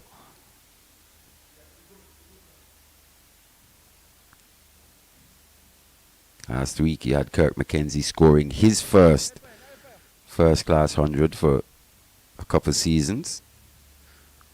Partnership 91 of 101.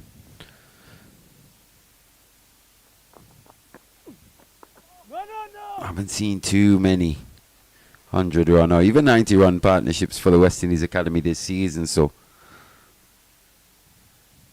encouraging stuff this. Good response.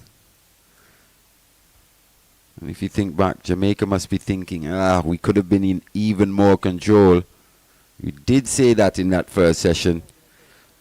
Jamaica really rested or given an element of control over to the West Indies Academy, being bowled out for 191. Lees in the last 8 wickets for 81 runs.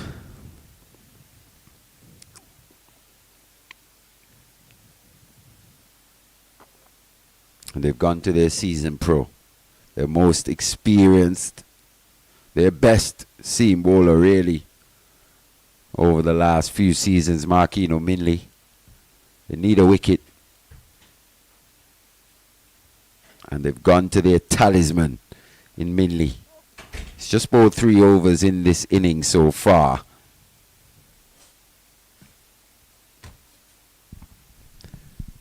Expect him to go up until tea. In fact, they'll be hoping he can remove one of them. So concentration levels has to be high here for both Bishop and O'Geese.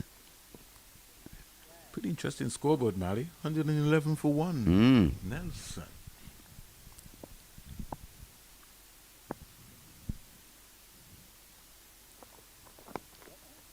We do hear the Nelson a lot, but who is Nelson? Yeah, the Nelson's dockyard. We hear it in the cricket vernacular. I think it was a is it English? It was English. Yeah. What's his name? The umpire, the famous umpire. He was Shepherd? John Shepherd. John Shepherd used, yeah. Or he'd hop. Up, yes. On one leg And or something like that. Then you think he would say it's the Nelson. Yeah. Was We it don't know who traditional? Nelson is. The only Nelson we acknowledge is actually not the one. Lord, let's not go there. 112 for 1. Lord Nelson, as they would say. Yes. In that period of time. Yeah. Jamaica looking very, very, very flat. They too like they're just waiting for something to happen. Can't afford to wait too much longer. 244 remaining. It may seem like a long way away, but the way this partnership's setting up, look at that. Superb. Gets through the gap. Absolutely brilliant cricket shot that from Akeem O'Geese. Look at the stride, Mally. The head position. Oh, this is what we're talking about with this young man. Got onto the front foot. Look at that. Good head positioning. Look at that shot again. Absolute perfection from Akeem O'Geese. No real pace on that delivery from Marquino Minley. He was in that area. But have a look at this stride. Look at the head. Perfect. Presenting a full face. Fast outfield. Gets full value for his shots. Once again, he's on that front foot. This time can't find the gap. Just like that, Jamaica right back under pressure.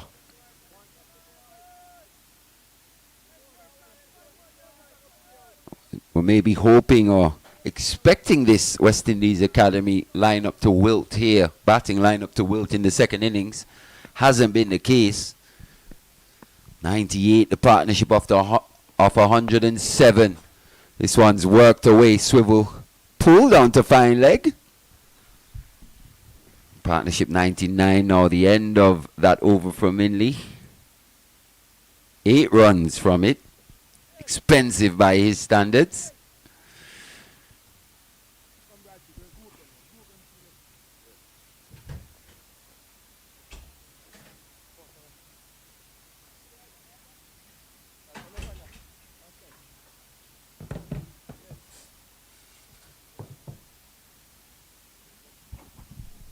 O'Geese 50, 62 balls, 91 minutes, 7 fours and 1 6. Is now propel the academy team into a very, very, very, very strong position. 119 for 1. Yeah, his fourth first-class half century. Still yet to pick up 100. His best, he's got a best of 93.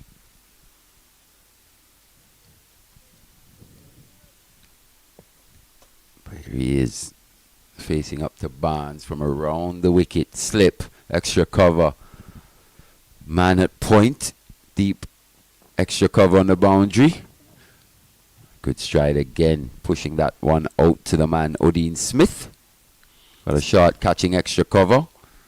Staying very low to the ball, Mali, which is the correct way in terms of when you're playing the spinners. Got to almost like kiss the ball, really. And your head positioning is going to be also very key. Yeah, he's gotten his feet moving. The partnership is 100 100 now with that single, yes. Good rate. That's the main worry for the Jamaica Scorpions. Just here again, will be more. In the end, they get 2 with that direct hit by Blackwood. Racing in at mid-off, looking to effect a run out. In the end, Bishop was too quick, comfortably home. Sharp to recognize the overthrows. Well, I think Barnes also has to get into the game, Mali. He bowled and he was just standing there, really. Got to look to get around. Sharp work.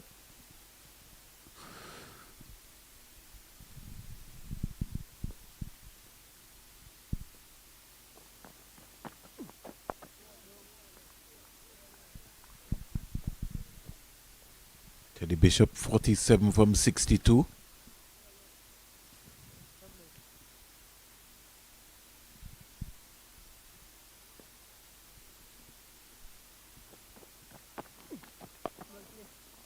On drive in. Can't beat the man. Was very, very close in there. Looks like Brandon King. Set there for a particular reason to force Teddy Bishop to try a different shot. So they want him to hit the ball a lot squarer to try and find a gap. That will bring LBW into play. Think of his dismissal in that first innings as well. Just missing a delivery from Barnes. Just like that. Once bit of extra bounce. Got to stay in line. He's got to stay in line. He's trying to pull away. He's got to stay in line. Still get tight. It's the nature of these modern players. They like staying leg side of the ball. Yeah. 5 minutes to go before tea is when they have to knuckle down and really keep the pressure going. The powers of concentration, the mindset. Got to believe. Got to keep talking.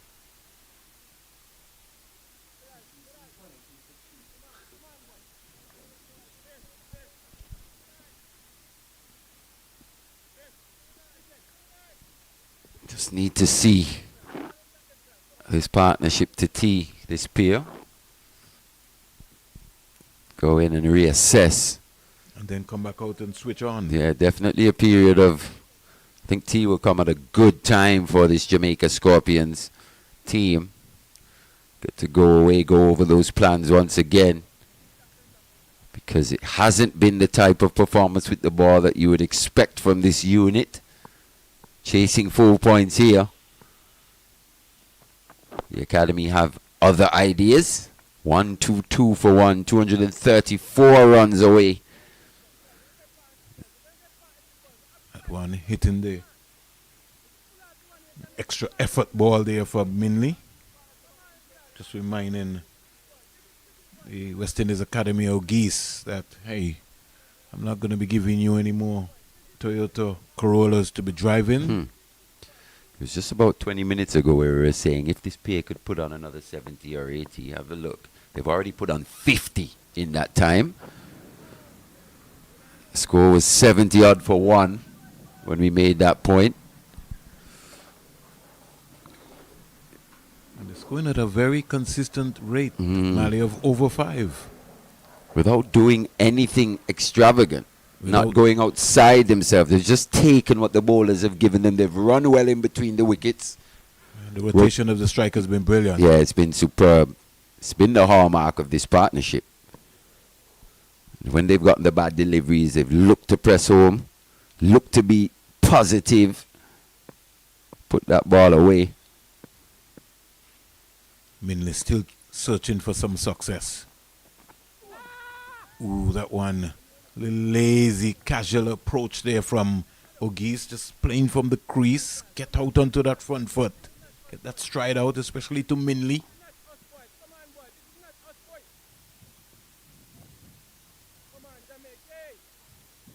I think more than anything there, he's just got to present a full face. Got into a decent enough position.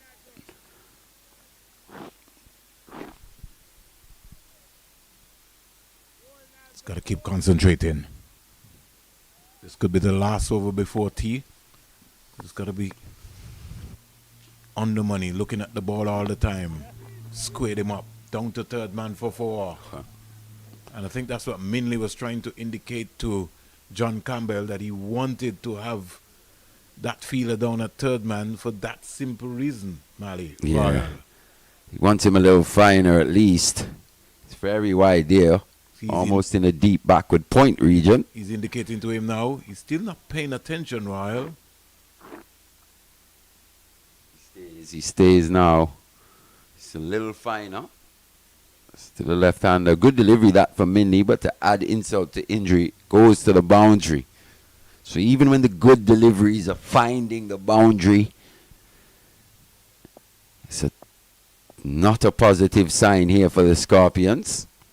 You know, Mali, this game called cricket could just turn on his head in a whisker. It's a game of glorious uncertainties, as they say. Even me, myself, I came here day 3, probably anticipating the West Indies Academy to wilt under the pressure. And it's going to be more overthrows. Will be 6 runs in the end. Nobody's paying attention. Through the wicket-keeper, through both Vans fielders and backing Mackenzie. up. Wow, we thought it was just the West Indies Academy that had those issues. The more seasoned pros as well. Have a look at this. Not the best throw that from Odean Smith. Powerful. On the bounce. Through. 2 men there, both with their hands on their hips. Double teapot. Looking at each other. Almost inexplicably. Gotta be backing up. Gotta be backing up. It's a team. It's teamwork. Gotta be rallying. You gotta support. Just like that. 8 off the previous over from Minley. 10 this time. 1 delivery remaining. Oh, that would have been 4 more. Sweetly timed down the ground. Had it not been for the stumps, I think T can't come quick enough for the Scorpions. 132 for 1. And I think it will be T. I think it's T. It will be T. Session dominated by the West Indies Academy. Hakeem Ogi, 63 of 71. He's been supported admirably by Teddy Bishop, 47 of 66. That rate, have a look at that rate, 5.28. Only 25 overs bowled by Jamaica Scorpions. O.J. Shields, the only wicket taker. West Indies Academy couldn't upset B on the cards here. They've set themselves up. They've put themselves in the best position. Join us in roughly 15 to 20 minutes or so to see how this game peters out here on day 3.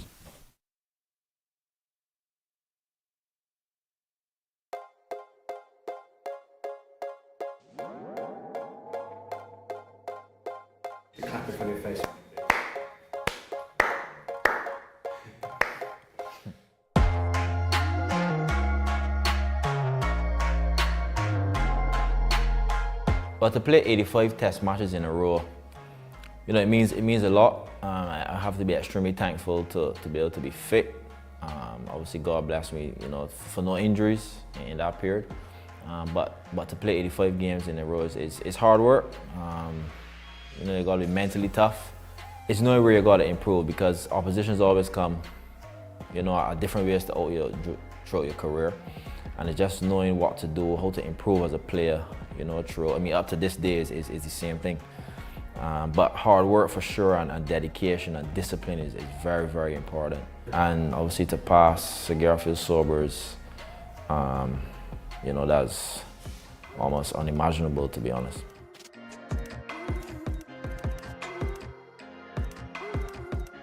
You know, it's a sense of honor. You know, I mean, Sir Garfield Sobers is a legend of the game. He always gives, you know, his advice, you know, whenever we see him. And, you know, obviously you could see why he was great, you know, from obviously the way he moves and the way he talks, how confidently he says about, you know, certain situations of the game and certain shots that, you know, he would have played.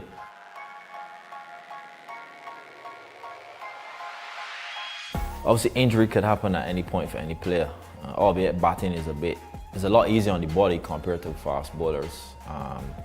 You know, so to be on the park for all 85, I've got to be thankful, you know, for being blessed with, you know, the strength to be fit for every game. That's one. And then obviously performance, you know, comes into play.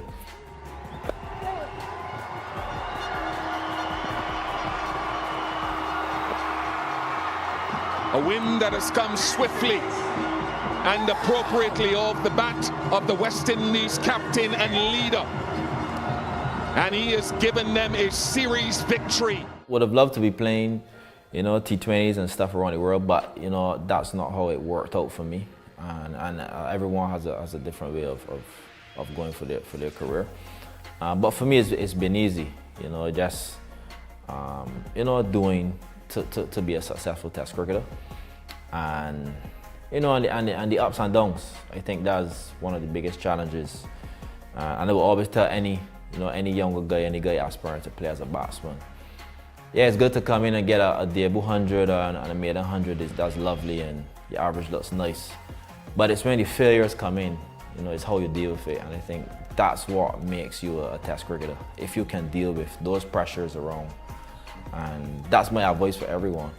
You know, everyone aspiring to play. It's obviously the greatest format. You know, it's where legends are born. And as I said, I'm extremely thankful to have been playing for this period.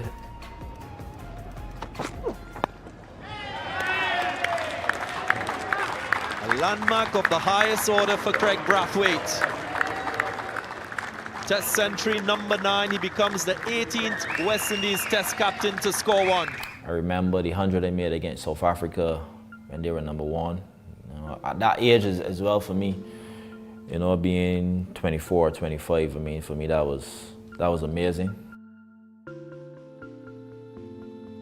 The 100 in Australia, you know, a couple of years ago, I mean, they were number 1, and for me that was amazing.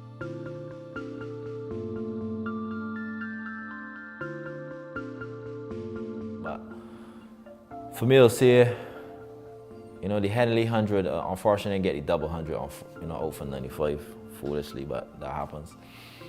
You know, we won the Test match, and you know, they won like South Africa and stuff, but that game was drawn through to bad weather. But we lost the game in Australia.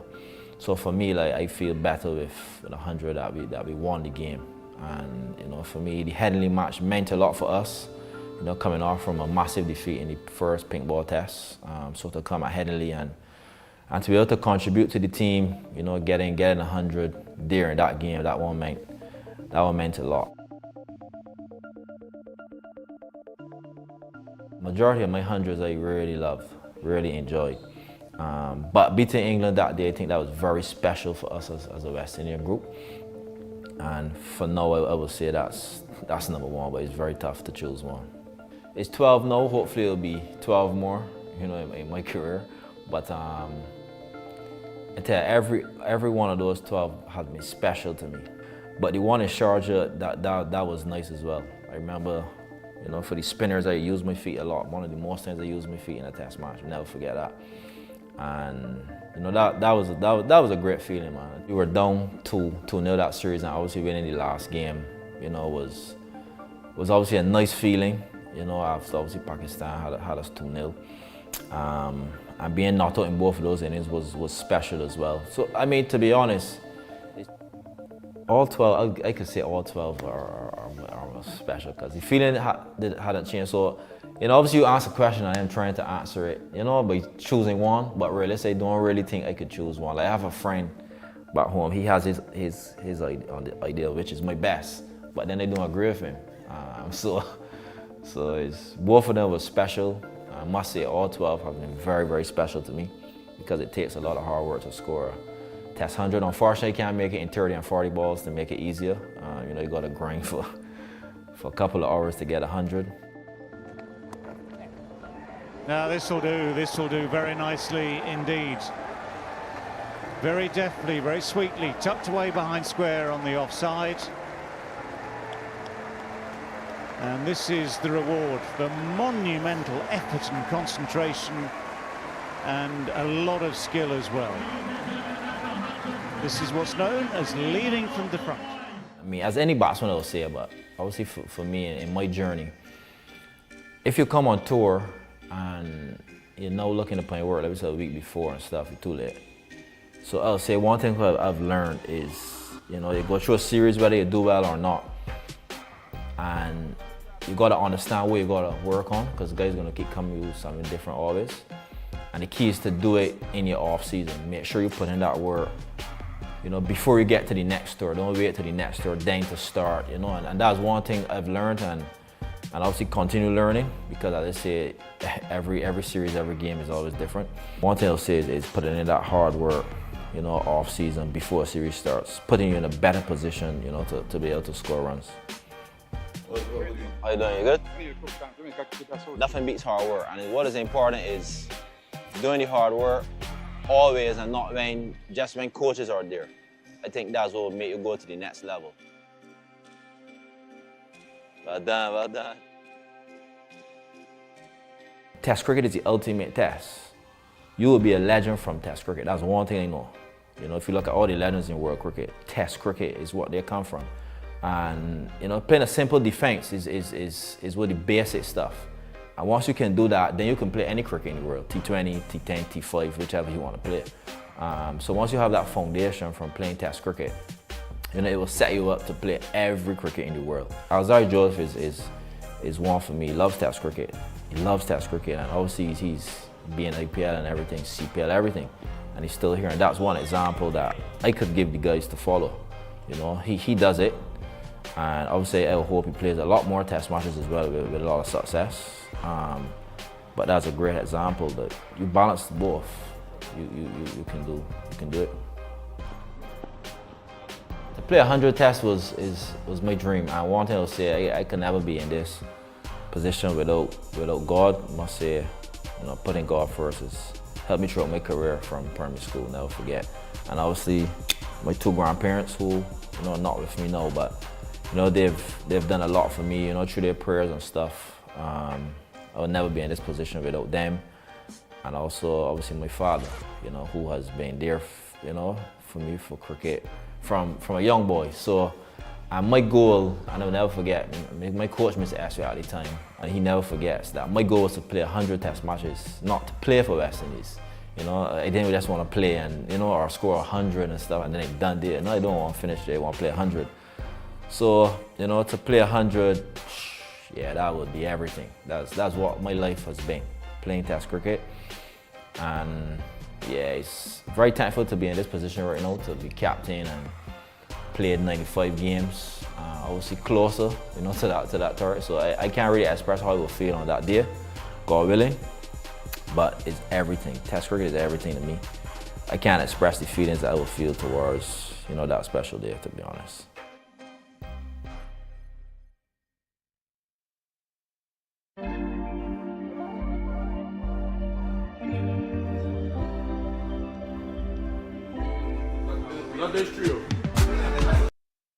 He knows what the people have been saying about him, and he has really silenced everyone with that. Age is truly just a number. This has been a flawless knock from Jason Mohammed. He's been methodical and calculating. He has really shown relentless perseverance in reading the game.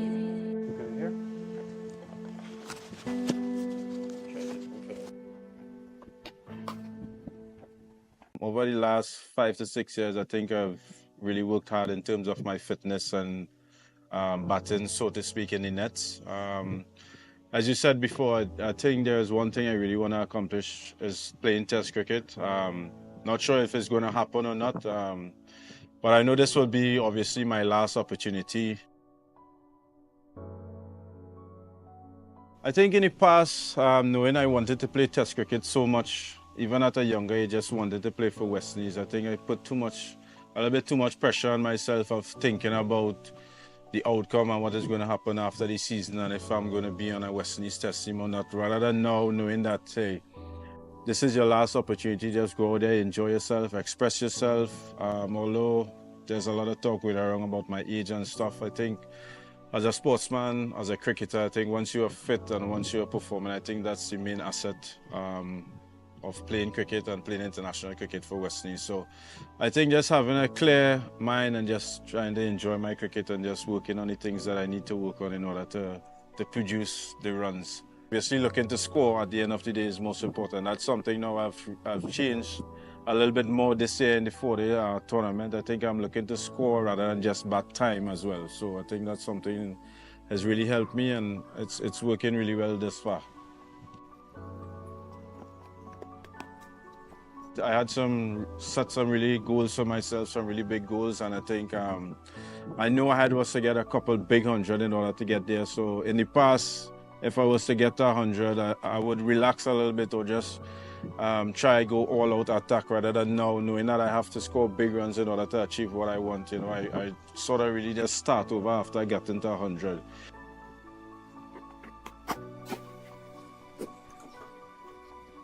Myself, I just want to be remembered for someone who has really worked hard. Obviously, I've gone through a lot of difficult times in first-class cricket and in my career, but you know, I've never given up. Some people might have, and then with everything else happening with age and everything, I know a lot of people would have walked away. So I just want to be remembered for someone who was strong mentally and always had the love and the passion for the game and always worked hard to achieve whatever I think I wanted to achieve in this game.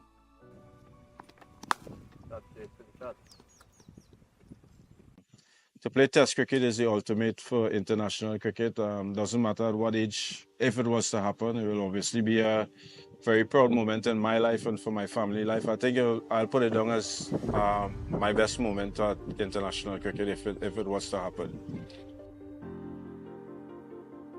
As I said before, this game demands so much from you and you feel a lot more than you perform, especially as a batsman. I think at certain periods of time when things wasn't going my way, even self when I was doing well and wasn't being selected for certain times at West Indies cricket, I think I would have walked away, but I'm grateful that I have a very strong family background, especially for my parents who have supported me from day one. And being married 10 or 11 years now, my wife has really been a strong part in my career as well. You know, she's someone who has always motivated me and said, hey, let's look forward and look forward for doing great things. And I think they are the main reason why I'm still here and while I'm still performing.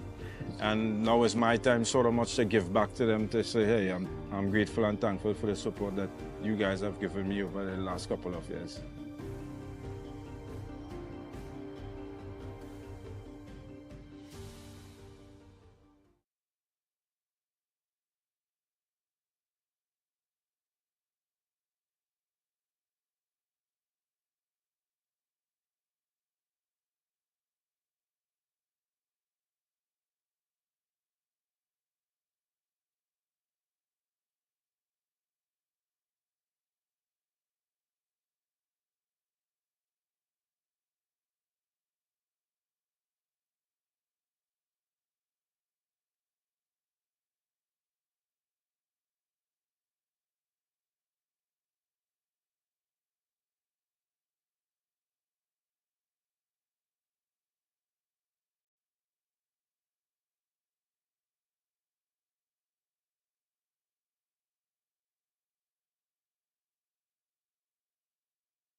So straight after the first ball after tea, Teddy Bishop getting a ball and spanking it down to the boundary for 4. 67 balls he's faced for his 50.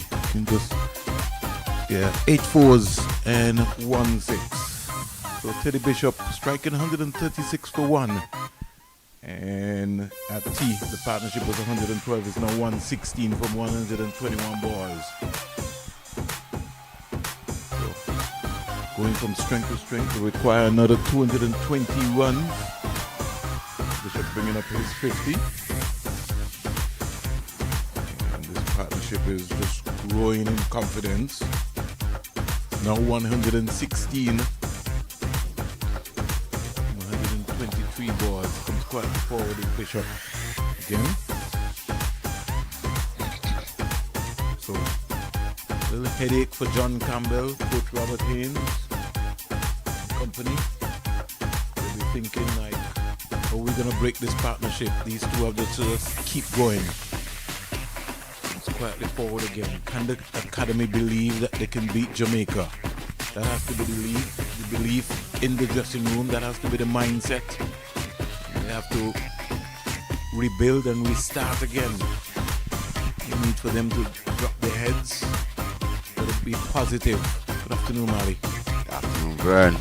Game on here. It's turning out to be a fantastic contest. For long periods of this match, it looked like Jamaica was bossing things.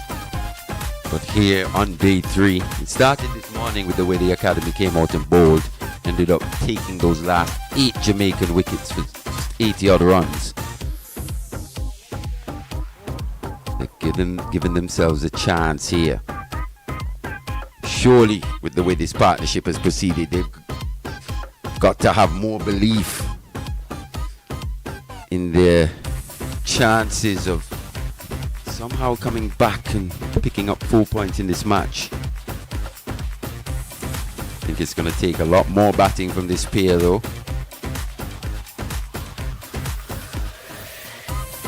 These two need to see the West Indies Academy through till the end of play without any further losses of wickets. I think if they end up batting for these last 2 hours or so, both Bishop and Ogie should bring up hundreds. It'd be a slightly unexpected but welcome performance, but not to look too far ahead. Still 220 to go. But with every run being scored here, surely the confidence or that sting out of the Jamaican Scorpions is becoming less and less. Every other occasion, anytime he gets into a bit of trouble, it's just when he squares up slightly, Akeem Ogies. Just needs to hold that position for a split second longer. Once again, hits on that inner thigh, making himself a bigger target by just getting a bit square.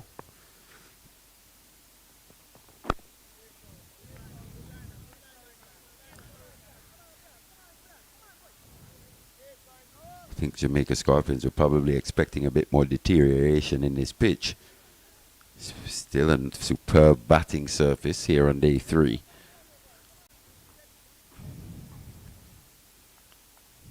And with the lack of penetration from Odin Smith today, Javar Royal in the match,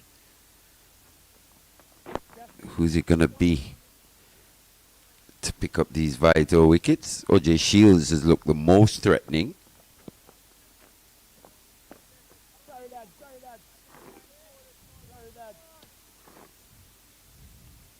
They need to wrestle some control from this academy batting lineup, scoring at 5.17.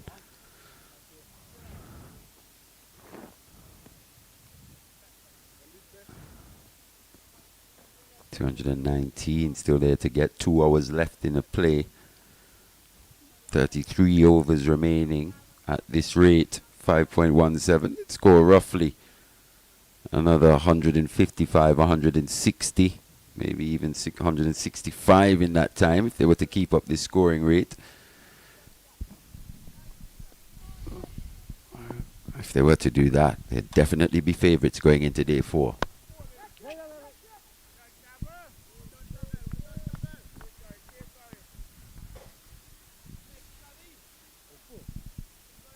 Bishop's 50. 67 balls, 82 minutes with 8 fours, and Akeem Ogis 50. 62 balls, 91 minutes, 7 fours, and 1 6. And really an acceleration of powers of concentration and switching on. Ogis is now batted for over 2 hours, so that's a good sign. See if he has the stamina. Here's a ball which is turned into the square leg area for another single to Teddy Bishop. He goes up to 52. The score in the meantime goes up to 138. It brings Akeem Ogis now 164. These two should be thinking about just playing each ball on its merit. That's going to be very important.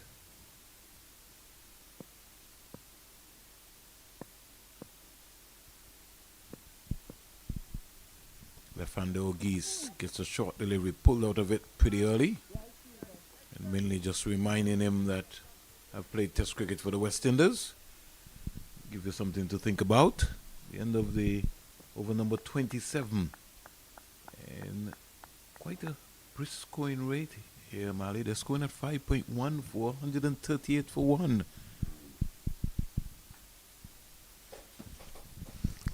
That's been the major problem here for the Scorpions. No real sting in this bowling lineup, at least here in the second innings. 18 boundaries have been hit so far. So very high proportion of boundaries has been hit in this match. Well over 100. You look at the context of the scoring. But they have to keep pushing on. Bishop comes quietly forward to Brad Barnes' delivery. Let's look at the field placing. They've got a long on, mid-off, short mid-wicket. Got a man on the mid-wicket area, deep backward square, cover, backward point to slip. A very, very short mid-on. So they're trying to get Teddy Bishop to play square, more or less. He's very comfortable in that area. Brad Barnes will just have to adjust his line here. We want him to, just above his eye line, get him to use his feet. Make him dance. Let's see if he can dance.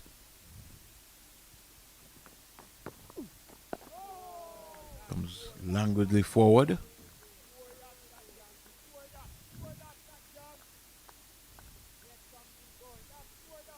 So four good dot balls here so far. Ogie's just coming down and just saying to, maybe just reminding his partner. So at least they haven't picked up, they're not picking up wickets, but at least in this over, Barnes keeping things quiet. They need to string a few quiet overs together, Vern. Try and get some control back in this innings, just there. Similar to how you would have been out in that first innings, targeting the pads. Brad Barnes has to get that bat in front of the pad there. He's again even on his rehearsal. He's still trying to have his left pad there. He'll get the bat. Got to lead. Get the head and the shoulders. Get out there. Get low. Get that bat in front of the pad. Play the ball with your bat, not your pad. You're not padam. Over completed. Partnership is 119 from 137 deliveries. The highest of the match, Mali, in terms of partnerships. Yeah, just what the doctor would have ordered from an academy perspective. Been a torrid season for them with the bat. Just the one centurion, I lie, 2 centurions. Carlin Bowen Tuckett in Barbados, and Joshua Bishop here last week. But it's been a struggle for the rest of the top order. And it's been good to see Hakeem Ogisi threatened in that last match versus the Red Force with that 49. Looked superb. But I thought he's batted beautifully here today. Especially that extra cover drive. I can't stop thinking about it, to be honest. You're a left-hander, so you certainly would enjoy it. It's just a proper cricket shot.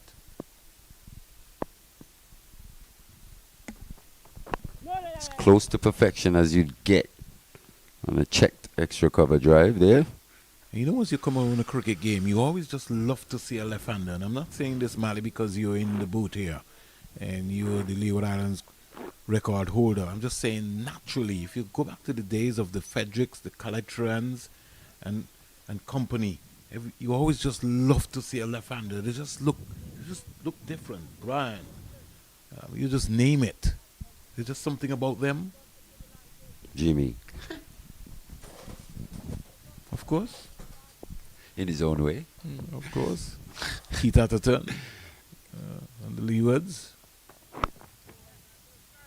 On top of it, and just stays it into the offside for easy single.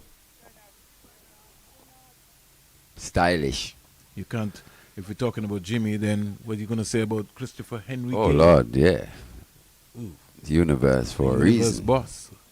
For a reason. I think he's slightly underrated here in the region just he's for his not- all format play. He's not been talked about consistently, Mali. Sometimes we have to remind people that he's got 2 triple hundreds I in Test think cricket. he's underrated in his all-round abilities and what he's actually done for the West Indies in all formats of the game.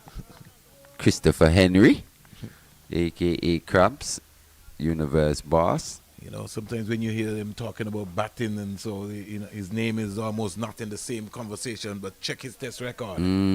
Remarkable. I think it's been that dearth in quality international West Indian batsmen that really makes you look back on a previous generation a bit more fondly than maybe they were appreciated at the time. You think of that Sarwan, Gale, who else? Samuels. That generation of player, we'd bite your hand off to have 3 players like that now in our international setup. Gale, 103 Test matches, Mali, 7,214 runs for the West Indies. ODIs. What was his average? What was his Test average? 42, Mali. 42.18. That's top class. I'll come back to that. Whipped away here by Bishop. Long chase for Royal. And they'll get 2 runs easily. And among that, Mali, 15 Test hundreds and 37 half centuries. ODIs, 301, 10,480 runs. With an average of 37.83, 25 hundreds and 54 half centuries. I don't have to tell you about his T20s, even though it's a little modest in the context, 1,899 runs, but at the first class level, 13,226 runs with 32 hundreds and 64 half centuries. Christopher Henry Gale. Of that, mainly over. Still scoring at a healthy rate here. 4 runs coming from it. It makes me pose a question in my own mind, actually, Vernon, where you think of that Haynes and Greenwich partnership as being great in itself, right? Obviously, Desmond Haynes, great West Indian player. Gordon Greenwich, great West Indian player, in my opinion. But it's a partnership as a whole in which you think, oh, it's a great partnership. I think Gordon Greenwich stands out a bit above the rest, just for his batting ability. Desmond Haynes for his powers of concentration, being able to bat for long periods, scoring consistently. But then you ask, who would you prefer to bowl to? Desmond Haynes or Christopher Henry Gale, in your opinion? Who's the tougher batter to bowl to? Obviously, we're splitting hairs here. This is at the highest level. We're talking about the best of the best of the best that the West Indies have produced. So it's no knock on anyone. But you think from that perspective, can you imagine Christopher Henry and Gordon Greenidge in partnership, right-hand, left-hand combination? Ooh, that for me. Phenomenal. It's just a step above. But it wasn't to be at the end of the day. It's just all, this is all theory. You think about putting dream teams together and things like that. So I guess you maybe kind of looking back at maybe putting a Henry Gale like a Roy Fredericks as well. Yeah, that same style. Same style, yeah. Swashbuckling, but being able to play a situation as well, you know. Very successful at the test in all formats. Test level, one-day international, at least, you know, that generation of Frederick, Haynes, Greenidge didn't have the opportunity to play T20 cricket. Even Kanai within that little period of time as well. Rohan Kanai, Kalicharan. Alvin Kalicharan. Yeah. Even Larry Gomes, who came into his own right and stayed within his own style as well, was a more or less somebody who was a good foil between all of those great stroke players. Exactly. Then you had the explosive Clive Lloyd, who came in and just took the game away from you. Down the order as well, sometimes at the number 6. 6. Larry Gomes in conjunction, as you say, with the other stroke players, he's so valuable. He's kept everybody cool. Because, you know, you always need... You can bat around him. Yeah. This one's aerial. Caught! No. Or did it just bounce before? Drop before. Luckily for Akeem Ogis. First time today, really. Or at least for a couple hours. 4-stroke from him. Is that Mackenzie? Yes, Mackenzie. And I think he just has to be careful. He has to switch on now, Mali. Because Barnes has caused some problems in this over, forcing him to be on his back foot. Round the wicket as well. Yeah. So, good over that. A maiden. He's bowled to some... Last couple overs from Brad Barnes have been very good. And I think it's because he's now trying to bowl the ball into the surface and getting the batsman to play. So it now means Bishop has called down Ogis now and says, okay, forget about that. Think about the next ball. You've survived. Jamaica just need one. Just one. Just one. Yeah. One wicket could change the whole complexion of this match. Especially with how comfortable this pair have gone about things. Just one. Need to get this lead below 200. You know the norm in cricket. You get one, you get two, you get three. You just never know what happens. They all follow in a sort of kind of sequence. If you don't get one, you could be out for a very long time. Ooh. Just keeping a bit low once again from that CIU road end. Yeah, he's got to keep batting. Get onto that front foot. He's honing in at those pads there. That's why it's important as well for this pair to just keep looking to be positive, looking to score as well, as this pitch begins to exhibit a more variable bounce. But it's been certainly a good cricket pitch. Oh, he's getting across his stumps there. Can he gather? It's just a bit slow. Took too long. He had to range to get that throw out. Good run in there by Have a look at Bishop. this. Just playing around that front pad slightly, Teddy Bishop. Yeah, the head one way, the back the next way. It's have to be careful. Got to be able to turn your hips into when you're playing the on drive. It's got to be looking down the ground, presenting a full face more often than not. Face was going to square leg. And it's shots like those, Mali, that gives the umpire an indication that if you miss it. Definitely, if he'd missed that, his finger was going up. You know what's going to happen? It's gotten right across. He's just got to be careful that he doesn't plant that front foot.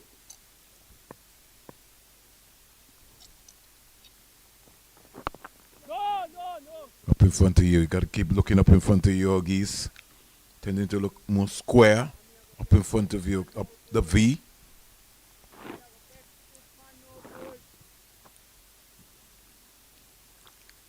Something we've seen come into the game, in fact. A different technique in terms of running the ball down to that third man region. Normally you'd see batters look to open the face. What we're seeing being taught now is they're asking batters to get on top of the ball as opposed to opening the face and presenting that outside edge. That's beautiful again. Good transference of weight. Well timed. I was on his way to the extra cover boundary as well.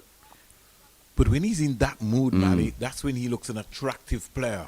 When he hangs back into the crease, just walking across, that's when he looks in trouble. But when he gets that stride out with the head position, he's certainly an elegant player. And if you look in real time, you see the foot speed.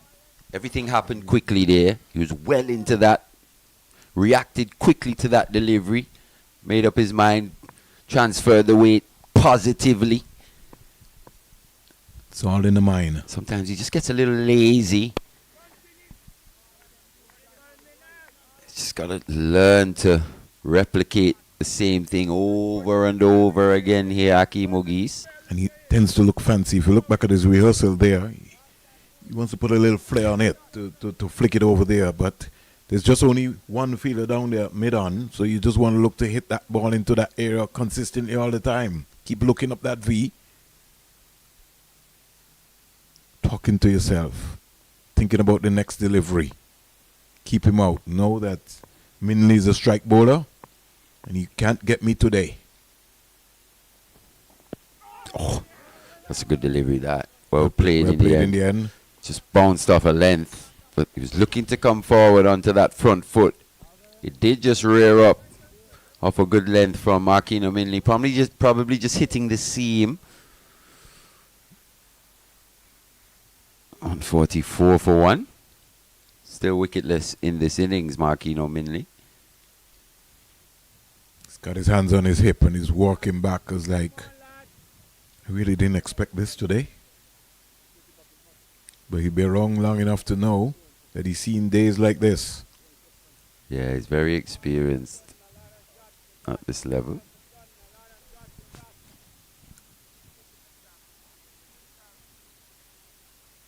Good thing about it, Mally, is that these two have been talking constantly.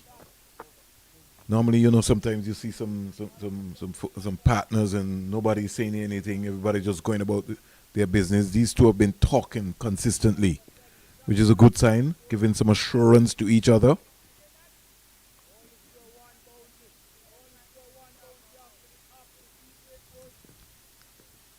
Brad Barnes to the right-hander.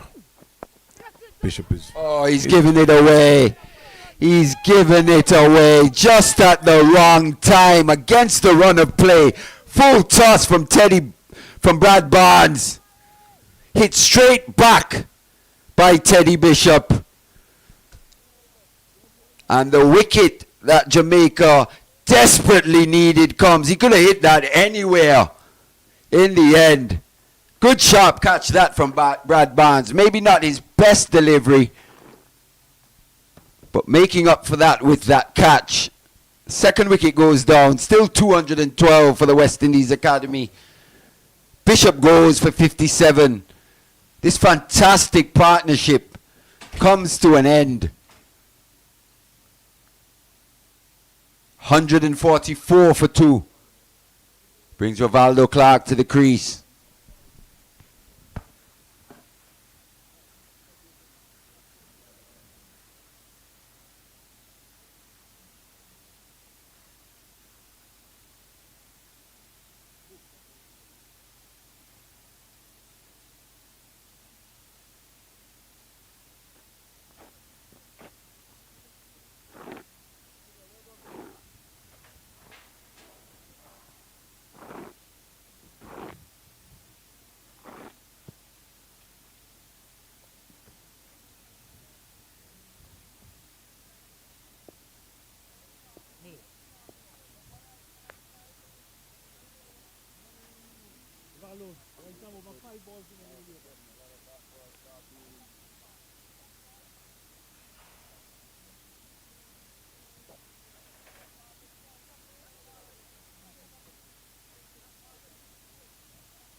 So Jamaica has made the breakthrough. Teddy Bishop, 57, 87 balls, 106 minutes, 8 fours. And the partnership yielded 124 runs have been broken, 157 balls, 106 minutes, 144 for 2. Jamaica will be thinking this is the time to move on. Here is Rivaldo Clark back and across and just punching into the offside and picking up an easy 2 on his first delivery from Brad Barnes. Score goes up to 146 for 2. Welcome wicket that, as you said, Vern. Just when the Academy were threatening to take this game away. Partnership 124.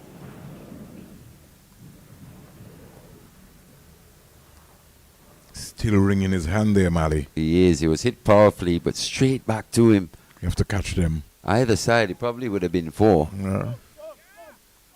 I was listening to a conversation one time, Mali, with your dad and Sir Clive. And they were talking about in their time when they were playing, especially in the Shell Shield and regional competitions, if folks who came on who were spinners and they were rated as good, they would always test you to see how good you are.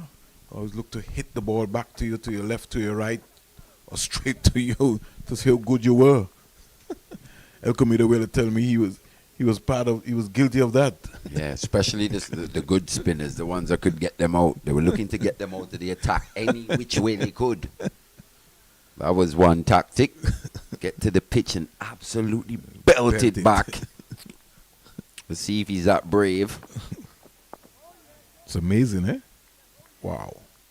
In fact, one time I was a spectator at a match in Antigua Recreation Grounds, Leeward Islands versus Trinidad. This could have been early 90s. I'm talking about Ridley Jacobs, Rahindra Dhanraj, Dinath Ramnarine, Brian Lara, that generation of Trinidadian players. It was a 4-day match, first-class match, and Ridley Jacobs ended the career of the leg spinner Dhanraj. Took his index finger clean off. Woo. Hit it straight back. Dislocation was held together by a thin piece of skin. And that was the end of Dhanraj's career. If you think about it, would have played Test cricket. Yes, he did. It was almost, you remember seeing him look at the finger and then faint on the field. Couldn't believe what had happened. It's quite a gruesome injury, that.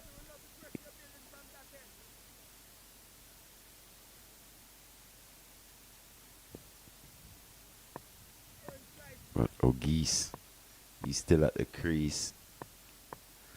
Bishop just dismissed previous over. If the Scorpions could dismiss O'Geese as well here this evening. I think that would be the objective. Yeah, I think they'll sleep a lot better here going into day 4. If O'Geese is still at the crease, based on how he's timing the ball, they know he'll give his team a chance to win this match.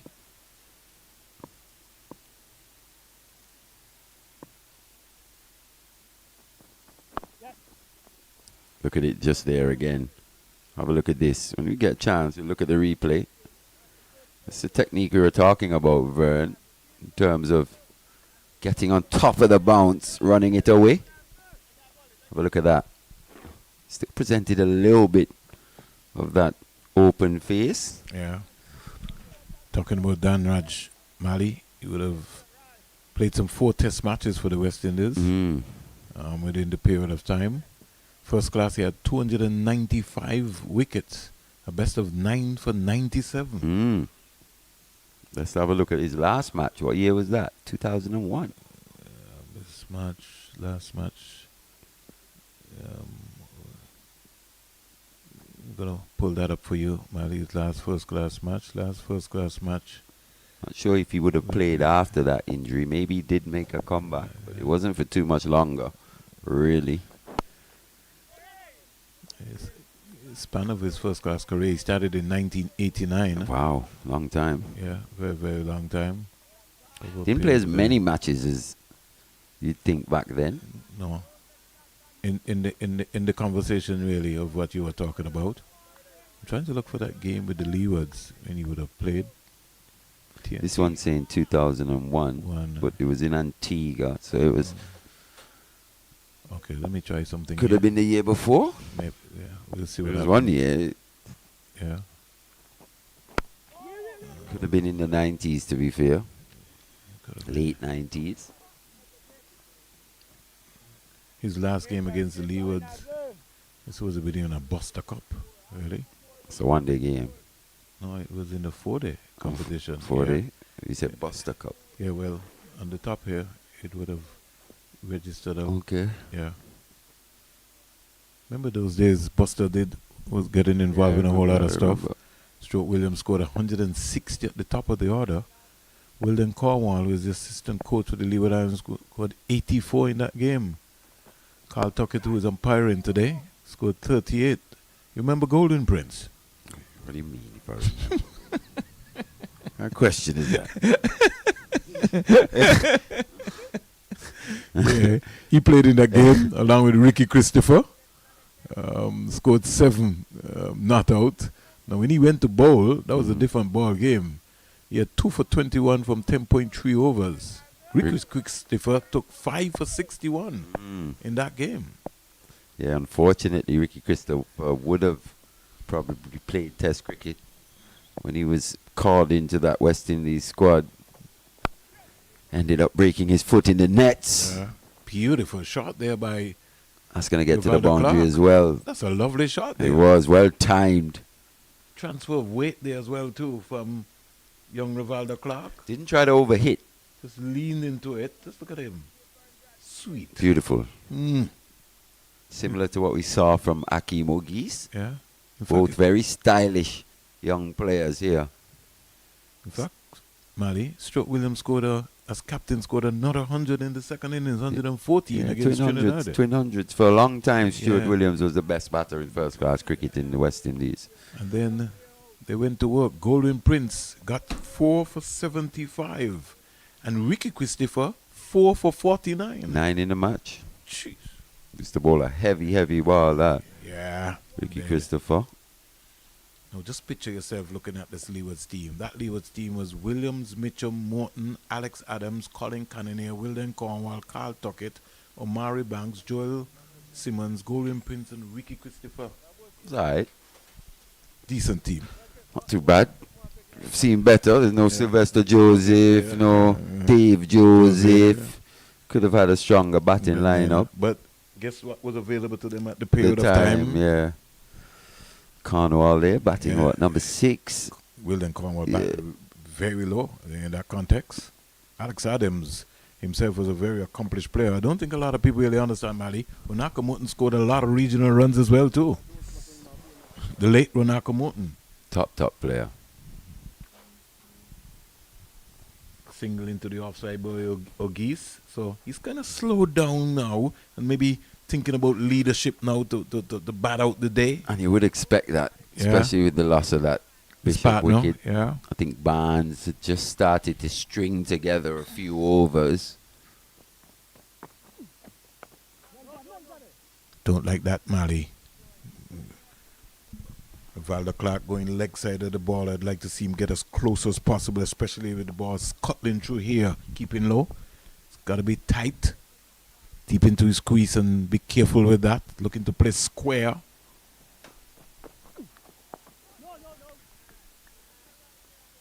He too will be under some pressure. Yeah, a little bit of pressure. It was dismissed quite disappointingly in that first innings. Played that hook stroke, and then Shields went short again into the body. Got into an awkward position.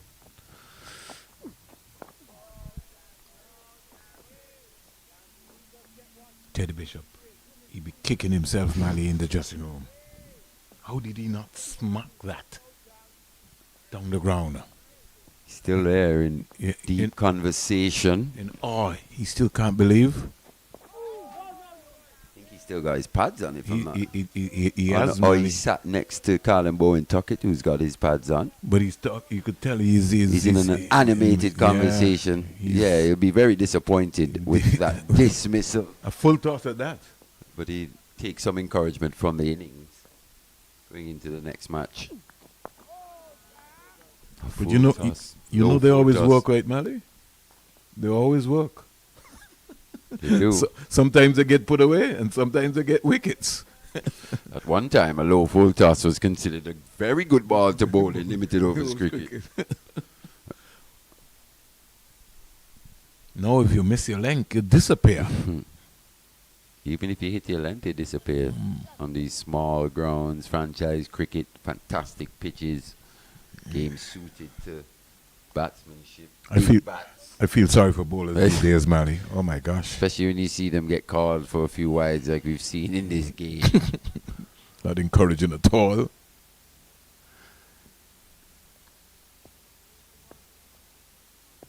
This is the man really who's looked more suited of the paceman to the conditions here at the CCG. Just a bit of extra pace from OJ Shields. And he bowls a heavy ball, but not consistent enough. That's the area in which he's got to improve. But he does bowl wicket taking deliveries. And he's a natural athlete too. Yeah. Just like so many Jamaicans, you know, who see excel. When we saw Gordon Bryant for the first time, he really had that poise about him, his arms pumping.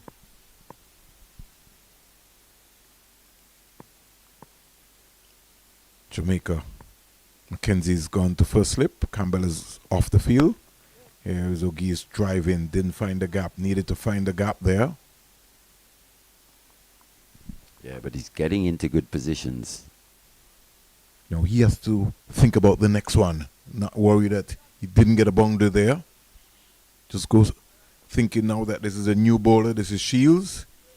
And so you got to be on your money, keep concentrating all the time. He's going to tend to bowl a quicker.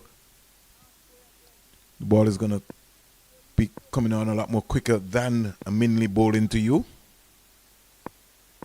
It's got to be switched on.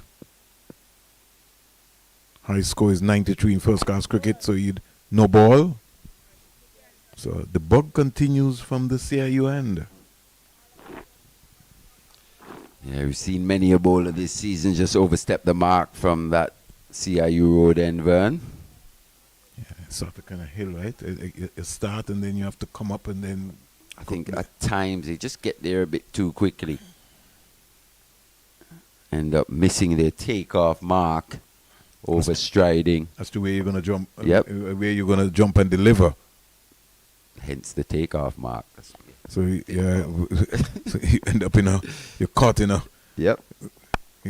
Drive in again. But this time through Blackwood. There will be one. Yeah. They got to be positive. Got to be positive. That one was timed even better than the previous one from Ogies. Once again, getting into a strong position. Good head, right over the ball, kept it down, bursting through the hands of Blackwood. But the experience there of Blackwood feeling a cover, Mally, realize that he's giving himself some room so that he could be able to see the ball rather than getting too close, because he knows if the ball hit the practice areas, once he hits into that area, he's going to get to you a lot more quicker.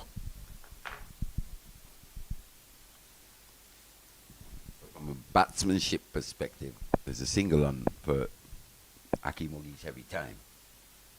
Especially if the ball's just short of a length. Just knock it into that area, take off. Blackwood's a bit deep in that cover position. Valder Clark sets off right away. That was close. That was a bit dicey for me. That's a suicide single, Mally.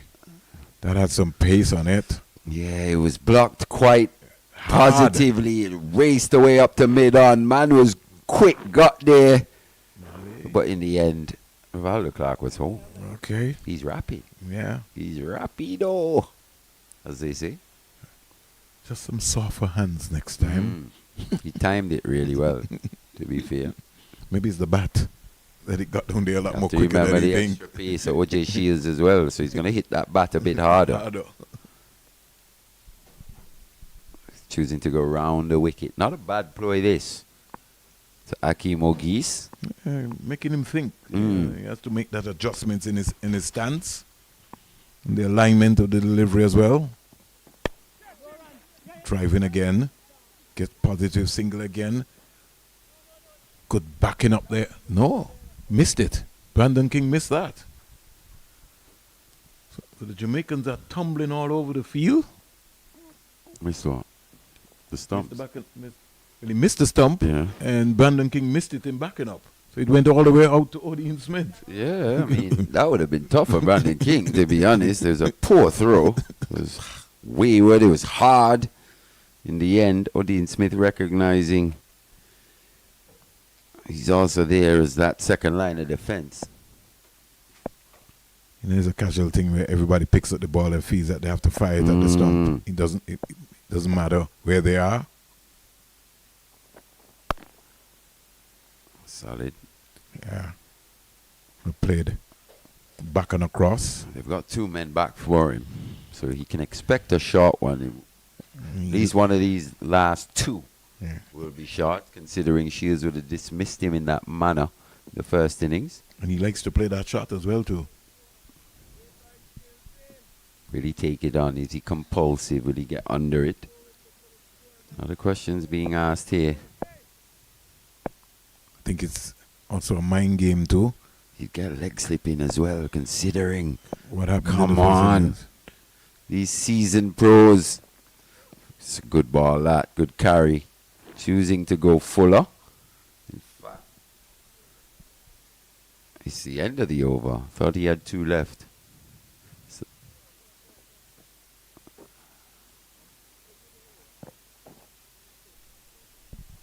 Campbell is hobbling back on. Yeah, overcalled in the end. Yeah, he did. I thought he had 2. Maybe our main screens just a low scorers, just dropped back 1 behind us. A lot of activities, Mali, happening up on the hill there in front of us. Almost 2-3 excavators. No, the tower won't be touched for a long time. This is what I'm saying. Like, there's a lot of activities, but that tower won't be touched. The tower is still standing. That tower won't be touched for a long time, Mali. So they've just weakened the foundation. Maybe.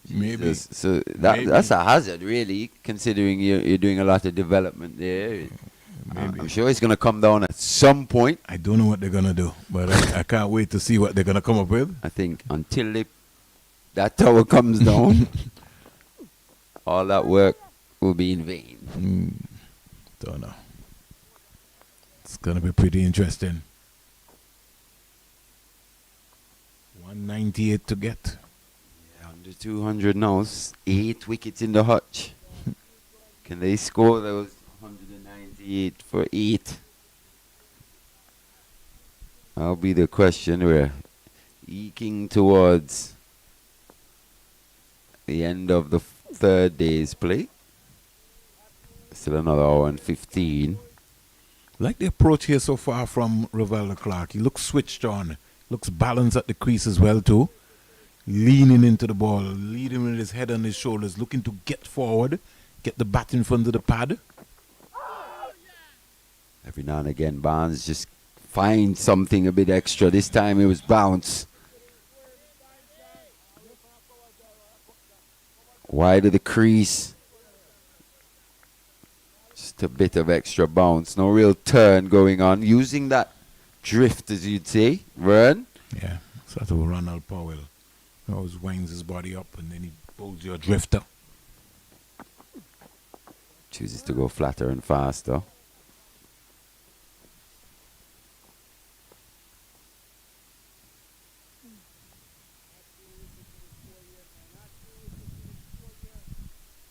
I think Barnes can develop into a good cricketer, Mali, if he just works on his bowling.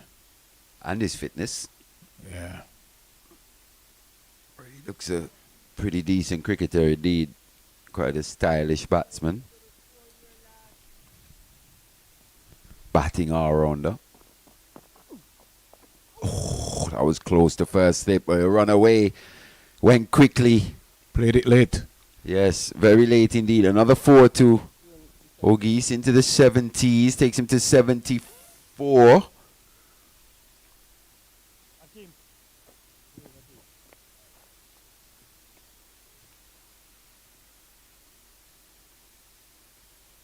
This partnership 20 off 29, so another low start here.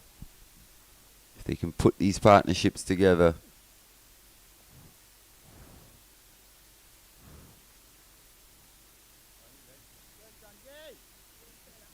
Consistently. Still got Bowen Tuckett to come. Josh Bishop. Two of the season's century makers so far. Every run, they've got to be feeling a lot more confidence. It's well played once again. Soft hands by the academy skipper. Another run to end. So 8 from that over. 7 to be exact. Yep.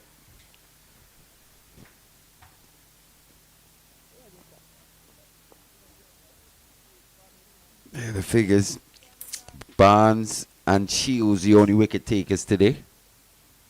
Everyone else just really struggling to contain Royal. Look at that economy rate, 5.4. The rest all above 4s as well. Barnes the only one below 3. Just around 3 runs and over being conceded.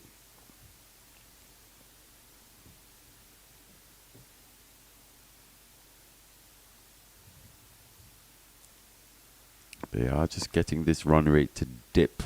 It's now 4.58.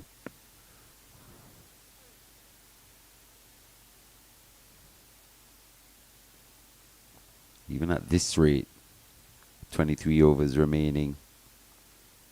Should score another 90 to 100. Maybe 100 plus.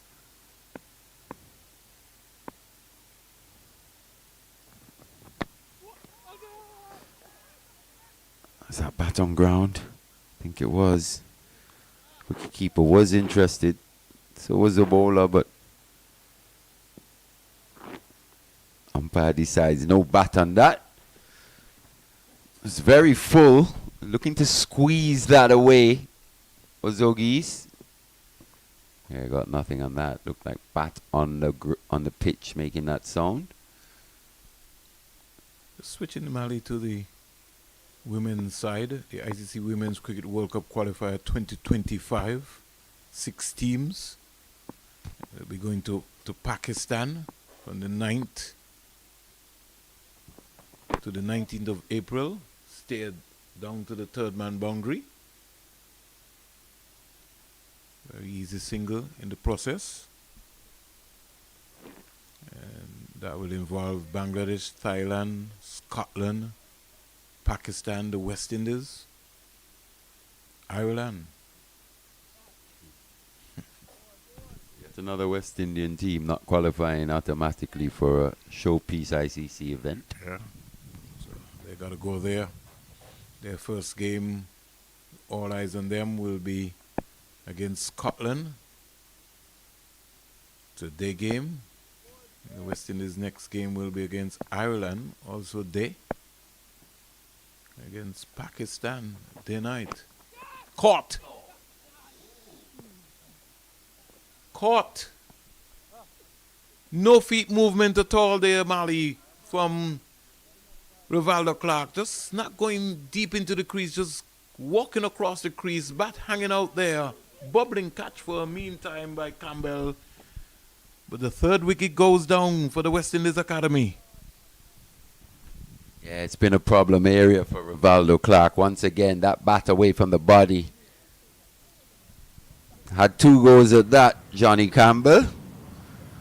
But nonetheless, took the catch. Clark has to go for 10. The 3rd wicket down now. And as we were saying, O.J. Shields, the most likely of this fast bowling unit. There he was picking up that wicket of Rivaldo Clark. And the thing about it now, Mali, on the brink of a break. Yeah, drinks. So we'll have a refreshment. Join us in 5 for the resumption.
So, welcome back. 166 for 3. West Indies Academy losing Rivaldo Clark.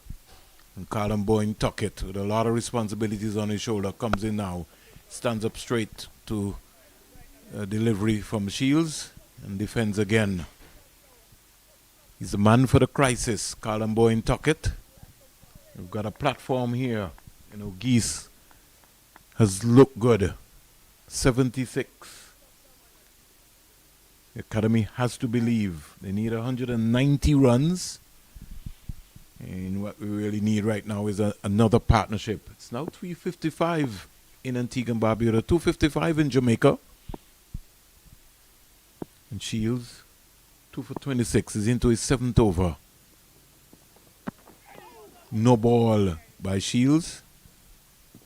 Overstepping again. So the bug seems... The no ball bug continues.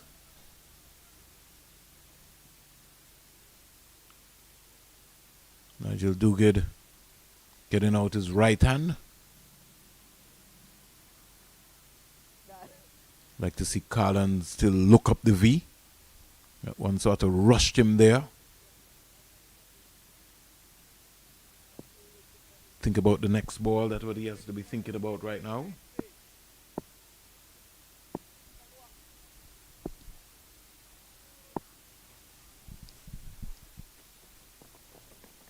Leaves.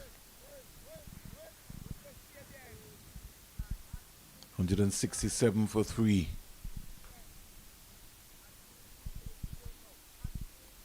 Jamaica plugging away.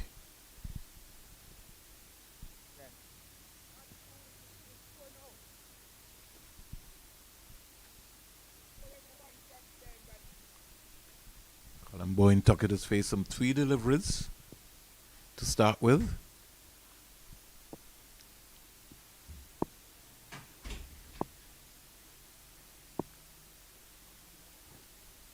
drops his bat.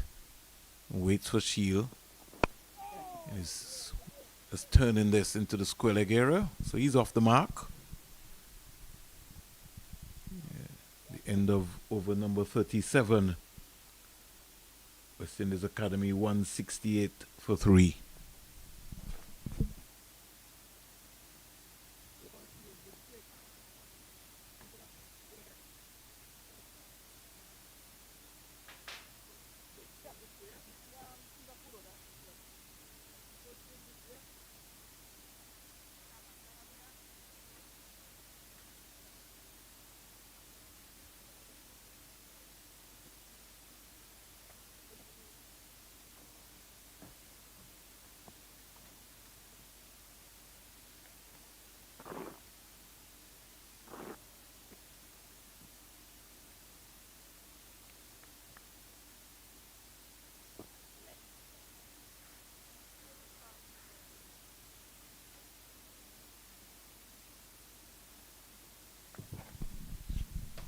Barnes continues to Tuckett. Tuckett is back and hammering that to cover for 4.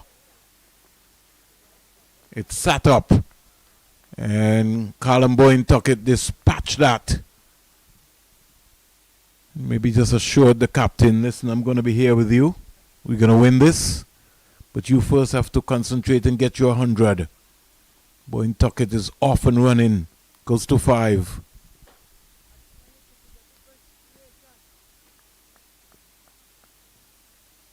Looks around the field, see that there's no change. Still got a slip. Barnes into Tuckett. Tuckett stands up straight and punches it into the offside. Jermaine Blackwood at mid-off comes across. Shadowed by Royal.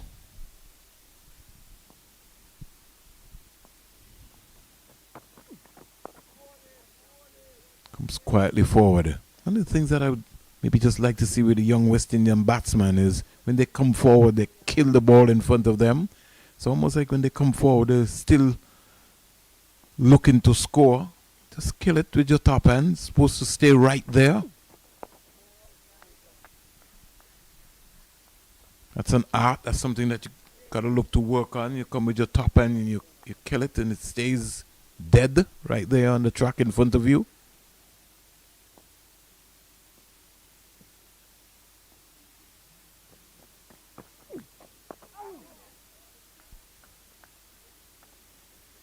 Every now and again, sometimes Colin Boyne tends to go across the line with the ball. Got to keep looking down the V.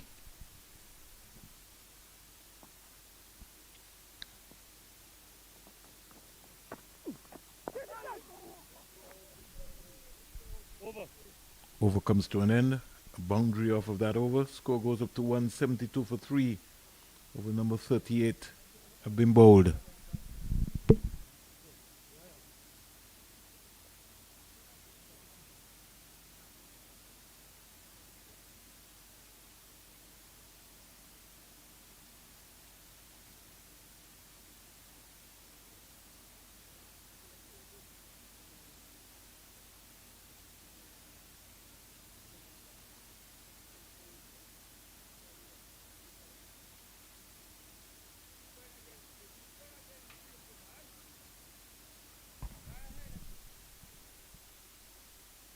Shields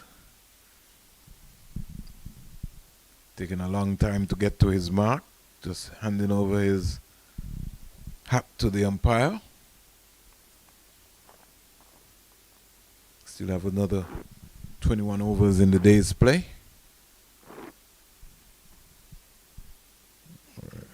We can go up to, can't go past 5:30 for sure, or we should not.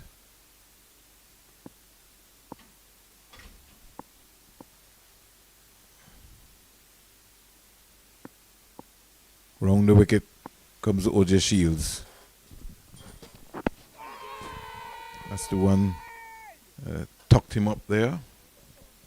Hit him very high. Just picked up the ball, lobbed it to Thomas. At least he's got some energy that he could have picked that one up. Have a look at this. Every now and again, Just turns, makes himself a bigger target there, Hakeem Ogis. Gotta stay side on to the ball.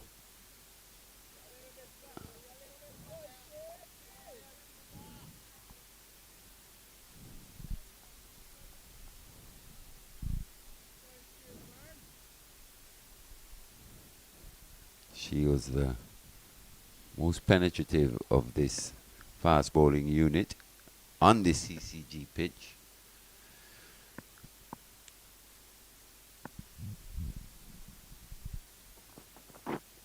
Just there again, still getting a bit of zip off the turf. Because he can bowl a heavy ball when he wants to. He's just not consistent enough. So you come and bowl one down the onside. Let's see what happens. He's bowled 3 good ones so far.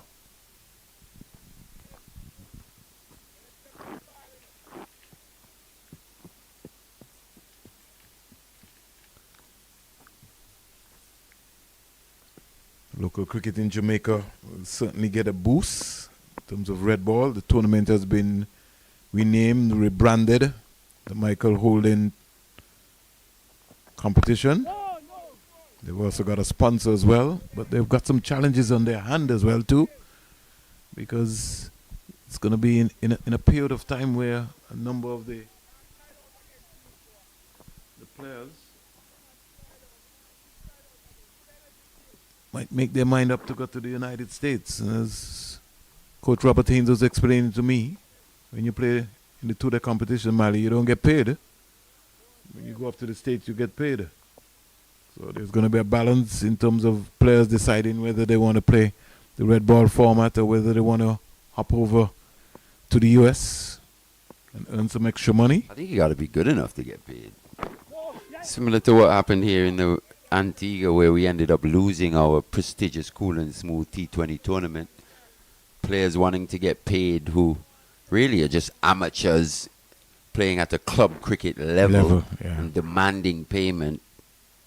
Ridiculous. Yeah. Got to see it as an opportunity to be able to get into, because the Cool and Smooth was designed to give players in Antigua an opportunity to branch off into the various T20s, be it Barbados Pride, the St. Kitts Nevis Patriots. Now you have the Antigua and Barbuda Falcons. It was a platform. Showpiece event. It was the biggest prize money on offer in local domestic cricket. Yes. Down the onside. Video on YouTube now. The best club T20 cricket tournament in the world. Cool and Smooth. There you go. Got to check that out. And because of that now, that is now transformed now and it's gone to St. Kitts on Saturday. Their competition is starting the second edition of that scope there. Last year you had George Munsey, and these Scottish, a lot of Scotland's international T20 players taking part.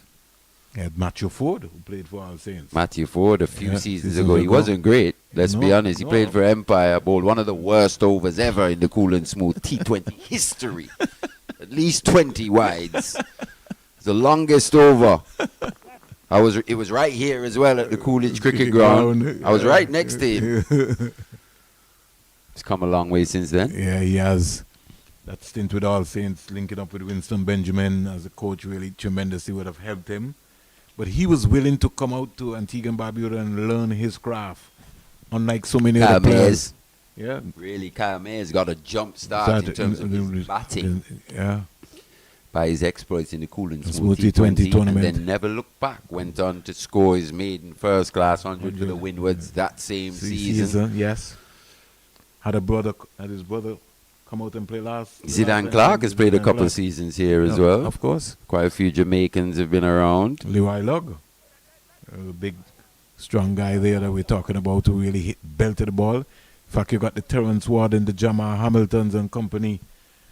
Some of the Montserrat players also. In fact, at one point in time, Mali, I don't know if you remember, Montserrat had a team over in the competition that got to the semi-final.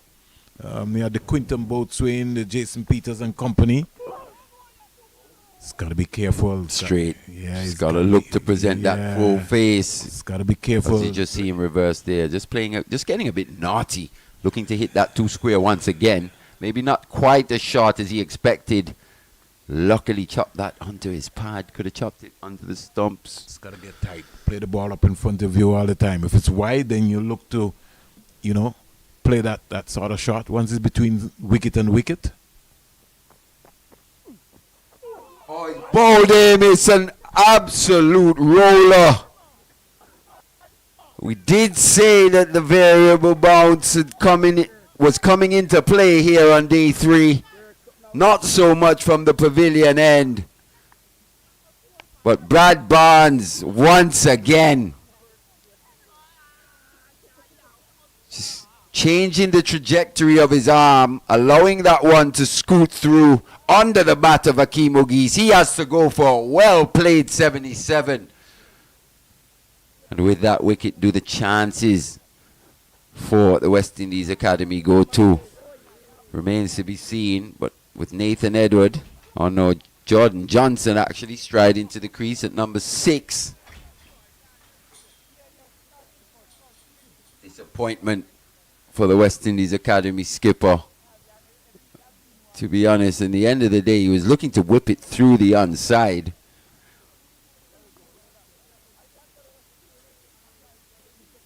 Just needed to get something on that. That one rolled under, or scooted under the toe into that off stump. Just like that, Barnes has got 2 for 34. 2 very big wickets in Bishop and Ogis. So he's removed both danger men, both set batters.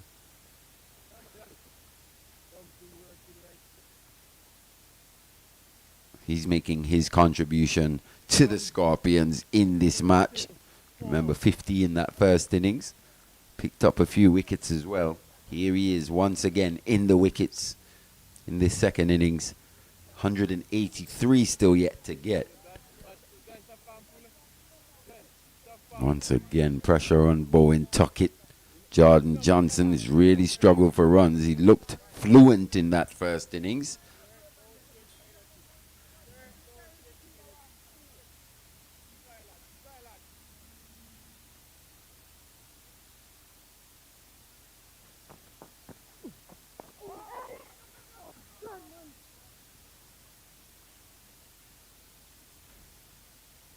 Got 16 off 8 with 1 4 and 2 6s.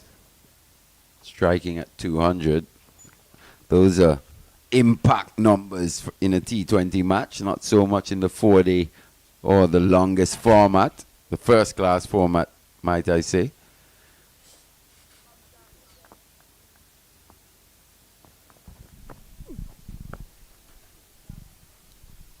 Too short. Bowen Tuckett in good form, coming off that half century in that first innings. Just whacks that away. Just needed to find the gap. And does so with aplomb.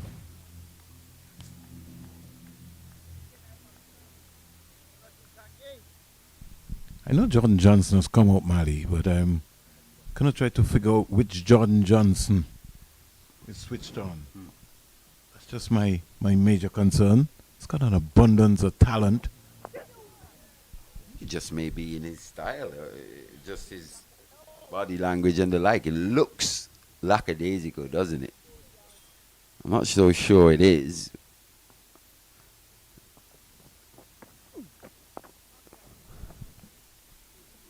But he does have to be switched on. He's got to get his footwork going right away here. Especially to the fast bowler. Definitely 4 wickets down. All of a sudden, after being in complete control, pressure right back on this academy lineup. Yeah. Just lost their captain, Akeem Ogis, for 77, 108 balls, 168 minutes, 9 fours, 2 sixes, 77 dot balls within the process. And you etched that something was going to happen based on how Barnes was bowling to him. In the end, he got a squirter. Got to defend your castle at all times. I want to see him get close here, especially with Bishop, Edward, Lane still to come. I'd love to see Yogi Lane be put in a situation where he's required to bat properly for a win. And to see what your approach would be. Exactly. whether he's learned from his past performances with the bat, at least in the last couple of weeks, where he's just not, for me, taking his batting as seriously as he should, considering the talent. Dude could be a serious cricketer, you know, Johan Lane. Yeah, he can be. As you said, we give him about 2 years' time to maybe get into that West Indies team, get stronger. He's hit him. He's gone short and he's hit him. So, as you said, Johnson has to be sharp, especially against the pace. Just there, not sharp enough. Needs to get to grips with the rigors of professional cricket as quickly as possible here. Just there. And early o'clock, John Campbell decided that he's going to put a man under the helmet. In fact, that should have happened from Johnson come out and Shields is going to be bowling. Because, you know, he doesn't really like the ball short, bouncing around. Maybe even strengthen the slip cordon as well, too. These guys would know him as well. He's playing against his hometown franchise. I find he's pretty far there for the short leg. Driven. Looking to bluff Jordan Johnson there was O.J. Shields. In the end, just threw that wide half volley outside that off stump. The old tried and tested tactic. It's worked many a time. It just comes over and over. You've always been told about it. When in doubt, try it.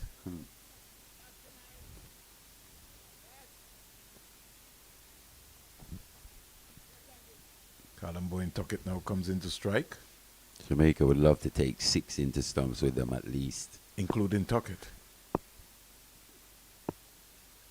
They can have 6 down. They'll feel they'll be able to knock over the rest of the batters tomorrow. Still 19 overs left. Long way to go yet. It's a very long day. So we'll get those 19 overs in. Especially with Shields coming back on to bowl now. 45 minutes remaining in the day's play. Well, the rate at what Brad Barnes is bowling,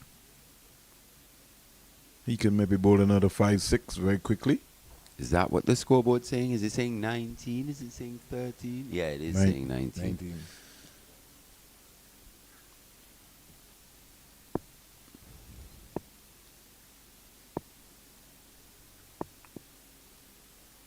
So I'm working.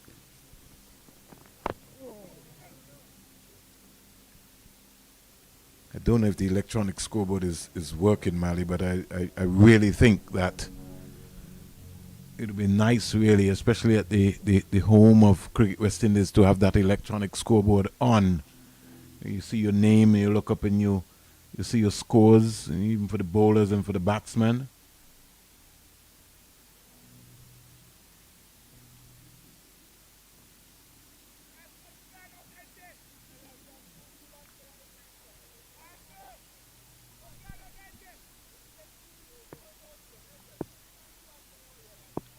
She's just making Callum Boyne Tuckett wait.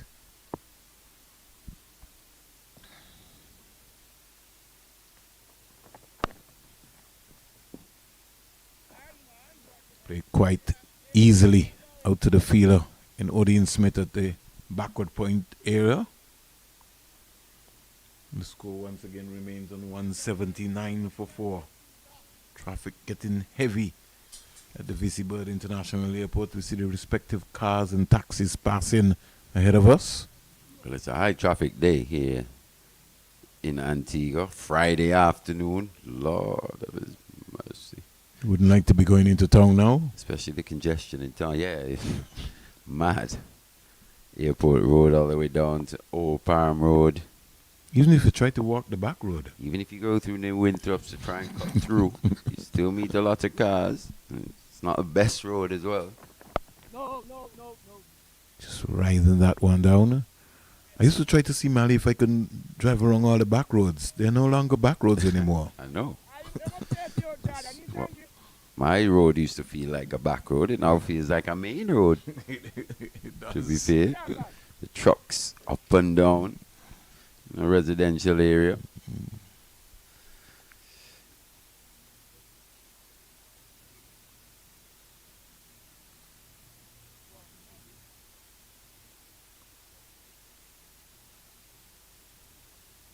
So some new gloves coming out for Colombo in Tuckett.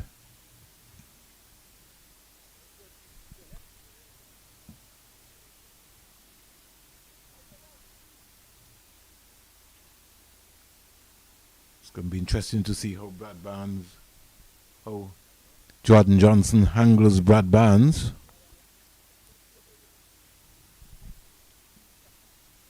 I'm trying to get into his head, Mally, especially Royal. Royal is having a lot of chatter there.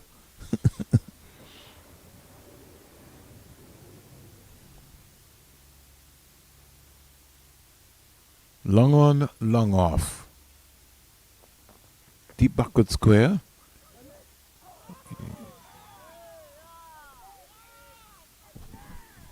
Substitute fielder McCarthy there in that point position. Looks that way. Sharp work. Where is Blackwood? Oh, he's right here, long run.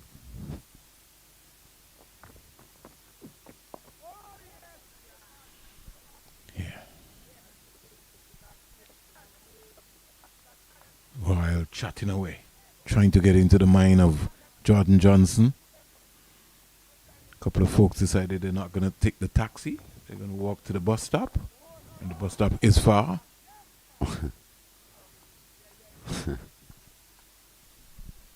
Or maybe their chance has not arrived as yet.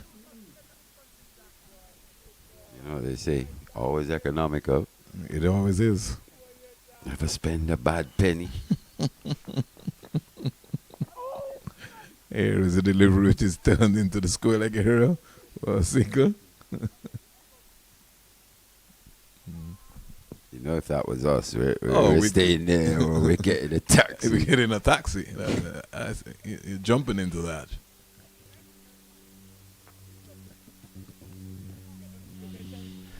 $176 required now. From that perspective, the West Indies Academy have scored at a very healthy rate, but they've just lost a few wickets too many for me.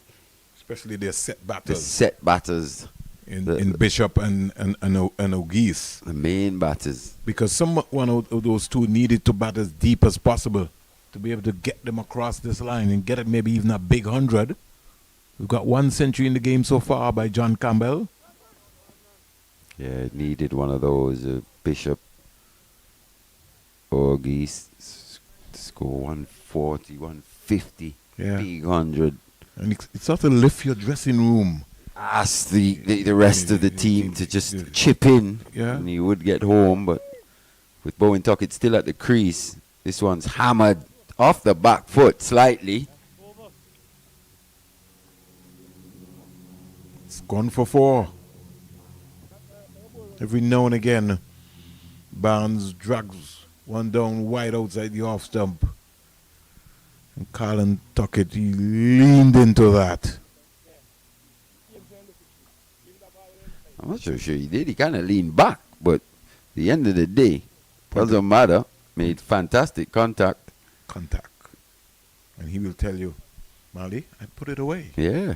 He's got to be careful, though. Once again, you've seen him just lose his wicket, misreading length. It's his main area of worry against the spinners. Maybe just caught in no man's land slightly, but didn't come back to haunt him too much. Well, big effort needed here from Odin Smith. I wonder which Odin Smith is going to turn up now. Very expensive, conceded 24. He's back at his favored CIU road end. Jamaica have 2 more rounds of matches, Mali.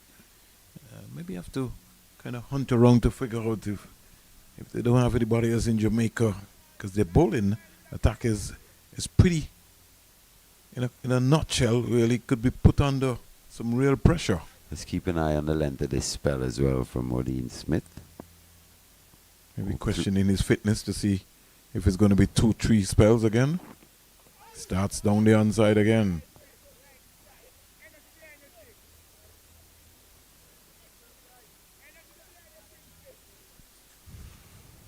For somebody with so much potential, you know, he maybe and keeps maybe have to start marking himself a lot more harder to figure out where he wants to be in this game.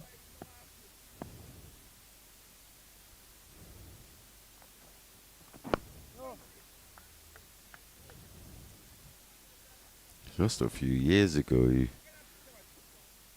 could see the potential. Just looking at his body here as well, seems to have just gotten a little wider, to be fair. Yeah, he's like a Mike Tyson. Yeah, I consider him to be the Mike Tyson. I don't remember him being as wide as he's looking here. Seems to be pushing a lot of iron as well. Shoulders look very broad indeed, and this one's in the air. Oh my word! It was dropped.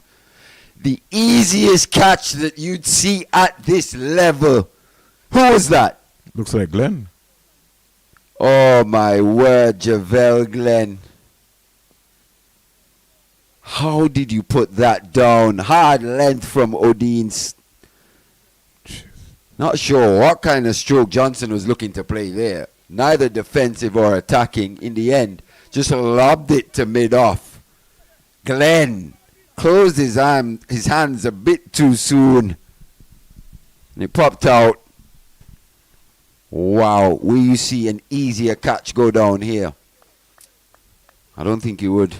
I really don't think you would. That's as simple as they come. There's one thing that you've been told, Mali. You catch the ball first and then you celebrate. So you can't celebrate without catching it. Wow. That's what you have to do. Once again, Jordan not quite finding the right mode of trying to build an innings. Neither defense or attack. Needs to maybe apply a bit more thought to his batting here. It's got to be switched on. It's all in his mind. All in his mind. He can bat. He's got potential. But everybody's got potential. Everybody's got talent. You know what do you say about potential? Potential is everything you haven't done yet. That's all potential is. Why did the crease this time? From Smith. Look at the context of the game. Look at the scoreboard. You were in the hut. You saw good fighting approach from Bishop, from O'Geese. You now need to get your team across the line. You get yourself a nice 50-60 here. Let's have a look at this again. Have a look at that drop chance again there. Look at Johnson. How many times have we seen this? Have a look at which hand comes off the bat. We'll check that again after this delivery. End of the over from Odin Smith. Just one from it. You see where he gets his power from. Have a look at which hand comes off. Just here. The top hand. So it's the bottom hand. He's a bottom hand player. That's why the hands go so fast. The grip is so loose on the top hand. That's what the presentation of his left hand is what is working. John Campbell comes up to him now and says, listen, why are you giving your hit away? Those top hand exercises come in handy here for Jordan Johnson. 200 repetitions over and over, one-handed. Really building up that strength in that top hand.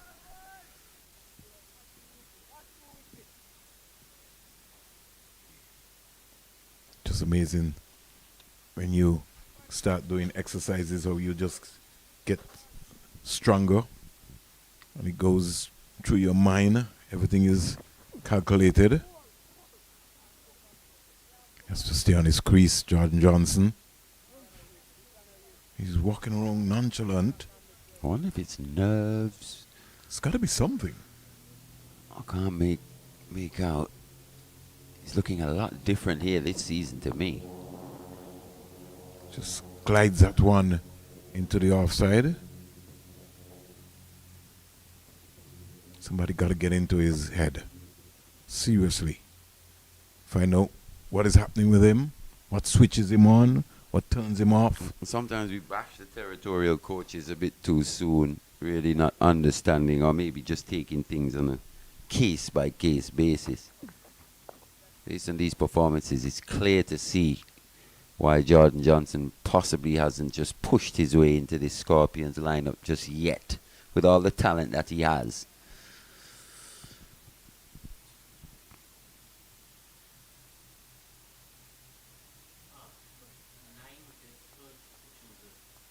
Ooh.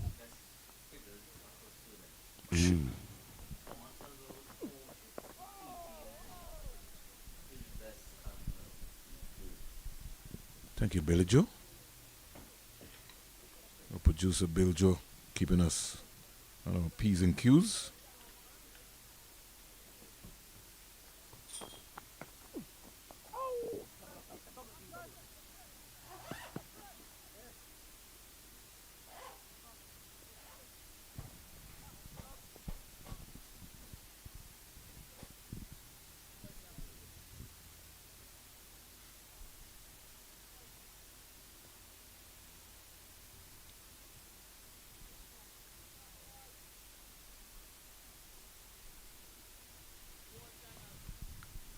I think with this game called cricket, gotta be mindful. Over completed, Johnson survives. Yeah, he's just got to keep fighting here, Jordan Johnson. Keep fighting, looking to present a full face. Trying to keep things as simple as possible. We see how freely he can score when he gets in the mood or he gets going. Doesn't even necessarily have to be in the mood. It's just the nature of his play. Hold out in that first innings.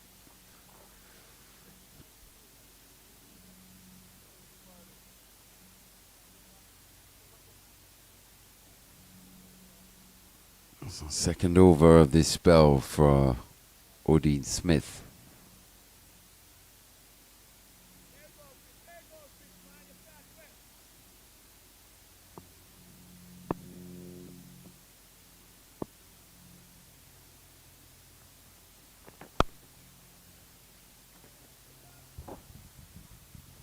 Here is the delivery. Punched into the offside by Colombo and took it for another boundary. Because he stays really low here. Have a look at that.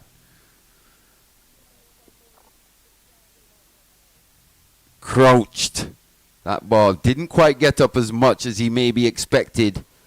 In the end, still presented a full face. Punched it through that extra cover region. Shot of the day from Colombo and Tuckett. The best shot we've seen from him in this little innings. Good control, solid base. Think back to how many times we've spoken about batters playing on the move, either jumping or on the walk. There he was in a solid position. Lucky to get away with that one again. No ball called. Yeah, another no ball.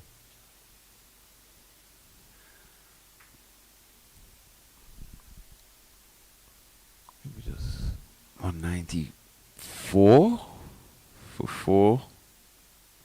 Still 163 Academy. Not out of this game just yet. Based on who is in the hut. Yeah, even if Johnson can get them off to get a quick. Oh, that's beautiful. That's nothing from Odin Smith. Poor delivery indeed. Asking to be hit. Bowen Tuckett picking up his second boundary of this over. Have a look at that. Class. It's really just growing in confidence. Colombo and Tuckett.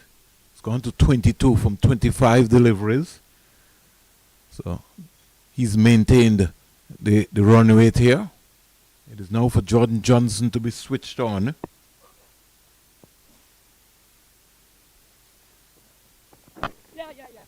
Steered into the offside. Good rotation of the strike.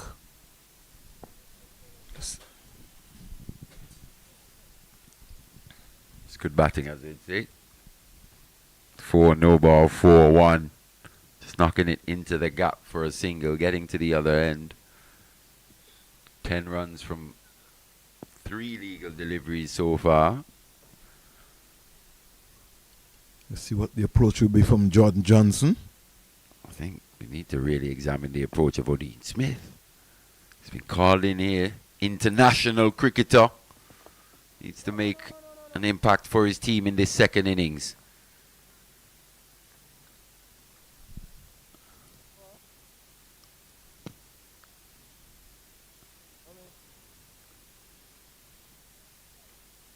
Red ball cricket is hard. It's all day. You got to work hard. It's 90 overs a day. And you can't shortchange it.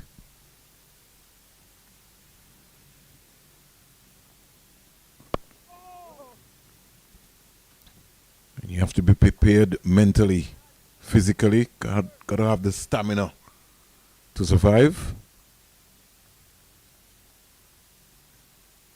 And cricket is a running game, which means that you have to stay in the moment all the time. Anytime you could be called upon.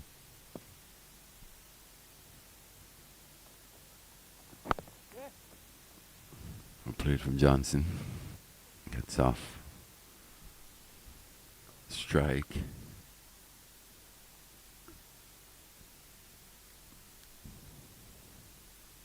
He's conceded 36 in 5 here. Odean Smith. 200 up for the academy. 200 for 4. They've made a real fist of this. Chase the academy. Only 45 overs bowled.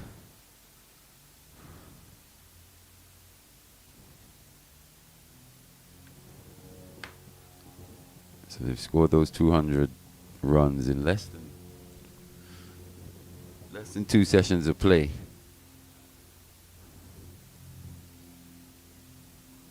Led mainly by that partnership of 124 from O'Geese and Teddy Bishop.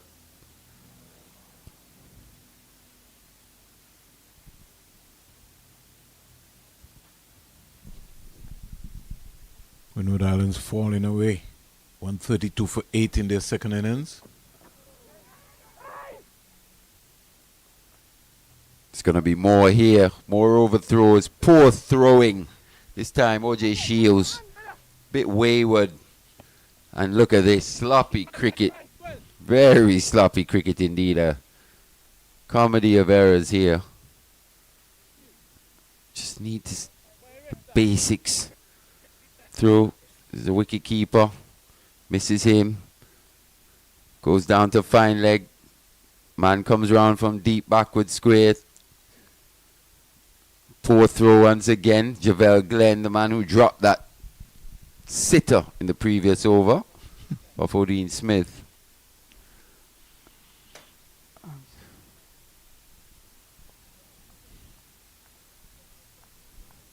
Campbell just trying to remind everybody, we got to stay switched on, guys.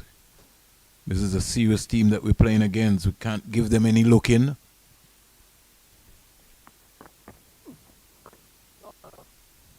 To think the academy would have lost every game except one this season, just drawn the other.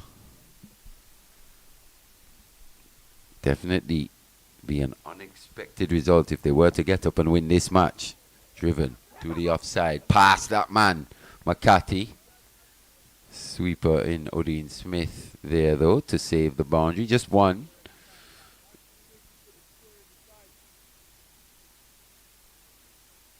Still would like to see Brad Barnes bowl the ball into the wicket really, especially flat and fast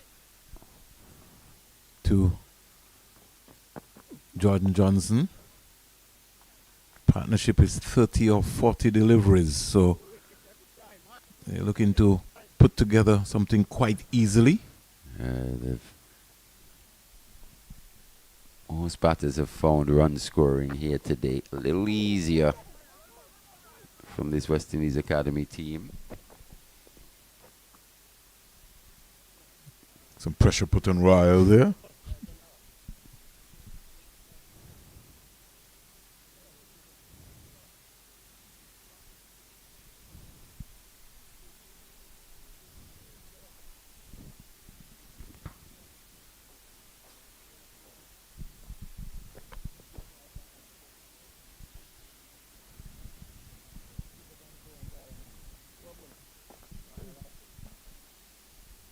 Combined campuses and colleges, 86 for 7 at the Sir Vivian Richards Stadium.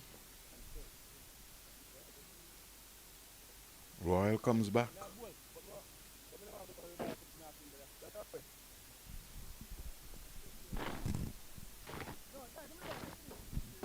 Notice which end he comes back from as well. CIU Road. Just has not been able to get the same purchase. Nah, he hasn't. Of a Joshua Bishop. Especially towards the end of Joshua Bishop's spell. For long periods, there wasn't a lot going on in terms of turn and bounce and variable bounce. He got 5 wickets very quickly. He did. It wasn't because of turn and bounce, though, was it? And that's what you were talking about, Mali. There are going to be days like that when nothing you is still happening. Have to try and put in a performance for your team. Put in the work.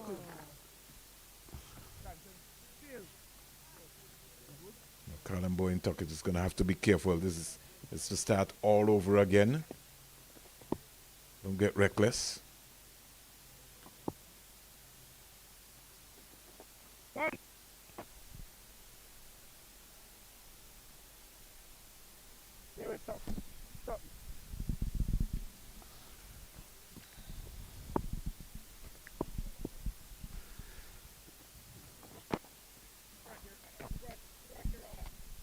Keep batting. He's got to keep looking up the V. 204 for 4. Tuckett 24. Another start here for him. Yeah. He's now making starts at the first class level a lot easier. Swept away work for Glenn. Does good work. In fact, it was Barnes getting round to his right. They get 2 runs quite easily. 152 now. Just inching closer and closer and closer here.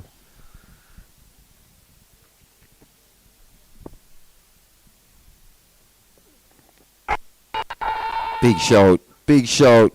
Not given. You can see with the disappointment on Javar Royal's face. He really wanted that one.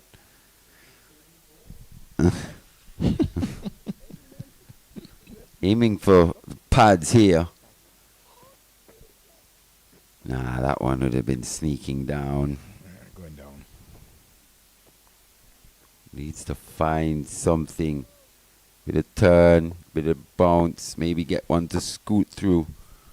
Maybe a little low. Maybe in local cricket, That's a hammered again. Off the back foot from Bowen Tuckett. So, end of over number 47, and the end of it. 207 for 4. We'll have a drink. And we'll have a drink.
The Ghana Happy Eagles will need 25 runs to win.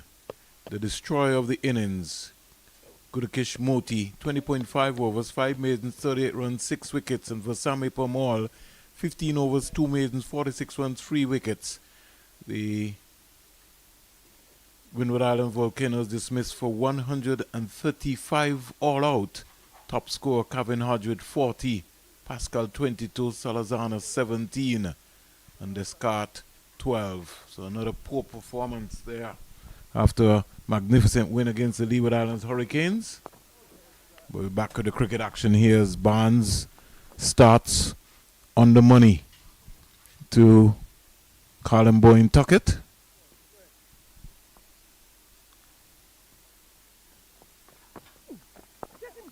Just clips it out to Odin Smith on the onside. Picks up a easy single. Score goes up to 208 for 4. So another game looking likely that is going to finish today. 446 in the Eastern Caribbean, 346 in Jamaica.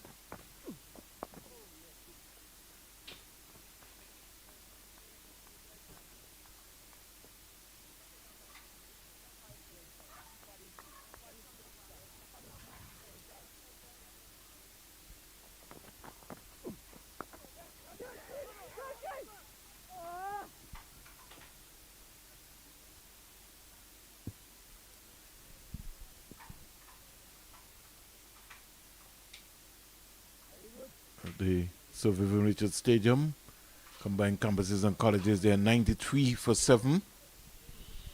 But here at the Coolidge Cricket Ground, West Indies Academy, 209 for 4.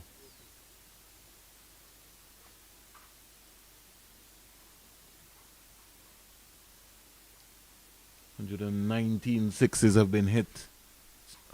19 boundaries and 19 sixes. Colin Boyne Tuckett is on 28.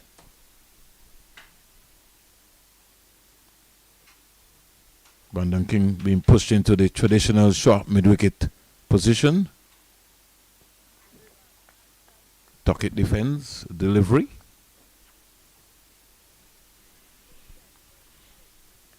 Sort of a 6-3 field here, being employed by John Campbell. Tuckett comes forward.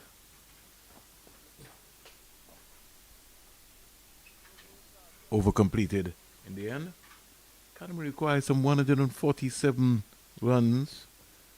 48 overs have been bowled so far in this innings. Brad Barnes from his 16 overs, 2 for 54.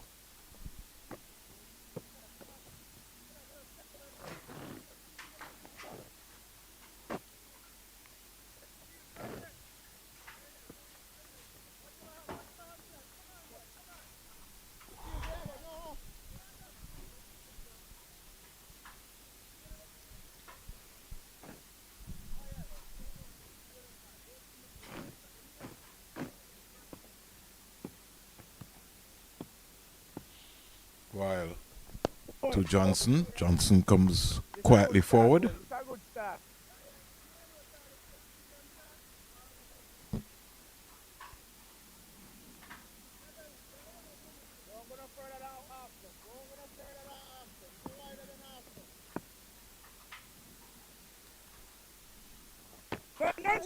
Driving down the ground to mid-off. Is a direct hit and he's run out. So after dropping a dolly catch, Johnson driving up to Glenn. Glenn picking up, firing one stump to aim at it, hit it. And Jordan Johnson is run out. Suicide single. Indeed. Yeah, short of his ground there, Vern. Poor judgment there by that pair. Well, he called for it, Matley. But the only thing in the process is Again, it comes after a break. Sometimes you can call for it, but the batsman at the other end as well will have a good idea of recognition of a single. He did call for it. Was he actually veers away towards the end? Does he run straight? Have a look. Look at his angle of running here. They say the shortest distance is in a straight line. Look at that. He's running at an angle slightly. Just run straight down If the he wicket. runs straight, he gets home. He gets home. That diversion there, going off course, is what caused him to lose the momentum. Jordan Johnson wearing the number 22. He goes back into the hut. What a way to be dismissed as well. Yeah. Two really disappointing dismissals for Jordan Johnson in this match. He was looking quite like he was very composed there. In Yeah, terms of more he'd settled down. comfortable at the crease. He'd settled down. But sometimes things like that happen, Mali. You end up running yourself out. Just before stumps on day 3. What's it? 9 minutes or so? 39 minutes to go before. Are we going to 5:30? Yeah, we just might. extending? Why? We haven't had rain. There's not 9 wickets down. We won't go to 5:30. How many overs we have? Will they try to get them in? Maybe 11. Yeah, they might try to get in the overs. We haven't seen that too often without a rain delay or possibility of a win or 9 wickets down. We saw that in the previous today, actually. Slightly extended session, extra half hour. I think if they were to get 8 or so in the next few minutes, another 3 wickets or so, they may extend, as you said, Bert. But based on the normal passage of play here, Jordan Johnson, a very disappointing time to be dismissed. Amuses me. You gotta switch on. You gotta switch on. Game awareness. Gotta look around. One more big effort from Joshua Bishop. He's going to be key in this partnership here. Yeah, I bet we don't see the slugs, the reverse sweep come out in this innings. Well, if he does, Mali, trust me, he should be find his match for you if he goes down that road again. If he gets out in that manner again, Mali, trust me, I was the Andrew Coley or whoever, he has to be find his entire match free. Because that would be very, very, very irresponsible, not once but twice. Don't think he's that kind of player. Don't think he'll make that mistake. A performance from him here sets him up where he could be able to get a man of the match performance. We know he can score quite quickly as well. A Well, quick 50, 60, 70 here will go a long way.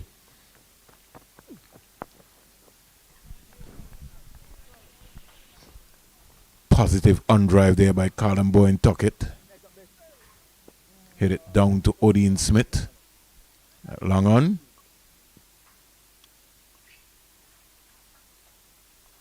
What time did we end yesterday? After 5. 5:30? I was telling you Yeah, but they were pretty slow. Yeah. To be honest, maybe they'll use the best of the light. And the light was poor than this. Yeah, that's what we're saying. It's a consistency sometimes, you know. Leaves a lot to be desired.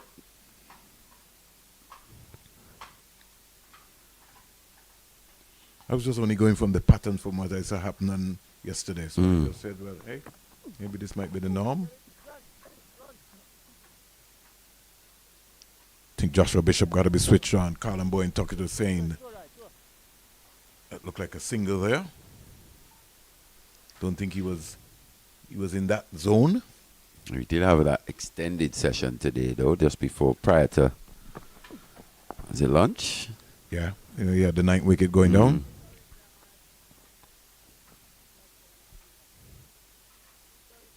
Brad Barnes, quite a tall guy as well, too.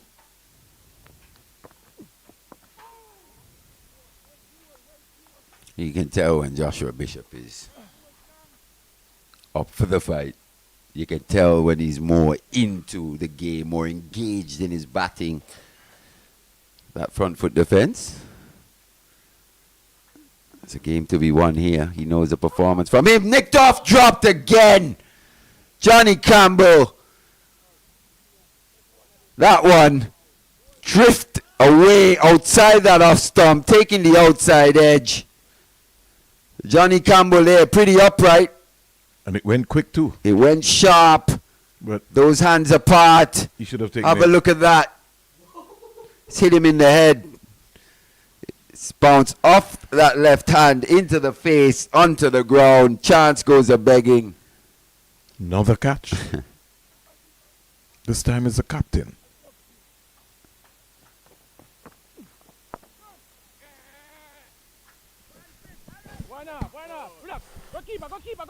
Played away into the offside. And Odin Smith finding Alden Thomas. John Campbell is looking down. How did I drop that? But you did. Have a look at the hands here. Opting to go with the hands apart. So now it's just a one-handed reaction. Onto the nose, it looks like. And then turf. So Brad Barnes, things could have been even better for him here. Fantastic spell, 2 for 56 from 17. He's done his job. He has. He has done his job. For long periods in this innings, a wicket looked very hard to come by, especially in that innings, that partnership between Bishop and Ogies. Wide of the crease is Royal. Just make sure he's not cutting that crease there with his feet.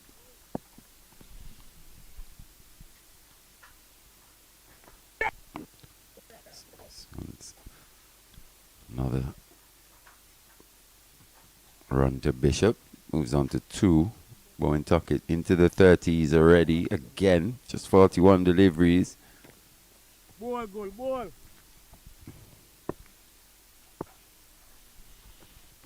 Oh!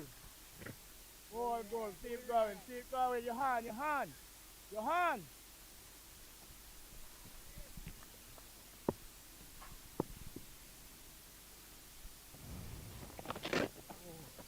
Swept powerfully. Just the one man on the boundary on the onside. Deep backward square.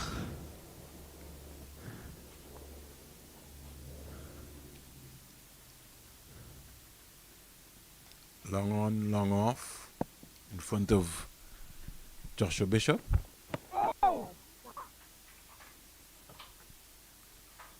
Looking for power there. Lost his balance completely. Has to reset. Has to reset. Think about it. Has to reset. Come back tomorrow. Over completed. Royal settling into a groove here.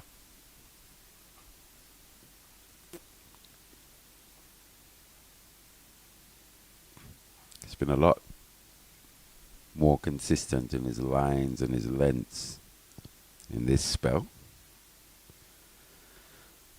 They tend to be just coming, just rolling over his arm, really not putting any purchase on the ball.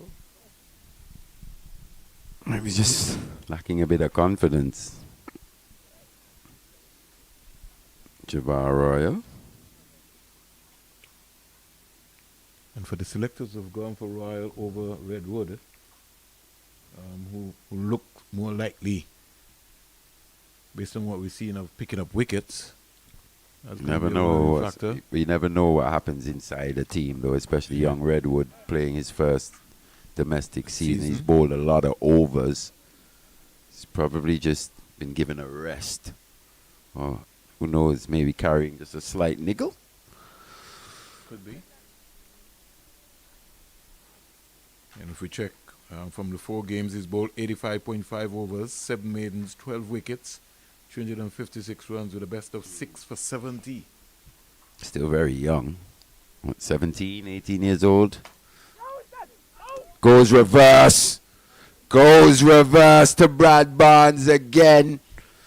Vernon, I say these things for a reason. Luckily for him, he wasn't dismissed. Have a look at this. Bit of glove. Oh, just almost taken by Thomas. I think he's got to put that shot away here, especially to Brad Barnes. Leave the reverse sweep at home. Josh Bishop.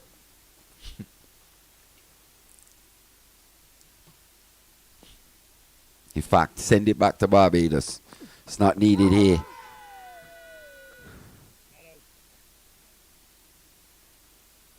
I say, I plead the fifth. That's all I will do, Mali. Well, you had confidence. You were hoping that he would have learned something from that first innings.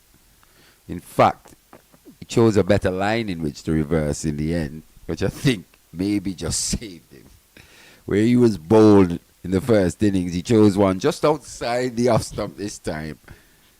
In the end, got a bit of glove, nearly taken by Aldane Thomas behind the stumps. Just do that. Low risk. Is that not a better shot, Mali? Yeah, and you get runs for it as well. Got a single. I don't know. The game can't be that hard, Mali. Can't be. Sometimes. That's why we talk about the mental side of the game. Mind power, mind power. Ghana Happy Eagles, Mali, they need 18 runs to win. Gurkish Moti, 6 for 38 from 20.5 overs with 5 maidens. And the man who is approaching 700 wickets, Vasame Pamal, 3 for 46 from 15 with 2 maidens. And our good friend, Ronaldo Ali Mohammed, 1 for 17. You can't keep him out of the wicket column. Nah, he's up there, top 5. Well, maybe he'll be pushed down now, considering a few wickets being taken in this round. But came into this round in the top 5. Ronaldo. When he came into this round, Mali, he had some 16 wickets, 82.5 overs, 24 maidens, 18 wickets. 18 wickets. 6 for 17, 218 runs. So he must be doing something that nobody else knows about. Based on what we saw, Mali, he's just maybe just landing the ball in the right area. Yeah, just doing enough. Yeah, and playing with the mind of the batsman. Very much medium pace. Relies on the use of that new ball. Solidly played.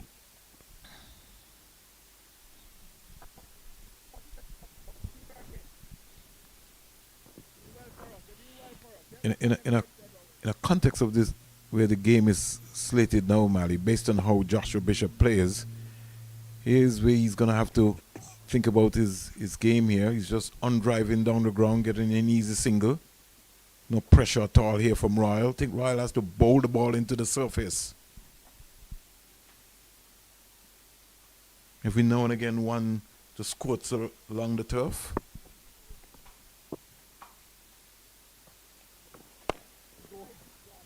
He's really struggling with his action there. You can tell the disappointment from Royal. He knows he's not landing the ball consistently in the right areas.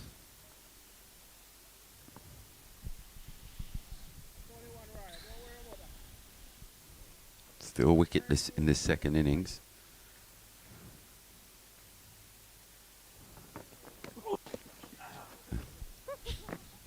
Once again, just there though, that went through a bit low. Saved it. Magnificent save there. Fantastic work that from Odin Smith. Bit of fancy footwork from the young man. Yeah, got out his right boot, stopped it on the side of it. Look at Bishop once again. Kept a bit low, that one. Once again, Captain John Campbell is leaving the field.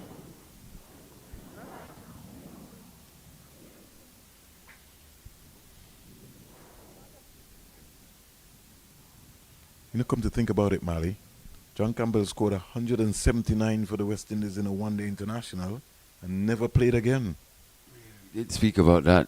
in that match up at Jamaica, up at the Sir Vivian Richards Stadium, Leewards in Jamaica. Slightly unlucky, if you want to call it that. It was just prior to that 2019 World Cup in England.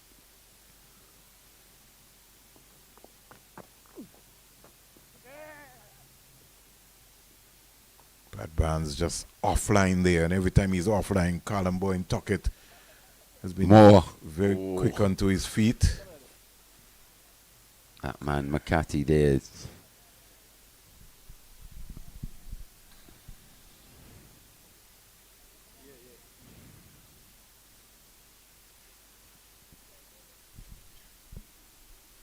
Mackenzie. I think it might be Mackenzie.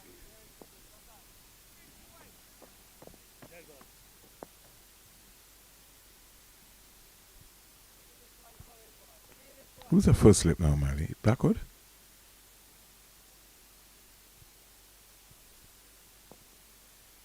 He's pretty close. Close. Going down. It's outside the line. Outside the line or what? Leg stump.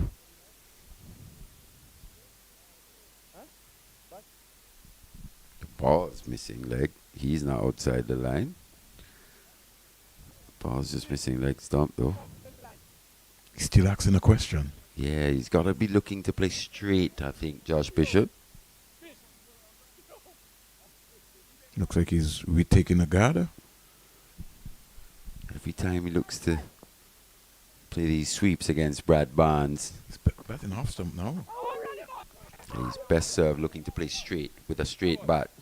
The end scramble through for one. That's good batting that. Really relied on this Brad Barnes spell today, haven't they? Yeah. 18.2 overs. And it has been an important spell because at one point in time, you're wondering who was going to bowl or who was going to get a wicket. What it's done is allowed him to, the Jamaica Scorpion skipper, to rotate his bowlers from the CIU road end. Shows you the value in being able to play a holding role. Once again, some sloppy fielding. That's gone straight to the man at extra cover. Guess who? Royal. Yeah, he needs to up his game now. Tends to be quite a chatty competitor out there. He's always chirping the opposition. He's a bit quiet here now. He works with his emotions on his sleeve. On drive down the ground there from Joshua Bishop, so he must have heard you, Mally. Yeah, he just has to keep playing straight. At least this afternoon. Board says, what, 6 overs remaining in the day's play. End of that over. 4 singles from it. Ghana Happy Eagles have won by 10 wickets over the Windward Island Volcanoes. So sure that they would shot to the top of the table with that full points win. So the Windward Island Volcanoes, they go down again. Yeah, it's been a poor season for the Volcanoes. It started badly. Apart from that win versus Leeward Islands, it looked like maybe they would have turned the corner after that win, but wasn't to be. Combined campuses and colleges starving off the Leeward Islands Hurricanes. They won 17 for 7. So they want to come back tomorrow.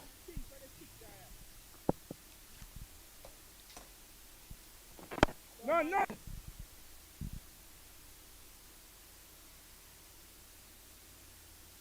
West Indies Academy need to get this down to double figures. Not sure they'll get it down to double figures today. But this pair need to get it down to double figures, which would mean they would have had a substantial partnership. Still 130 odd to win. Worked away by Bowen Tuckett. He's done that so well. Just rotated strike. Never allowed himself really to get bogged down by any of these bowlers.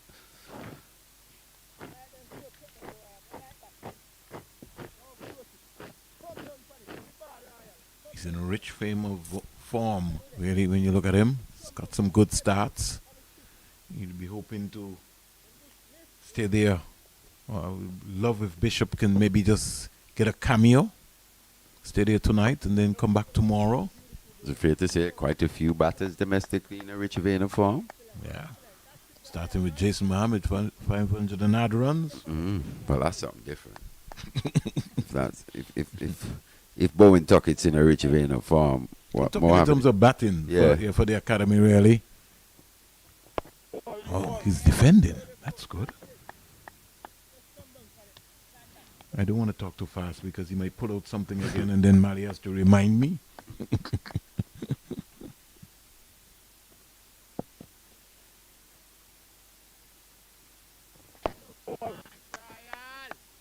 Left arm orthodox to left arm orthodox. I don't think he necessarily would want to get dismissed by Javar Royal in this situation. So he preferred to get dismissed by Brad Barnes. Seems so. He seems to be taking a few more chances against Brad Barnes. He's more circumspect against Royal. Make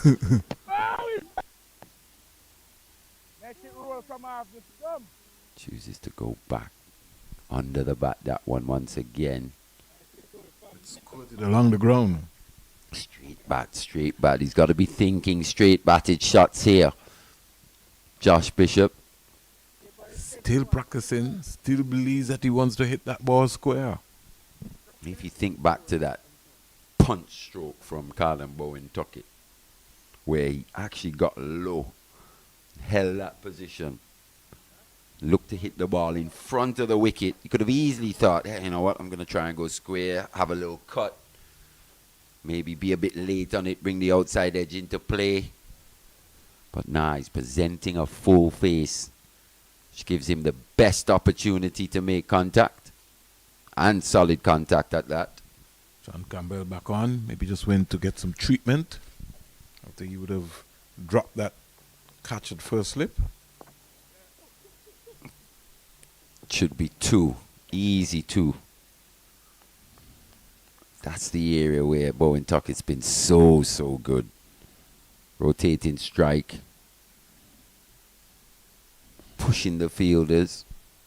He's found the boundaries regularly as well, but it's been a good mixture of running between the wickets and aggressive or attacking strokes.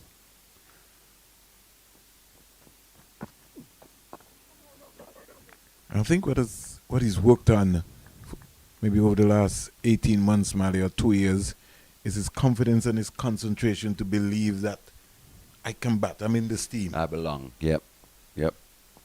It's a good point, that. Took him as you said, a couple of seasons to really believe that he belonged at this level. I think last season bringing up his maiden half century, scoring a couple of half centuries last season would have done him the world of good. He was getting starts. You could see he was building to something 30s, 40s, even in the 20s, and then getting out. So it's been a progression for him. Still not yet the finished article. I think he came at a point in time, if you remember, Mali, during the Super 50. West Indies Academy was using Simmons as the wicketkeeper, and Colin Bowen Tuckett was maybe in the hut. It was almost like a concern there. So Ken, he's got to be careful with that. Every now and again, he just as Mali said, he just fancies himself against Brad Barnes. Barnes is standing there like, how did I not hit that stump?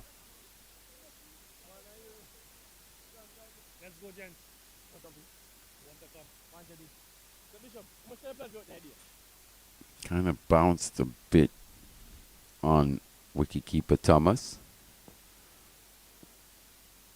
Johnny Campbell's going to go a bit slower here. Nope. On the stumps to end 3 runs from that over. Winding down this day 3 action. Yeah. Here at the Coolidge Cricket Ground. Partnership of 22. Academy still require 125. They've given themselves a chance though, Vernon, going into day 4. We did say that early in the day. If they were to find themselves at stumps, still with a chance of getting into day 4, we must give them credit for the way they've come back in this match. considering Jamaica was so far ahead. Squandered a little bit that initiative, that advantage with their batting performance here on day 3. But it might be a restless night's sleep, especially with Bowen Tuckett still at the crease. Yogi Lane's going to be so important tomorrow with the bat. Very happy that he's been put in a situation such as this, considering what would have happened in his last couple games. So goes back to your point of respecting the game. This game has a way of just throwing up situations. It's live. Cricket is live. Behind square. Brad Barnes has no chance. He's behind square on the onside.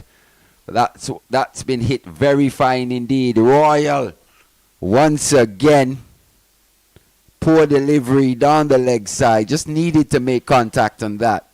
It's been a real struggle for Royal with ball in this match.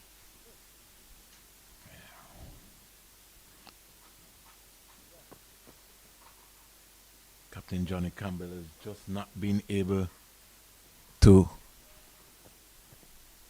find a groove or get some sort of action taking place here. Stands up straight to that delivery. Everything from middle, everything.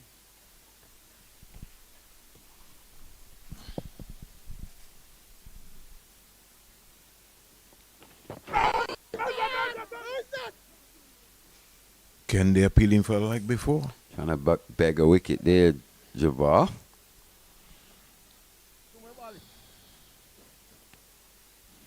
It's been tough sledding for the left-arm orthodox spinner on this Coolidge Cricket Ground pitch. Not a bad shout. Not a bad shout. It's a lot closer than we first thought upon seeing it in real time.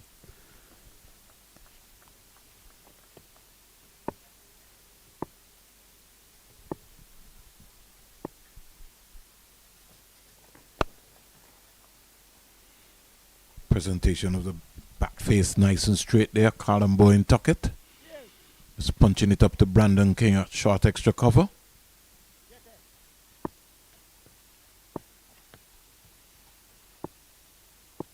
It's got to keep batting. It's got to keep batting. Keep watching the ball. Ooh, loosely there. And down to the boundary for 4. Callum Bowen Tuckett. That's what we're talking about. Every now and again, just finding himself in no man's land.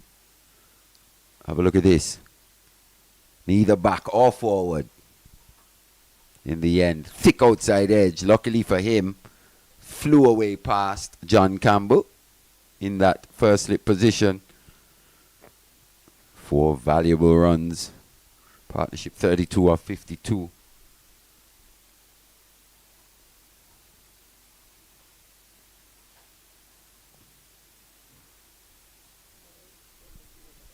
They have to believe. That's the big question. They have to believe. It's down to 150 in Mali going into the final day. Gettable runs going into day 4. You think, and they eke out 114 runs between them. And Bishop, Bowen Tuckett, Johan Lane, Nathan Edward. Each man picks up 20-odd, 30-odd apiece. It's a serious cricket shot off the back foot. Punched by Josh Bishop.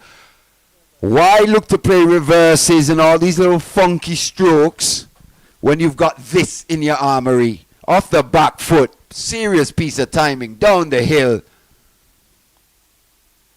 Off the off spinner. Quality. Quality that from Josh Bishop. Moves on to 19.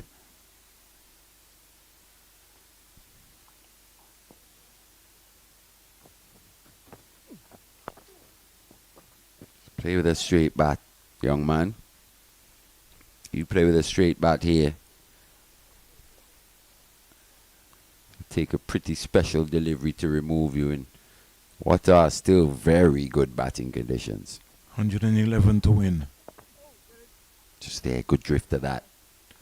A la Ronald Powell, as you'd say. Pretty similar action indeed when you see it. I told you that, Mali. Maybe not widely known around the West Indian cricketing public. Ronald Powell, former Leeward Islands Nevis off spinner.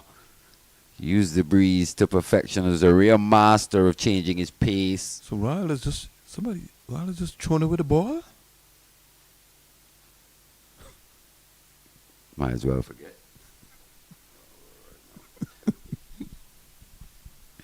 It's been a struggle for him.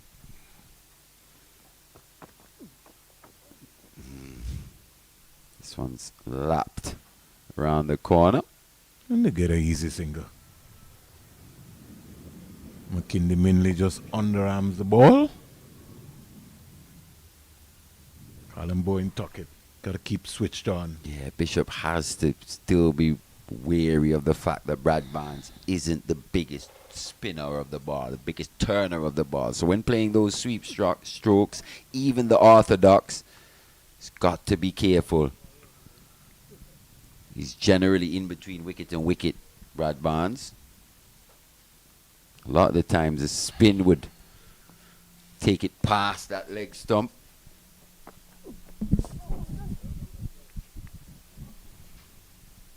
Over.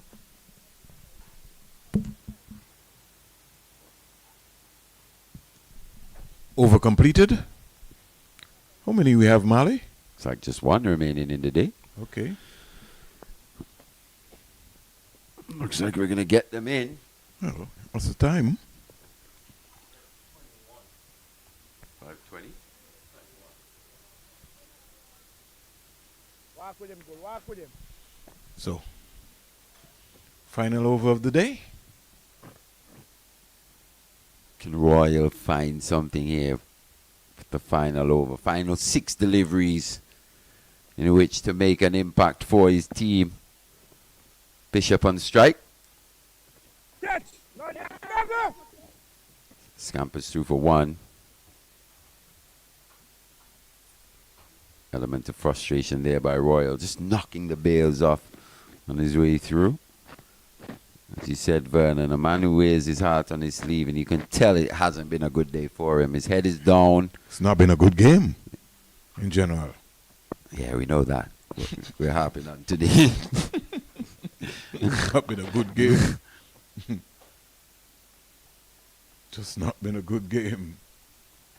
He just can't find his bearings at all. Yeah, this is the thing. You forget what happened on one day, two. It's all about trying to make an impact in the present. And here, 11 overs here today just hasn't been his pitch, let's say, here at the Coolidge Cricket Ground. His body language is operating just like Joshua Bishop. Nothing is there, so I'm not really going to knock up myself about it. Bishop's going down badly line again. Did he get something onto that? I think he did. No. Leg by signaled, just off the hip. What if Kadim going to be turning out for Liberta tomorrow? No, he's big not. clash. Nope. He's here, the Coolidge Cricket Ground, where he's gainfully employed. I love that.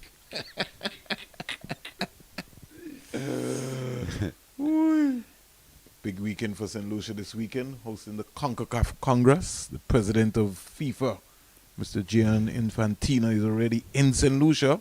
In fact, have a look at this. 104 runs remaining. 3 deliveries left in this over. They might be able to get it down to double figures before stumps. Just might be able to.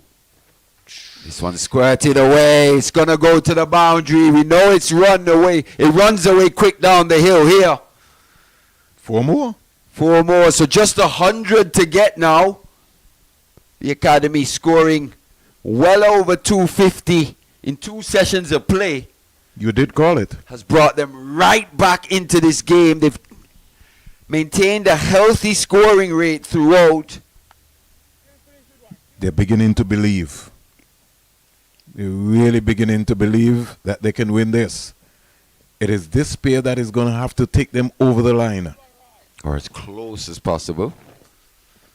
You don't want to really give an opportunity to this Scorpions bowling lineup by opening up an end. So you'd expect this pair to go as deep as possible. A little bit of turn there from Javar Royal towards the end of day 3. That one did give Bishop some problems. Landed in the right area. Don't know if he caught the footmarks or something.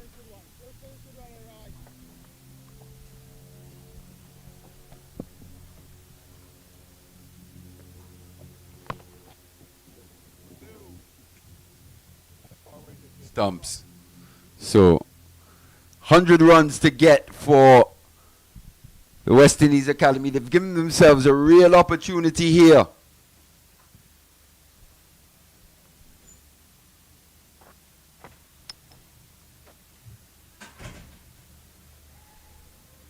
.256 for 5 they end after 59 overs. Led by Akeem Ogi, 77 off 108.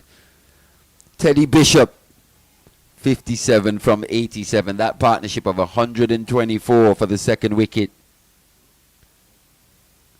Really laying the foundation for this West Indies Academy batting lineup. Jamaica, they'll have a lot of thinking to do. Maybe a restless night's sleep for them. Just 100 for the West Indies Academy to get whole day's play available to them. 5 wickets for Jamaica to win this match.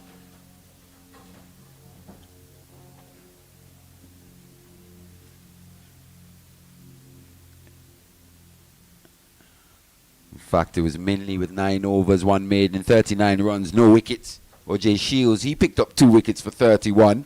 Odean Smith, pretty disappointing performance from him with the ball in this second innings. 5 overs, no maidens, 36 runs, going at a rate of 7.20. Blackwood just bowled the 3.